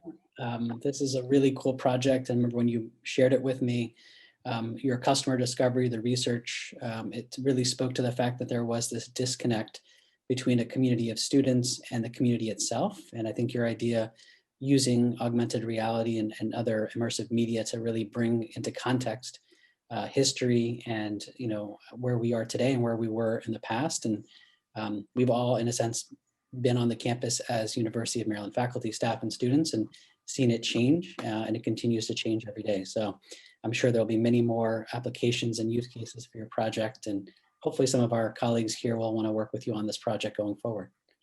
Thanks again. All right, we've got one last presenter. We have another student, Sahil, who is actually leading our University of Maryland XR Club. This was the worst thing ever. I loved it. There we are. So we still have, he has 2 projects he'd like to share with us, and actually a really exciting project that he's working on with NASA. So I'm going to turn it over to you, Sahil, and you get to wrap it up for us today. Sure. Thank you, Sam. Thank you, Sammy, for that introduction. Yeah, so let me just go ahead and present my screen right here. All right, there we go. So hey, everyone, my name is Sahil. I'm the president of the XR Club, which is what I'll be presenting on today. So the XR Club is a student organization on campus with about 500 registered members. We're pretty much the student organization that's all about immersive technologies like augmented, virtual, and mixed reality, a lot of which you've been hearing about some of the applications today. So what are some of the goals of the XR Club, and why does it exist? I'll start off by basically introducing the XR Club before moving on to some of the projects that we're working with. So in terms of the goals, the XR Club exists first to inspire students by providing access to cutting-edge XR technology and experiences. We find that students often, they may not have had a whole lot of experience with XR before.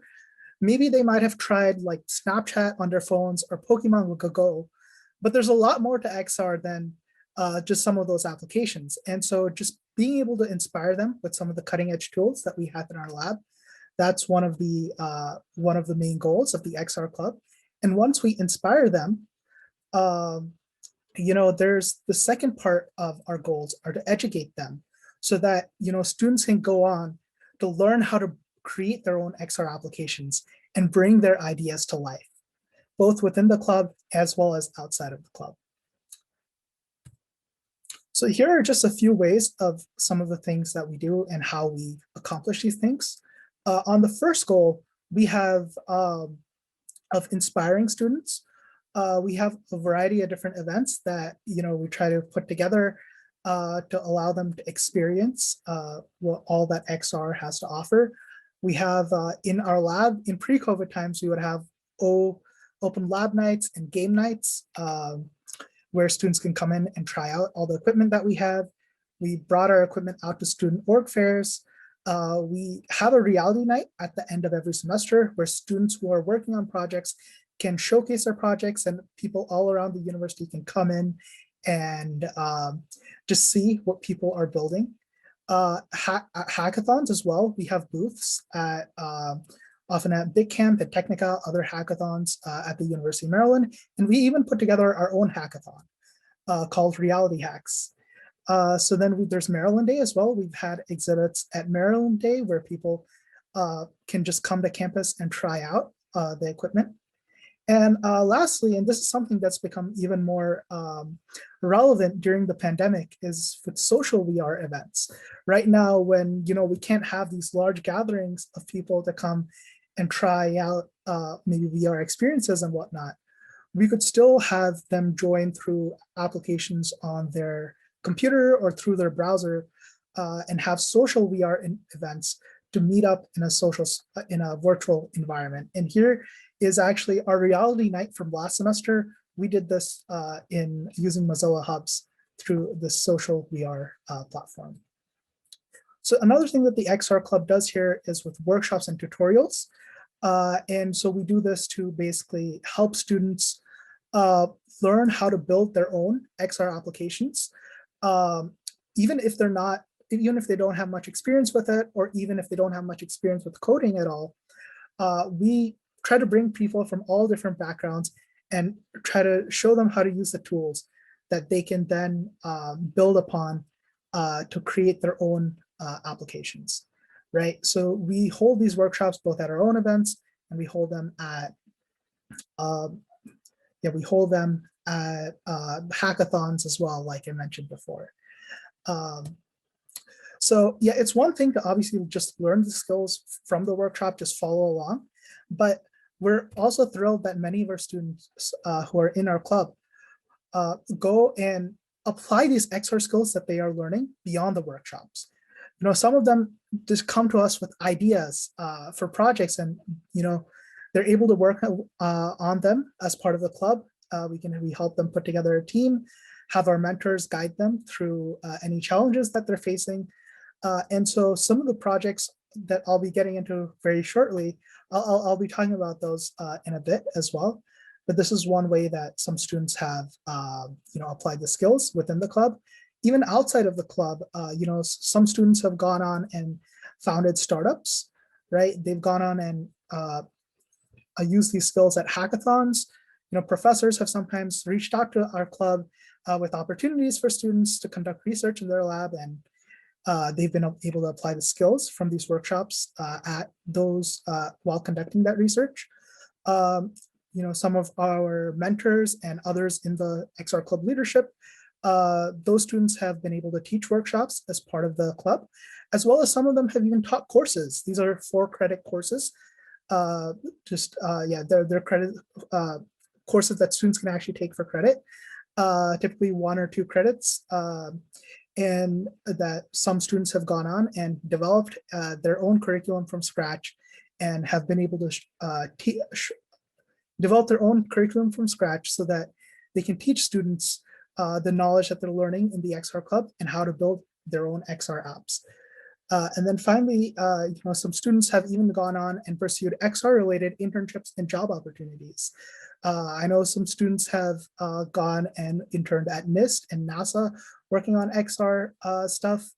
I personally actually got my first internship, which was in the XR space, through a company that in the healthcare space that got this club with an opportunity for an AR HoloLens. So yeah, this is how, these are just some of the ways that, you know, the club, people are able to apply their XR skills beyond just the workshops there. And with that, I'm going to go right into some of our ongoing projects that the XR Club is currently working on right now. So when thinking about the projects that we were going to pursue for this year, we decided that we wanted to pursue some projects that were going to be meaningful in various ways.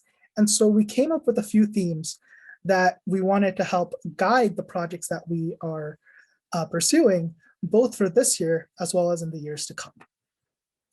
So the first of these themes are in having an impact on campus, right? Augmented reality and virtual reality are just growing in terms of their the capabilities and their access. The amount of people who have access to these technologies will only be growing over the next decade. And so how can we utilize these to have an impact on campus? So the project that we decided to work on for this year, it deals with Testudo. Testudo is a diamondback turtle. It's the mascot of the University of Maryland. And a cherished tradition for UMD students is to rub Testudo's nose as they walk by Testudo on the McKeldin Mall or at the various other Testudo statues across campus. Rubbing the nose is said to bring good luck for any assignments or exams that you're pursuing at the moment. And around finals times, a lot of students they sacrifice bizarre items at the Testudo statue. Everything from we've seen like fences, lampposts, toilets, to even as well as even more common items like just food or money or soda and whatnot. So they sacrifice these items for good luck on the finals. And this is it's a cherished campus tradition that a lot of UMD students have. But with the pandemic has kept many students away from campus. with a lot of the classes being online. Some students have elected to stay at home. Sometimes, whether it's in Maryland or across the country or around the world, they may not even physically be on campus. And even for other students who are on campus, in the current climate, it may not be the safest idea for students to touch an object that a lot of other students are touching very frequently at the same time. So we wanted to find a way to try to continue this tradition in a safe manner for all students of the University of Maryland. And so that's why we decided to develop Testudo 2 Go, an open source community-wide initiative within the XR Club where you use AR to bring Testudo right into students' homes. So this project we started last semester, we're still working on it, and we're hoping to publish it to the App Store and Google Play Store sometime this semester before finals time for the semester. So these are just some in-development screenshots of the app that we've been working on here, where we have the Testudo statue that students can place. And some other features in the future that we're working on for this is to help allow students to be able to reach out and touch Testudo's nose using some of the new AR kit capabilities with pupil occlusion, as well as allow students to place virtual offerings onto Testudo. So that wraps up one of the new themes for this year, which is having an impact on campus. There's a lot of other ideas that we have in the future. Perhaps, bring certain things on campus to life, like, the Jim Henson statue or Testudo, maybe showcasing, what does different parts of UMD look like at different parts of the year, like the First Look Fair on McKeldin Mall, and maybe AR navigation around campus. Those might be some ideas of how we can continue this theme of having an impact on campus in the coming years. The next theme that I want to talk about is getting involved with competitions, because what we find is that a lot of times the competitions present challenges that allow us to make an impact, a meaningful impact in other ways, beyond what we may ordinarily be able to think of as students. It gives us kind of new perspectives of ways that we can apply XR to other fields. And so that is one of the things that we started doing this year. And we started doing that with the NASA Suits competition. So a quick background about the NASA Suits competition. It's part of the Artemis Student Challenges, which is part of the Artemis missions, which was started just a few years ago with the goals of sending humanity's return to the moon, to send the first woman and the next man to the moon by 2024, and to establish a sustainable presence on the moon by the end of this decade. And kind of use that as a launching point, whatever they learn from that as a launching point towards going to Mars in the following decade. So the NASA is designing, as part of this, NASA is designing new spacesuits for this mission. And they're doing this, the original mission to the moon, was a long time ago. It was like back in the 1960s and 70s, right? Computing, so the technology has advanced a lot since then. And that's technology's physical technology of the aspects of the suit itself, just increasing the mobility in general, but also it's about, being able to utilize computing. Basically, most of the modern computing industry has arisen right after that time period. And one of the things in the new spacesuits is NASA is looking to include a visual informatics display on the space helmet, and they're seeking the help of student teams to generate ideas on what that AR interface might look like. So that's the competition that we're participating in. And so our idea is to use the power of artificial intelligence and combine it with the power of augmented reality to help astronauts on the moon, right? Because these technologies can reduce the cognitive load of astronauts, basically help them make automated decisions, right? And augment some information that can additionally help them make decisions in new hands-free ways. So our idea is Artemis. We call it the Augmented Reality Trusty Extraterrestrial Mission-Ready Intelligence Sidekick. It's basically an AI assistant for astronauts. And with Artemis being the name of the mission itself, it's we're bringing the mission to life. So these are some of the tasks that we're given as part of the challenge, and that Artemis will be able to do. So one, if you think of tasks that might be relevant to astronauts on the moon, they might want to navigate. They would want to navigate to different areas of the moon, and having a guide, this AI assistant, kind of guide them through the navigation on the moon. So that would be one of the tasks here.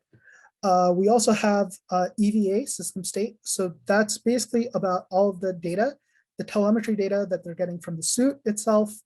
For example, the vitals, being able to track and monitor the vitals, and also alert the astronaut, when they're running low on certain items, like they're running low on oxygen, they need to return back to their lander, and various things like that. If there's error or an anomaly in one of the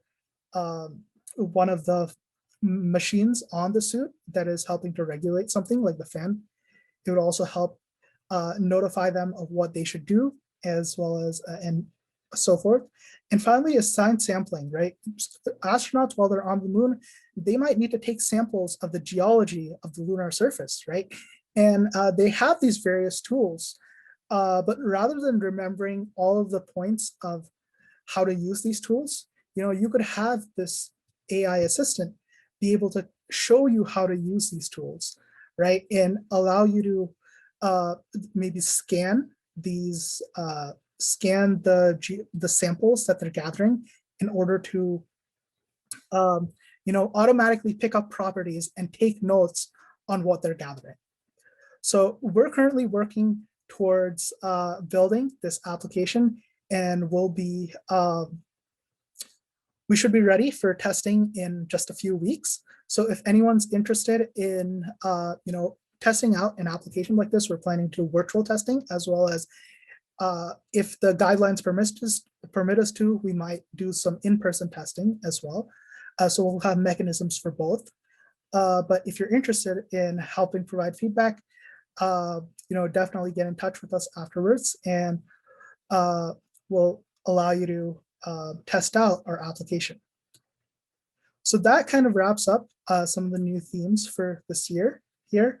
I know we're running short on time here, so I've just listed out here some ways that you could get involved. If you're a student, you can join our club. You could volunteer to test some of our projects and help provide feedback for either the Testudo application or the NASA Suits application. If you're a professor or someone in the industry, you might want to host a tech talk showcasing how you build, how you use or build with XR. Maybe you'd want to sponsor a hackathon to engage with students as they build projects. If you come across any opportunities that might help students, definitely send them our way, and we can connect students to your opportunities. And we're always open to any new opportunities. So any ideas you have, we'd love to hear them. So thank you for taking the time to listen to this, and thank you, Sammy and Dr. Eastman, for putting this wonderful event together. If anyone wants to get in contact with us, we have our website and email down here. And yep, thank you once again. Thank you, Sahil. It's so great to see what our students can do at the university and the ideas that they have, that they generate on their own. And just like Ashwarya, Sahil is trying to find ways to connect the campus community together, and also to bring back our students in a way that we can use technology to have them feel like they're part of the tradition of, if you want to get your GPA up before an exam, there's nothing better than leaving a nice little artifact for Testudo. So thanks again, Sahil. So hey, round of applause to all of our presenters, our speakers, the panelists, and each of you. I mean, this has been good 4.5 hours. And Dr. Eastman, Maria, and I have been here. We're paid to be here. You didn't have to be here. So, we're really grateful that you wanted to be part of this conversation and hear what's happening at the university around immersive media, the new IMDM program, MAVRIC, and of course the XR community as we're hoping to grow it here in the region. So Roger, I'm going to turn it over to you. I was going to let you finish because you're doing so well, Sammy. I was just entranced by what you were saying.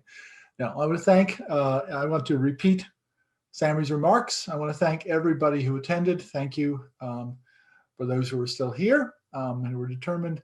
Thank you to Sahil and all the other speakers. Thank you to Maria Hurd, who's been our support in putting together the webpage. Special thanks to her for making sure this workshop came off well. So thank you very much. We don't know if we'll repeat this, but we will continue to have events, and we will sending you an email which asks you, gives you access to the videos that we have, and then to ask you if you wish to us to continue to contact you about similar events. So I think that's it. I think we have time to say goodnight for the evening, and thank you very much for coming.